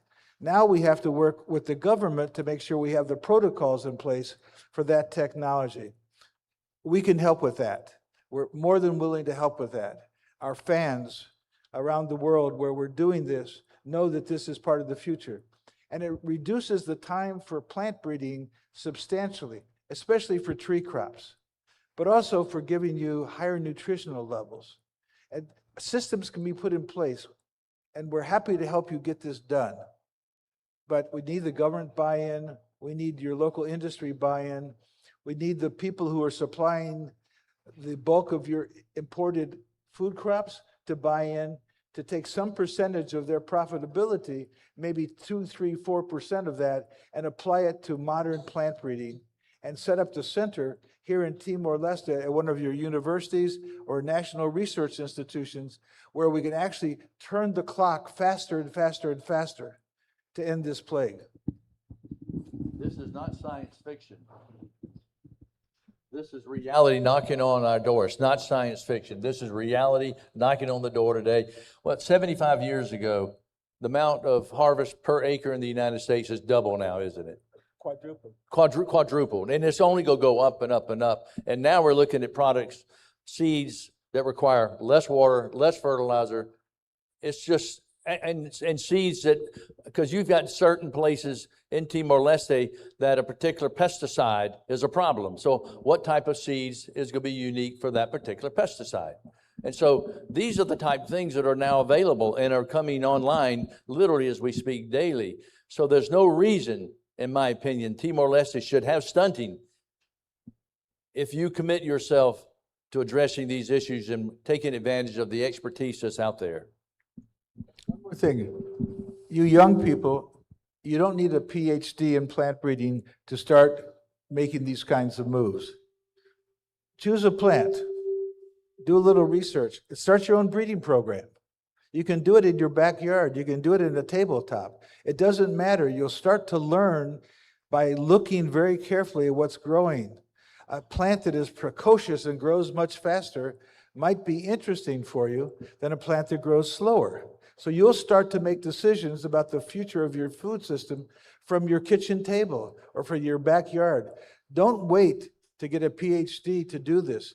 Start going online and understanding these technologies that are available and applying it. Yeah, thank you, Professor Shapiro and Governor David. Now I'm giving the opportunity for the floor for the students and professors, and also since the comments made by Professor Shapiro and also Governor David mentioned about the role of the government, and probably representative from the government can also make some comments due to the question that I raised, how Timor-Leste can make a nutritious food system, or a nutritious children food system, particularly an agricultural objective, not merely an health sector objective. Nebe na ministro sira kari kusira balong bela kara komenta kono bidane. Mas há oportunidade ba tina alim jovem sira, estudante sira, at hal perguntas. Por favor. Yeah. Can you make your question clear and directed to whom? And please introduce yourself as well. Thank you. My name is Felipe da Costa. I work with the FAO. It's an honor for me to be here to address these questions. Actually, I'm not sure if you can hear me. My basic theory is on para. Please come closer. Can you hear me now? Yeah, this might be better. More, okay. Yeah, closer.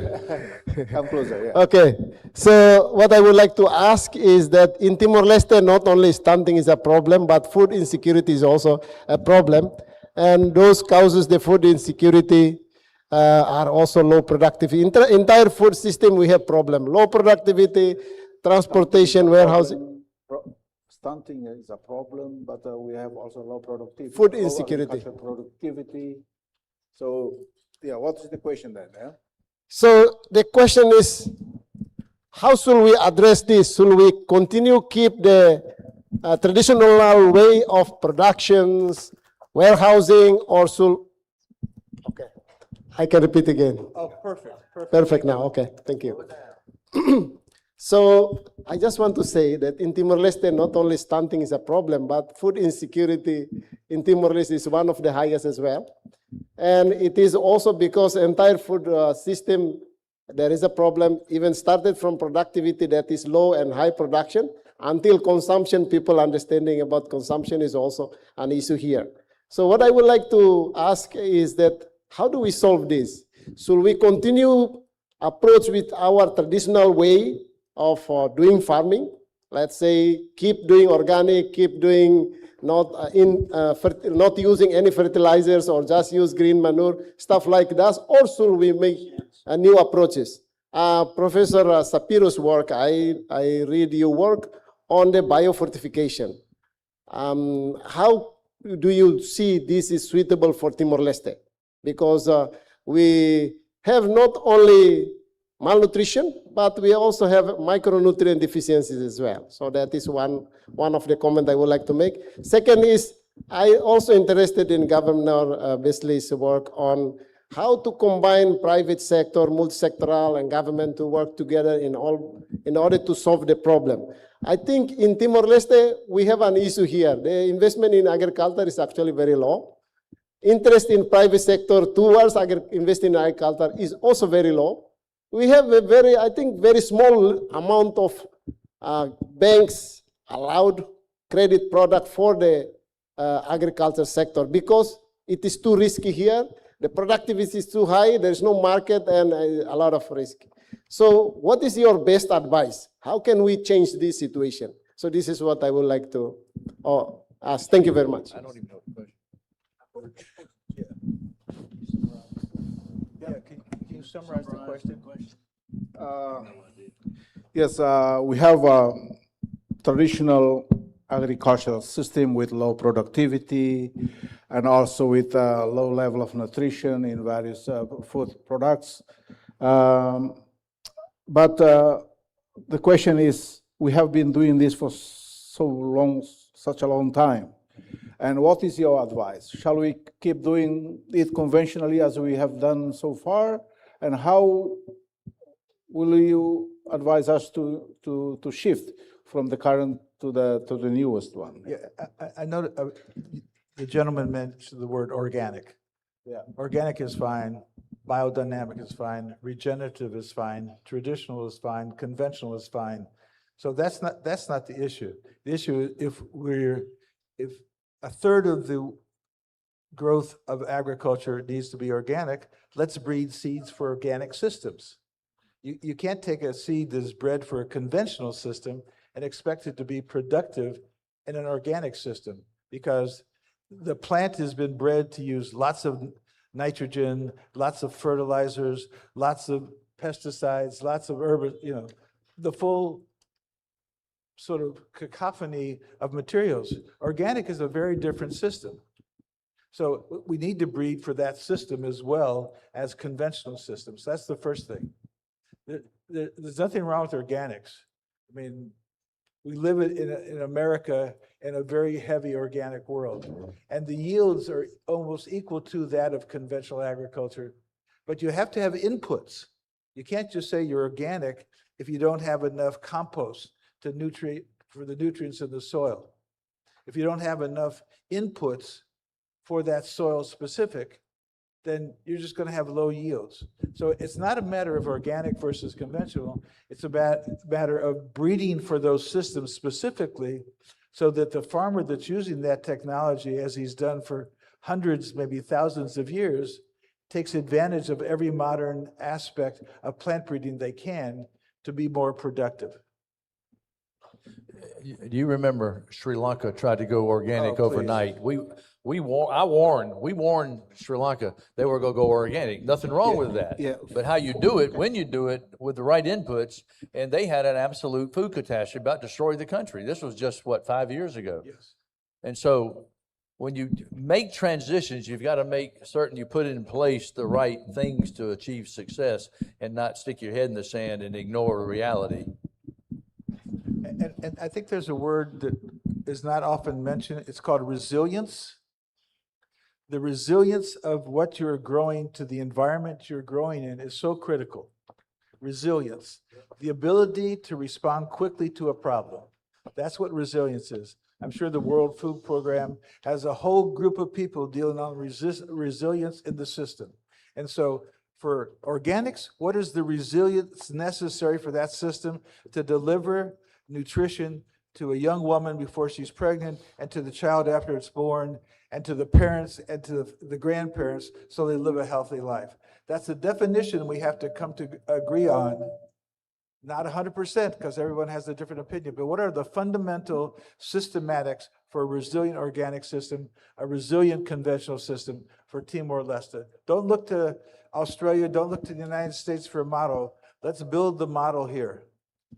In the area of resilience, for example, at the World Food Program in Niger, in all the villages that we implemented sustainable and resilient type programs, when shocks did hit, 80% of those villages did not need additional outside support. The cost savings was in the hundreds of millions of dollars.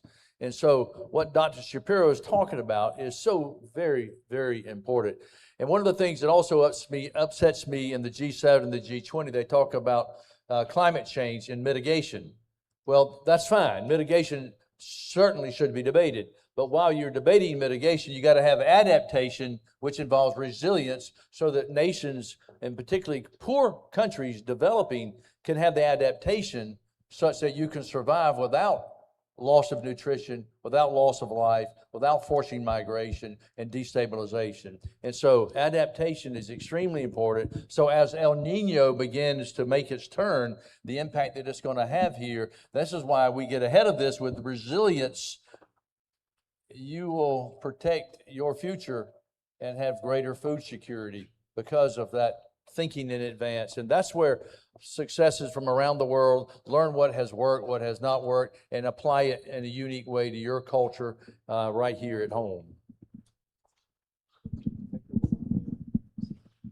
Yeah, how convenient we still have time for two students or Amy, yeah.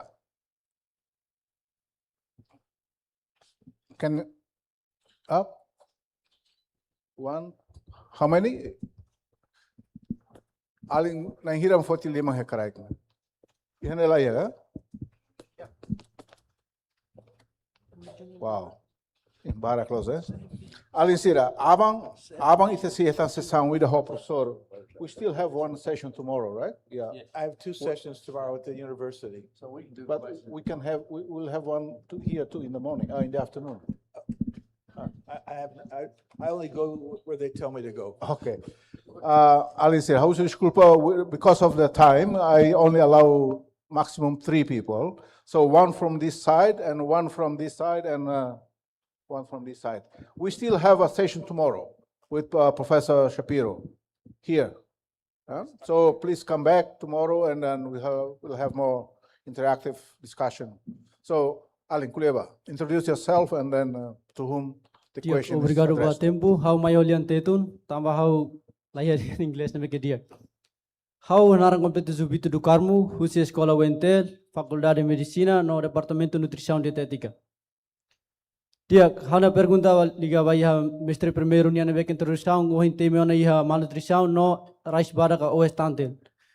Dia, how hana pergunta ya na ba how atu kolia iha ne ami na São Timor-Leste. Ia Ministério Saúde, Organização Bara, Kanisan OMS, Unicef, FAO, Nomos Cruz Vermelha, sempre halo promoção husi município ou area, area rural sira. Halo sempre halo promoção, baia kona baia rice barak, malnutrição. Mas be atu objetivu husi sirne atu reduce baia rice barak no malnutrição. May bay tare radidade la reduz, may bay na fatinamenta. O insao, Mr. Lindrone comentário bahia problema idane. Obrigado. Yeah, according to this young gentleman, we have done a lot of trainings, awareness raising towards this stunting problem from the Ministry of Health and support from the WHO. We have done so many efforts, but in reality, the stunting persists, and even I think the number, because according to this gentleman, increased. So, what is your advice on this reality? We've got it. It's a great question. Thank you very much. It really does break my heart. I'm an old person, and it breaks my heart to think the numbers of stunting have been going up after all these efforts, as you suggest. It really starts with the fundamental food system. We need to get the Minister of Agriculture to meet with this group, you in particular, you students, and say, we need higher nutrition, deliverable food in every sector, the rural sector, the peri-urban sector, the urban sector. We, the youth of Timor-Leste, want to eliminate chronic hunger and malnutrition causing stunting. It's up to you. We will help you. We'll do everything we can. But it's up to everyone in this room to really start to say, how do we develop more nutritious, basic food, which is the system of delivery to the rural sector that they grow every day, that they've grown for hundreds of years, that maybe you grew up on. How do we put that in place? Let's figure out the way to do it together and then implement it. It doesn't cost millions of dollars. It's a group of people starting to look at what is eaten in every part of Timor-Leste. What are the crops that have the most value for neural tube development or for vitamin A, for night blindness elimination? Let's figure that out. And you have nutritionists in this country who can help. And if not, the World Food Program has connections everywhere in the world that can help you on understanding what are those key minerals, macro and micronutrients, vitamins, minerals. How do we get that into the food? And let's develop breeding programs. Let's do it. Let me share an old story that was given to me when I was a kid. There was a big storm that hit the coast of South Carolina, and thousands upon thousands upon thousands of starfish were washed up on the shore. And a little boy about 4 years old, early in the morning, was walking down the beach with his dad. And the little boy was stopping and picking up starfish, throwing it in the water, picking up a starfish and throwing it in the water. And after about 10 or 15 minutes, the dad was just like, son, there are hundreds of thousands of these starfish. You can't make a difference. And the little boy reached down and picked up one more starfish and said, it makes a difference to this one, Dad, and threw it in the water. Just start one child at a time. Just get started. I have no doubt when I look at your face and I look at the hearts of these young people in this room, you've got the will, you've got the political muscle, you've got the minds, but more than anything, you've got the heart, and that will drive change. Thank you, Governor and Professor. One last question from this part. Introduce yourself briefly and your question straight to whom you're addressing to. Good afternoon, dignitaries. I am Anderson Samuel, studying in UNPA's International MBBS program. So a very warm welcome to the dignitaries. And my question is, you already mentioned that we have sufficient scientific knowledge to address many challenges related to child nutrition. So however, child malnutrition continues to be a problem, particularly in developing countries. So from your experience, what do you think is the biggest gap between the scientific knowledge and evidence we already have, and actually translating that knowledge into practical, affordable and sustainable solution for children in countries like Timor-Leste? And what role can young people and university students play in closing that gap? So as a university student, what can we do in closing the gap?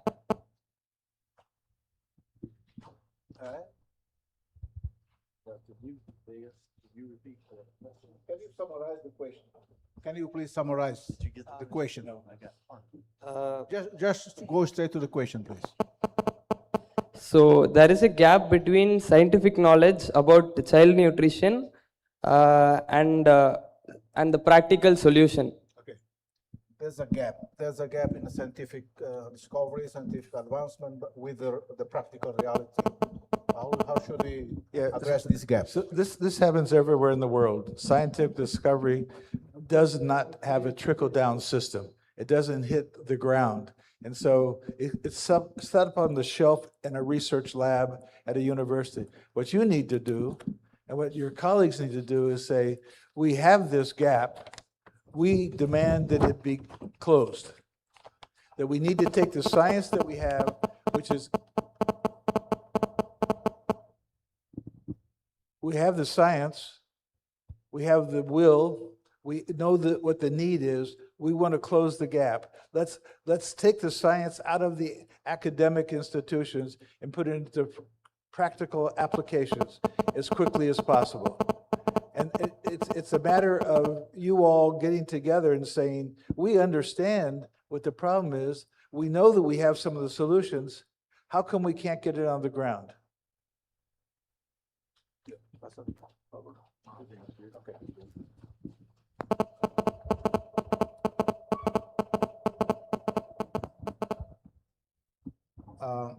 I think due to the time limit, but before that, may I ask the members of the government if someone would like to comment on the role of the government to address this nutritious food system, not merely a health sector objective, but agricultural sector objective. But anyway, we have reached the end of the session, but allow me to also inform everybody, especially the students and the professors, that we are going to come back. We are going to have this agricultural transformation in fragile settings session tomorrow around the same time here. So I invite everybody to be back and also to have more interactive discussion with Professor Shapiro, who's going to appear alone tomorrow. Can I say one thing? Yes, please. I see the distinguished president has joined us. We've been discussing at length the fact that we have an issue that's been brought up to us about stunting in children in Timor-Leste. Our whole conversation today in this panel has been, how do we close the gap between scientific knowledge, application into the field, into certified seed, into the hands of the farmers, so that we can eliminate this as quickly as possible. And I think we've had a great discussion about how do we connect the science with the ground. And somehow there is a disconnect. And what we've talked about is improving fundamental nutrition in the backbone foods of Timor-Leste. I can't tell you what they are, but I bet if we did a survey of 100 or 200 people, the same foods would start to come up. How do we improve the leafy greens so they have more folates in order to build better neural tube development in the brain? What are those key things that we need to do? And we've encouraged the students all to become plant breeders in order to make this happen as quickly as possible. So I appreciate you're here to hear the end of our conversation, and we look forward to helping you any way we can through the World Food Program. The new director is sitting here. If you'd raise your hand. Yes? And I know that David Beasley is impassioned about this on so many levels. It's a social, cultural, humanitarian issue, never to have another child born stunted in Timor-Leste. It would be a blessing if that were to happen sooner than later. Mr. President, before you arrived, when we started, I was we were also boasting about how much progress has been made, but there's so much more work that must be done. One of the things that I've done as I've traveled around the world, meeting with leaders all over the world in some of the most difficult places, the first thing that I look for in a leader is not how much they have up here, it's how much they have right here.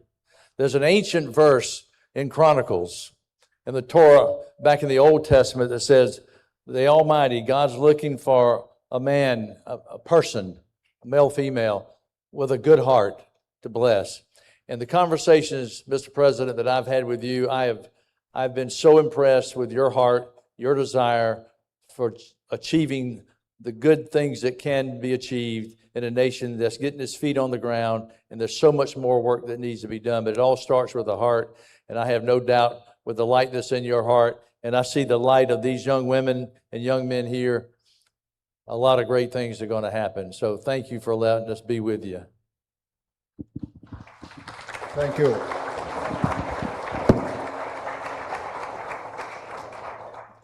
Allow me, before closing the session, to summarize the advice and the recommendations made by Professor Shapiro and also Governor David Beasley, that Timor-Leste should build a food system led by the government in partnership with the private and business sector, a system that is financially viable, technically feasible, environmentally sustainable, operationally deliverable, and socially and politically acceptable. And we could start by focusing on the seeds, in particular to make our seeds adaptive to our setting conditions, to produce nutritious food, and also to focus also on water harvesting.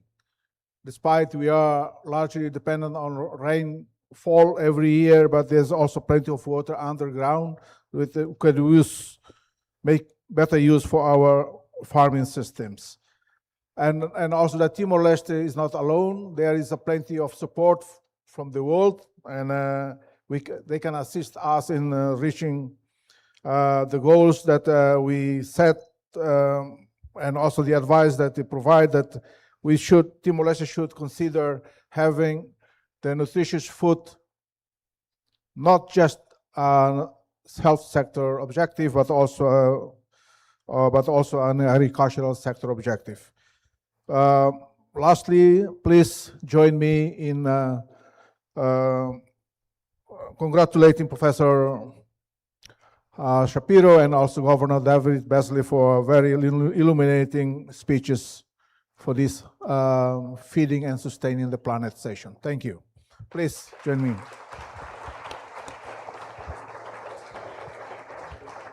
Our dear students will have another session tomorrow at the same time with Professor Shapiro. Thank you very much, Dr. Edmundo Viegas, and thank you as well to Dr. Howard Jan Shapiro and Mr. David Beasley for that important discussions. Ladies and gentlemen, excellencies, our final main panel for today turns to health, medical science, and human development. This session is entitled Health and Human Development. We are honored to welcome Professor Tim Hunt, recipient of 2001 Nobel Prize in Physiology or Medicine, and Dr. Frederick Ramsdell, a distinguished immunologist internationally recognized for his work in immunology. Moderating this discussion is Dr. João Soares Martins, a Timorese medical doctor, public health specialist, and academic with extensive experience in health sciences and medical education. Dr. Martins, Professor Hunt, and Dr. Ramsdell, the floor is yours.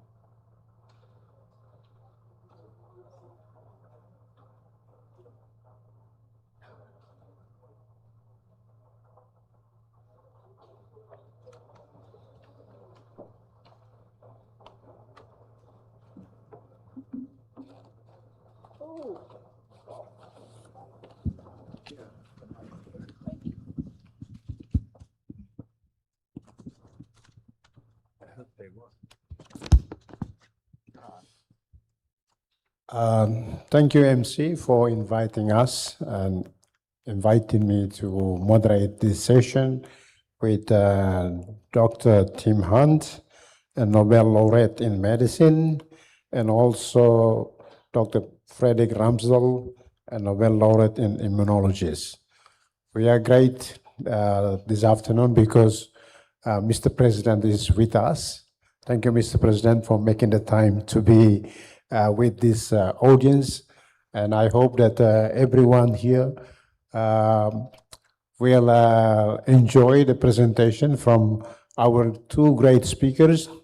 They are Nobel Prize winner in biochemistry and also in immunology. Let me briefly read biography of a very brief one. Sir Tim Hunt is a British biochemist whose discovery in cyclins helped reveal how cell is controlled. Working in the sea arching eggs in the early 1980s, he observed protein that appear and disappear rhythmically as cell divided. This led to identification of cyclins, key regulators of the cell division.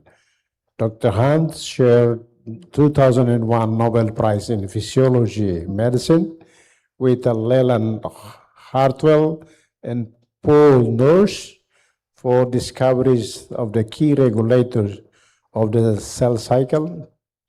Dr. Hunt spent much of his career at the Imperial Cancer Research Fund, Cancer Research UK, and has also been deeply involved in scientific education, mentoring, and international research network. While Dr. Frederick J. Ramsdell is an American immunologist and biotechnology leader, his research helped explain how the immune system prevents cells from attacking the body ounce tissue, or we call it autoimmune disease. With Mary Branknow, he identified the mutation of the FOX3 gene as the cause of severe autoimmune disease. This work became central to understand regulatory T cell and peripheral immune tolerance. Dr. Ramsdell shared Nobel in physiology in 2025, just a year ago, with Branknow and Simon Sakaguchi for discoveries concerning peripheral immune tolerance. Dr. Ramsdell's career has moved between research institutes and biotechnology companies, including Zymogenetics, Novo Nordisk, the Parker Institute for Cancer Immunotherapy, and Sonoma Biotherapeutics, which he co-founded. He's also currently associated with Sonoma as a scientific advisor to the board that he chaired. So I give the time between 7 to 8 minutes to each, to Dr. Hunt as well as Dr. Ramsdell to say remarks to our audience. So the time is yours. Who should go first? I think by age it will be, I'm sorry, Dr. Hunt should go first. I'm older, but no wiser, unfortunately. We feel very small here after the previous discussion, very small indeed. Because frankly, I think it would be true to say that both our careers really rely on a luxury that this country probably can't afford, which is tremendous investment in basic research. And I say that I'm sure this is true because basic research is very, very, very wasteful.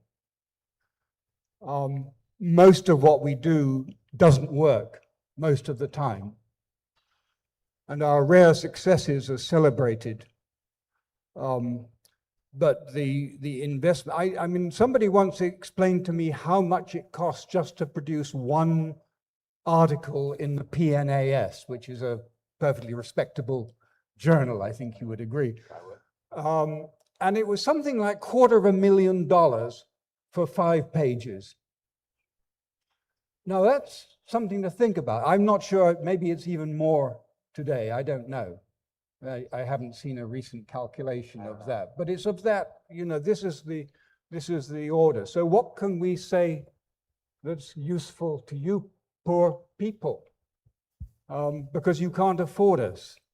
But what we can say is that I think actually the things that we learned to do were very simple, very basic, and perfectly applicable to really all problems that you face. I mean, it's a matter of being absolutely true and honest. And put it this way, you know, one of the first things that I learned as a scientist was at about the age of 11, when the science teacher had a test tube with oxygen in it.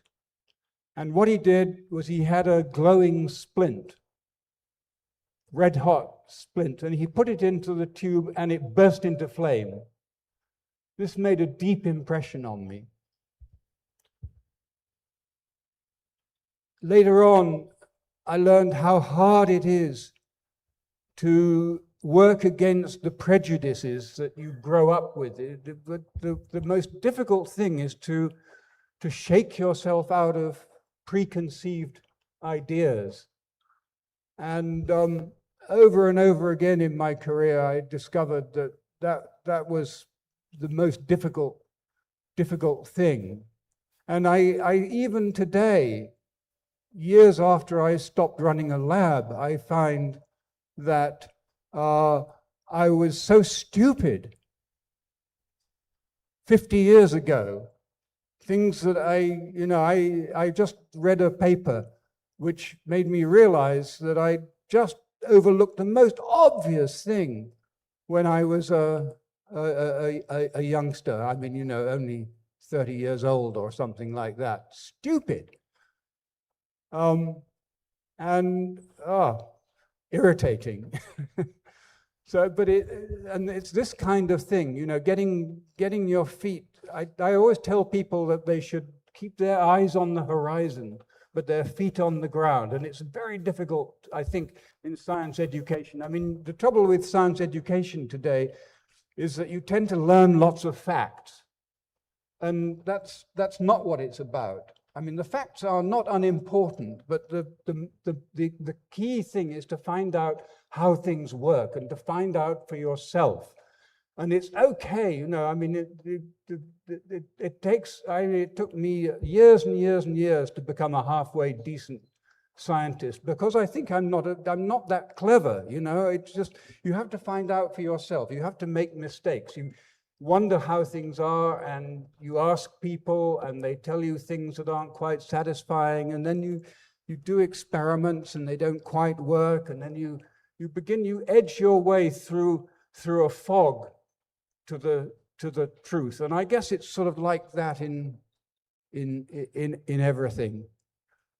But it is very difficult to convey as a scientist, you know, the actuality of what we actually do, because it is so specialized that it's really hard to convey in simple language, you know, the thrill of the chase. And that's sort of what it's all about. I mean, we were at a session earlier today when I explained that I thought the most difficult thing to do if you're a scientist is to find a really good problem. That means something that people don't know, that nobody in the world knows, understands, and which you think you could figure out in a reasonable length of time by yourself or with the help of your immediate colleagues and collaborators.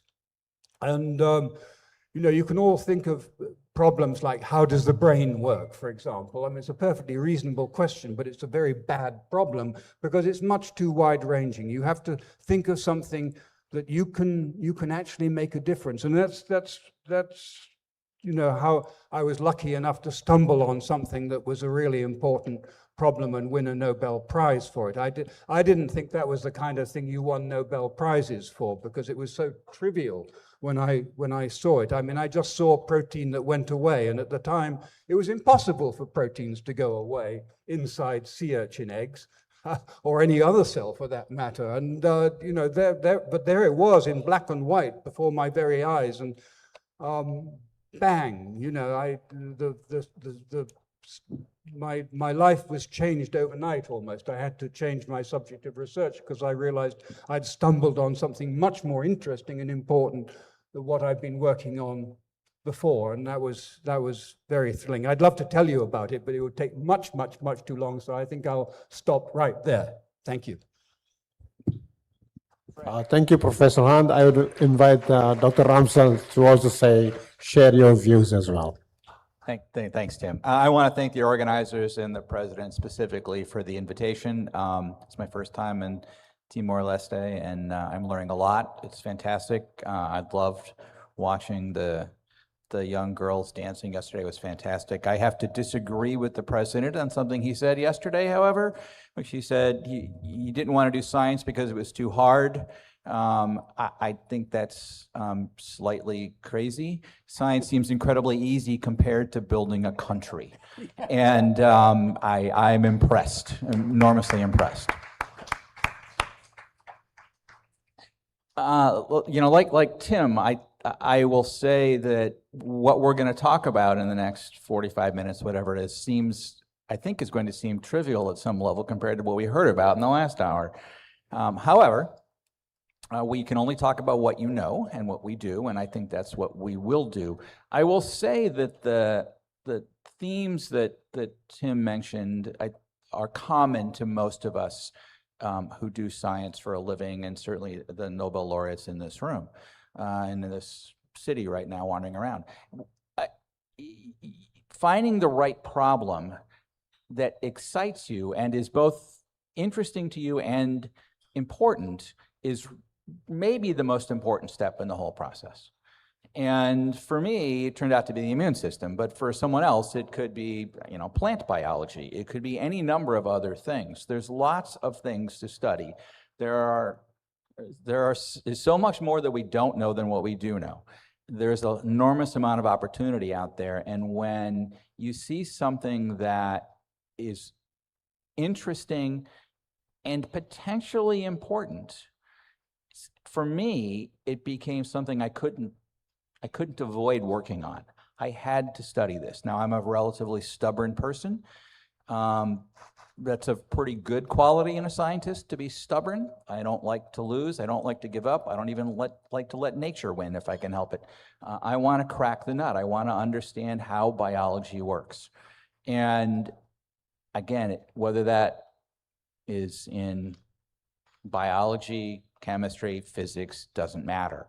I think you need to be stubborn, you need to persist, you need to find ways through all the mistakes you and all your colleagues will make, because you will make many. But if you're persistent and a little bit clever and you pay attention, you learn from those mistakes, which is, I think, something we've all done. And if you're lucky, you can actually stumble upon something really important. People like to say, Tim and I were talking about this earlier, people like to say, well, you're a Nobel Prize winner, you're brilliant. We're not brilliant. We're smart, we're good scientists, but we worked on a problem that was actually important, and we had some luck figuring out the solution to that problem. Everybody had some luck along the way. And I think you can make your own luck, but you need to be prepared to receive it as well.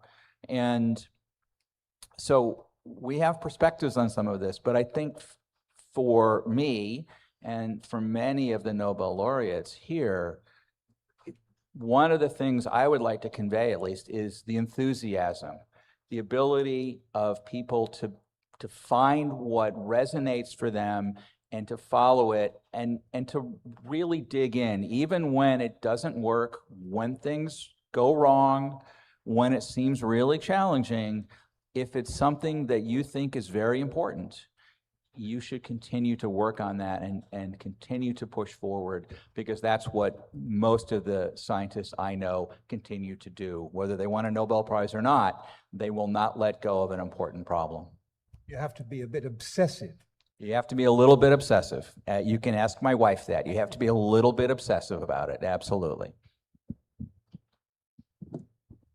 Oh, thank you for sharing the very nice story and also the persistence, and also being a scientist, you need to be stubborn. That I like that terminology. That's very good. Perhaps before giving to the audience, I would like to put just one quick questions to you both. Given Timor-Leste, a small country, our state budget is also not as big as big countries. Should we spend our budget on the service delivery, or should we also consider some for research? As Professor Han said, research is actually a luxury. So should we be also taking part in this luxury, or should we just concentrate on the service delivery, given you still have problems like stunting that we just discussed before, which is still 45% of our children still stunted. So that was the question. I guess the stunting problem, I mean, that is actually, this doesn't sound to me like a scientific problem, does it? I think that's the thing. It's more of a political or a social kind of a thing, I guess. I mean, I have no idea how you solve it. It's not my thing at all. I think it's, you know, I think scientific education is really, really important. And because it can be used to solve any problem that you work on. I mean, the techniques are really, really simple. I mean, you know, it's sort of no more complicated than, I like to give the example of wine tasting, right? I mean, you want to find the most the job is you want to find the best wine that you can afford. You know there's better wine out there. You know but there's also worse wine. So you know your budget. So what do? Well, you open all the bottles that you can afford, including the one that you just can't quite really afford. That's what we call a positive control. You open a very cheap bottle, which is probably really awful, and that's the negative control. And in between, you have the ones which probably you can afford and could buy. And you just taste them. It's very simple. I mean, you know, and which one tastes most like the really good one, and then which you can afford. I mean, that's really all it is, I think. Yeah, I will say, and I love the kind of about scientific education. So your point was, you know, should Timor-Leste become a research hub for biomedical engineering? I don't think that's anytime soon. There's too much infrastructure. Way to go before we get There's there. too much infrastructure. But the principles of scientific education, scientific examination are really, really important. And I think even more important today than they were 5 years ago or 10 years ago, because it's also very easy to have disinformation out there. People lie. There are mistakes out there. People misinterpret things all the time.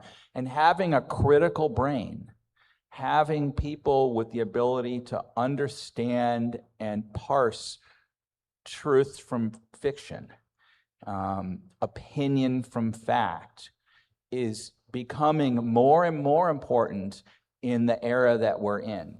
AI is a great tool. Social media is a great tool, but it has its challenges and it has its risks. And without the ability to critically parse what is coming at you, I think it's going to be a very, very big challenge. That doesn't mean you have to have you don't have to turn Dili into Boston, right? And you don't want to for a whole bunch of reasons. But having a population that's educated, able to think critically, able to determine truth from fact, will benefit the country multifold over the next decades. Exactly. I mean, I think the trick is to inculcate a sort of experimental cast of mind. You know, we were told as students in Cambridge, when we were quite advanced actually, not to believe what we read, to find out for ourselves. And the way we were taught actually, even in the lectures, the really advanced lectures, was these are the experiments that have been done. This is what we think it means. What would you do next in order to push the story forward?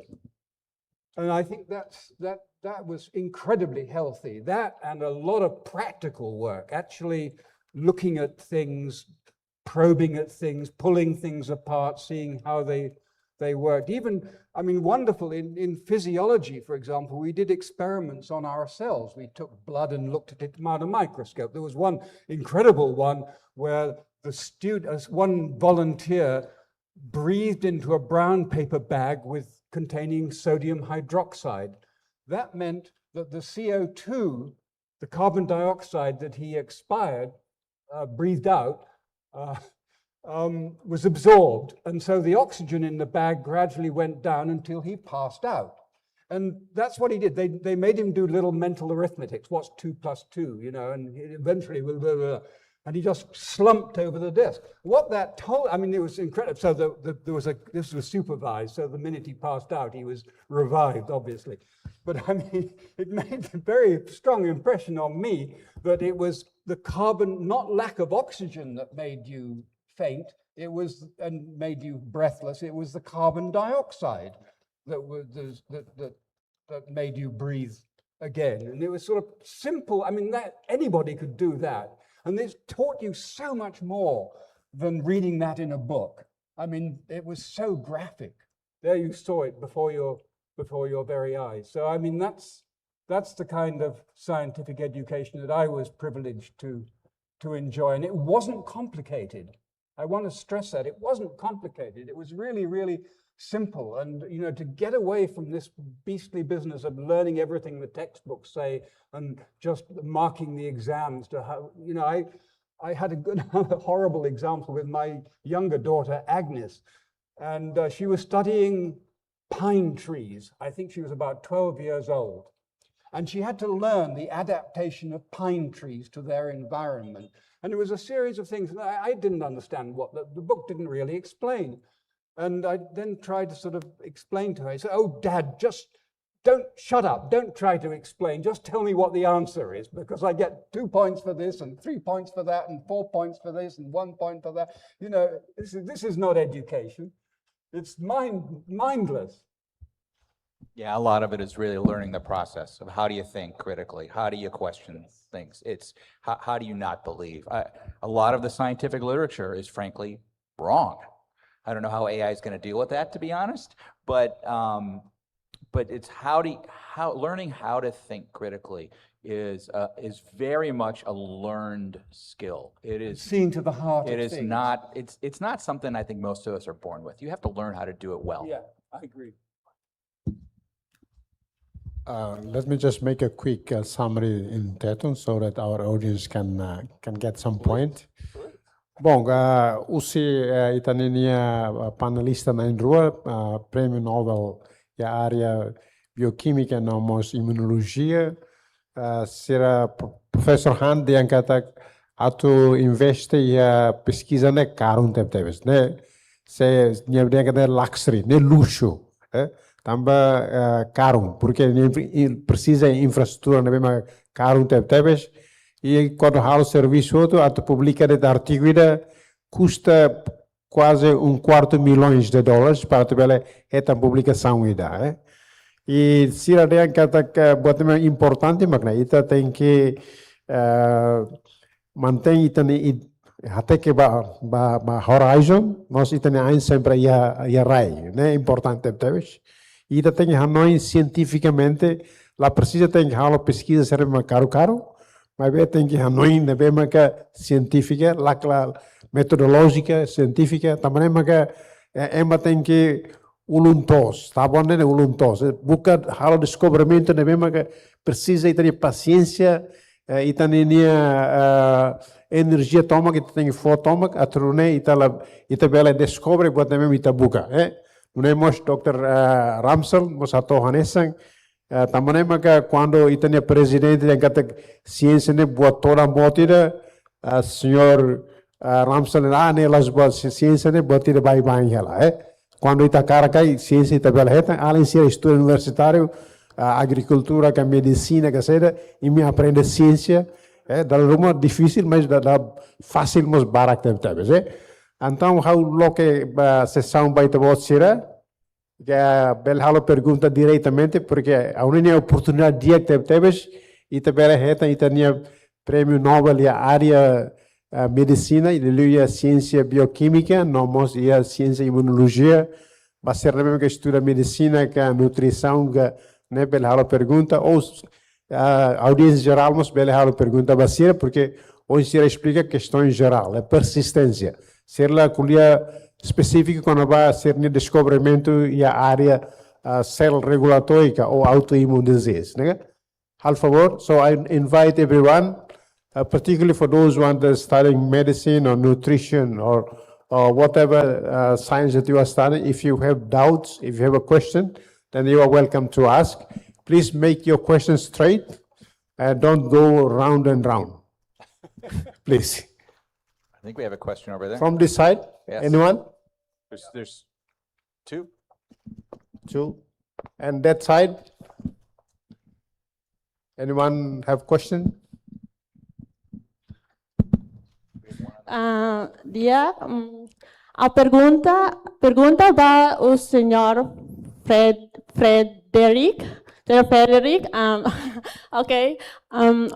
Onsa ho itabot niya sentimento nudar novo cientista ou cientista foi ida.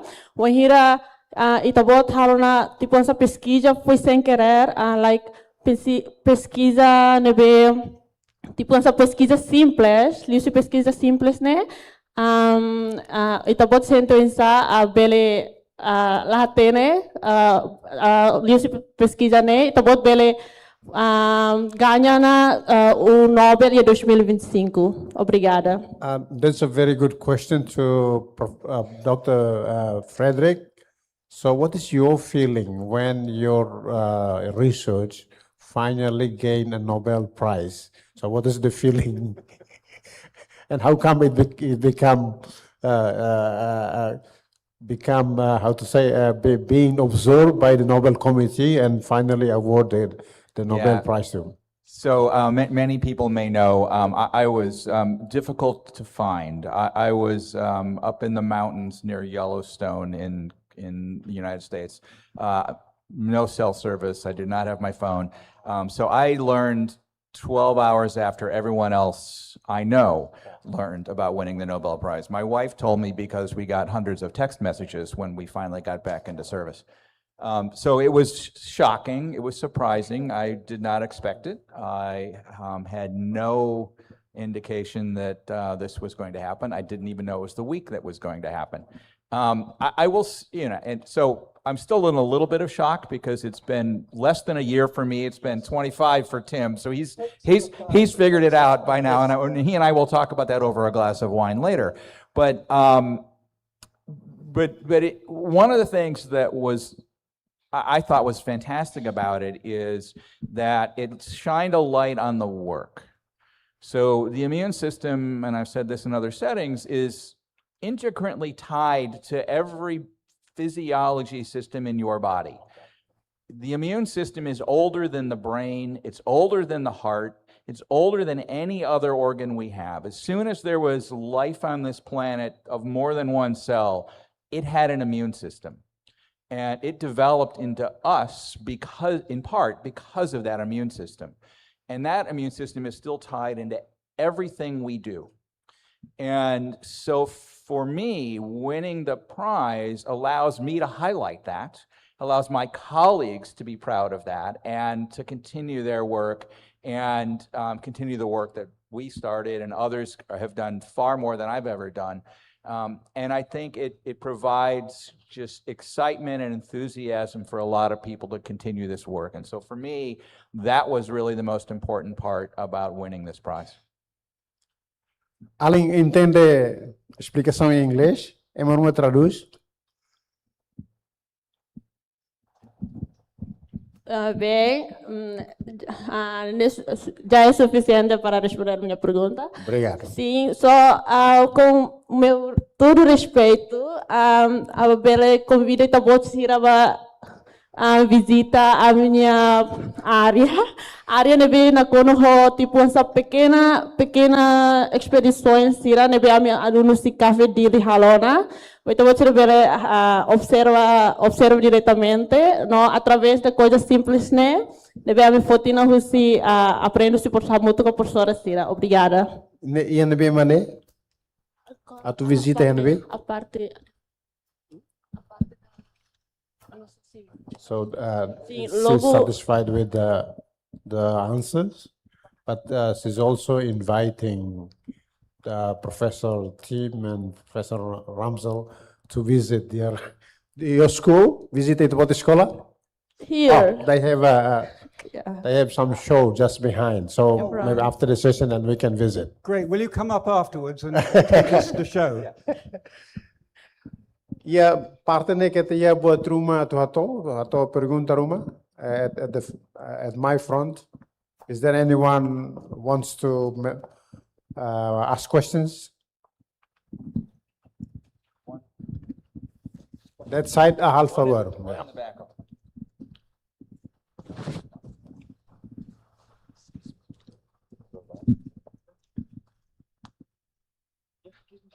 Can my foot in micro?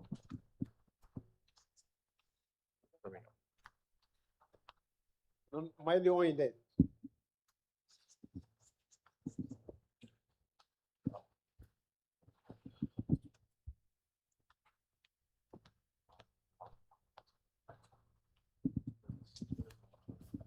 Yes, that.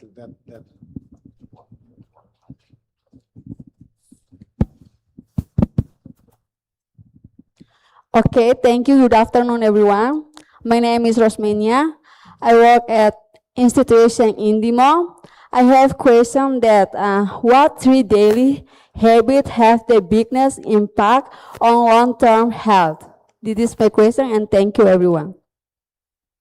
Can you repeat the question because I hardly understand the question? Okay, my question: What three daily habits have the biggest impact on long-term health? The three daily habits. Yeah, three on daily long-term habits health. and long-term health. So Tim's lived longer than I have, so he should probably answer that. One is to have a good doctor. But I think on a exercise- daily basis? No, Hopefully no, not. not on a daily basis. No, I like to walk a lot. And in fact, my phone tells me that I'm 10 years younger than my actual age because I walk an average of something like 12,500 steps a day, which I don't manage here because we're too busy, but never mind. And I think the other thing is to eat a balanced, healthy diet. And I'm very interested in food, and I easily get bored if it's all the same. So, there's an incentive to vary it. And, I'm trying to think of a third one. And what's a third? I'm not sure I can come up with a third one. Keep alive and interested, I think, actually. I do think keeping your brain mentally engaged is very, very important. I don't know how to turn mine off. I sometimes wish I could, but I can't. I agree with Tim on the other two, though. Some form of being active. I can't sit very long in any one place, and so. And you like to go to the mountains? I love to go to the mountain. It doesn't matter. Put me on a bicycle. Put me on skis, snowshoes, hiking boots. Doesn't make any difference as long as I'm actually moving. I'm pretty happy about it. But I think keeping your brain engaged is also very very important for personal happiness, but I think also for well-being. Well, actually, the other very important thing is sort of just daily interactions with other people, with friends, with colleagues, with the person at the supermarket checkout. You know, all those human interactions are terrifically important. So you get the answer. So make sure functioning your brain, and then interact with your friends, your colleagues, your sisters, brothers. Do a lot of exercise and eat balanced diet. That is and sleep enough. Sleep enough, yeah. Well, very important. And travel, actually. I love going to. I don't know. They say sleep is important, but I rarely sleep, so I don't know if that's important. Of course, I may die tomorrow, so you know, we'll see how that goes. Sleep is important to me. Okay. Yeah. Good. Yeah. Any more questions? Yeah, there's one right behind the flag. Oh, please, young man, please.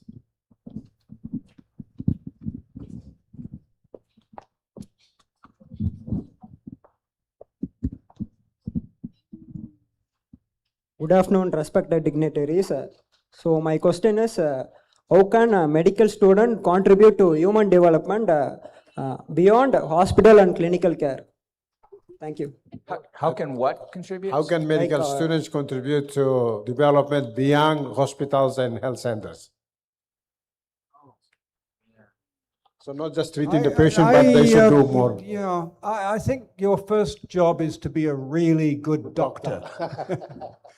And you know, and some really good doctors also do amazing things outside. But first and foremost, be a really good doctor and see whether in doing that you can, you know, extend your scope, if that's your ambition. Because I'm sure there are other things that you could do, you know, and there have been some instances of doctors who do great work for the community outside and, you know, do inspiring things. But I think your first responsibility is to stay grounded. I think the answer is very clear. Sure, sir. Thank you. Being a good doctor and do a lot more for your society.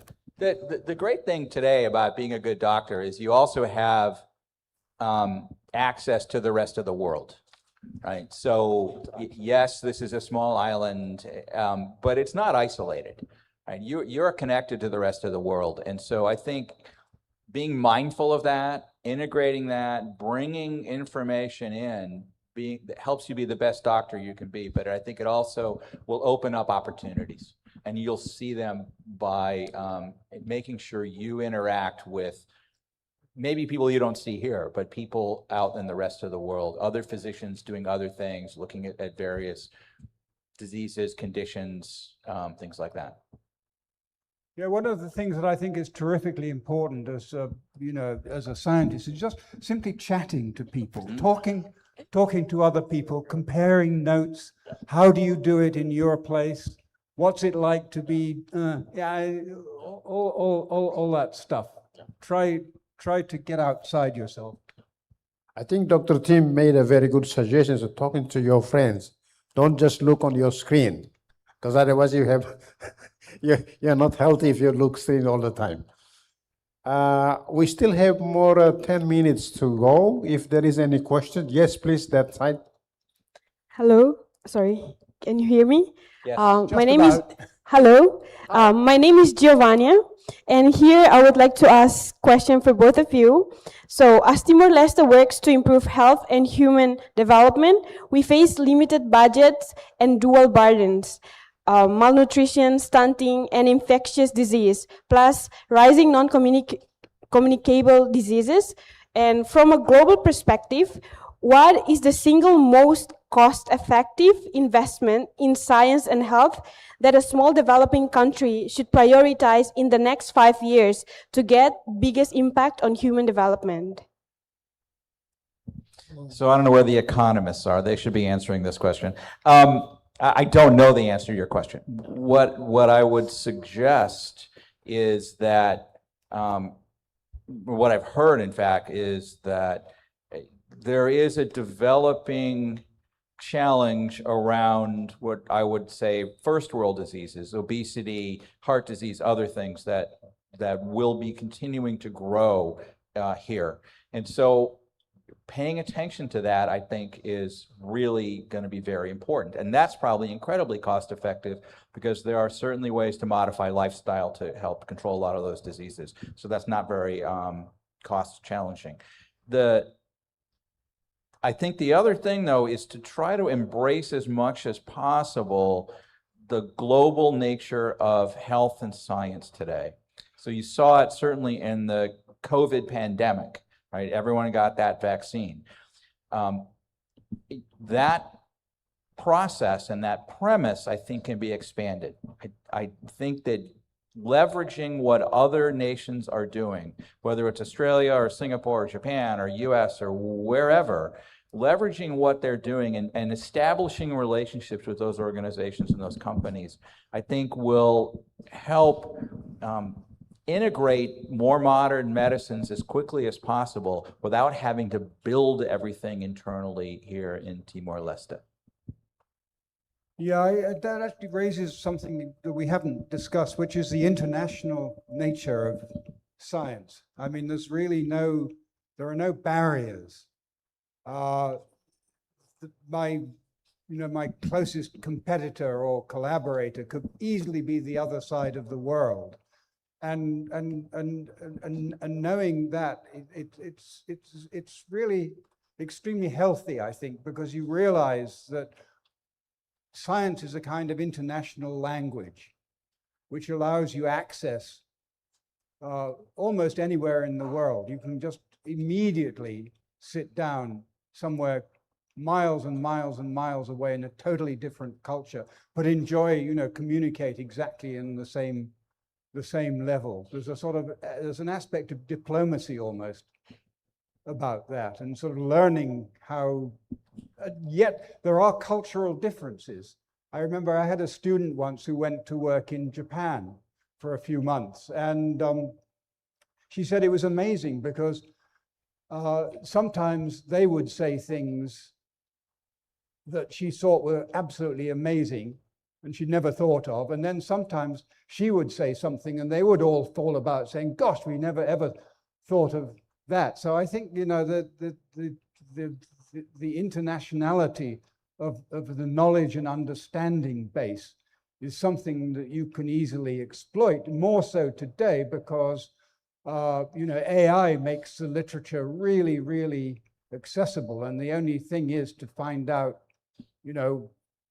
go back to the sources and make sure that what they're saying, what you're trusting, is really true and trustworthy. Thank you very much. Thank you very much. I think that brings us to the closing of the session. I invite all of us to give a round of applause to Dr. Tim and Dr. Ramsel for their nice, stimulating presentation. We hope that we could have you more here. Maybe we would like to suggest to Mr. President to bring you back next year so that we can have more discussion and engagement with our youngsters. That would be great. I think that's all our session. I think the message is very clear. Invest in science, invest in good health as well, by doing simple things as having enough exercise, having enough rest, train your brains. This is very, very important. And interact with your colleagues, your friends. Do not focus on your screen all the time. That is a very good message that we come out from here.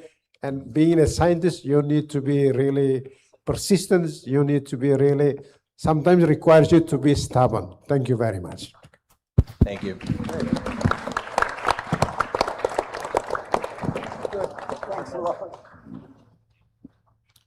Thank you very much, Dr. Martins. And our sincere thanks to Professor Tim Hunt and Dr. Frederick Ramsdell. Excellencies, ladies and gentlemen, this concludes our formal program for the day. We invite you to stay and visit the Science and Technology Expo, including presentations and exhibitions here at the Dili Convention Center. We warmly encourage everyone to explore Expo and engage with participating institutions, researchers, and students. For distinguished guests needing to return to the hotel before this evening's dinner, please report to the logistic desk. Thank you for everyone for your participation, and we look forward to welcome you back for tomorrow morning for day 2 of our Science for Development Summit. Thank you very much, and see you tomorrow morning. Adeus. Ba itabot sir hoto na bema koing utiliza simultaneous translation device, al favor, moloksai, itabele fofil fali iha mesa parte sorin. Ita sorumalo ate avang.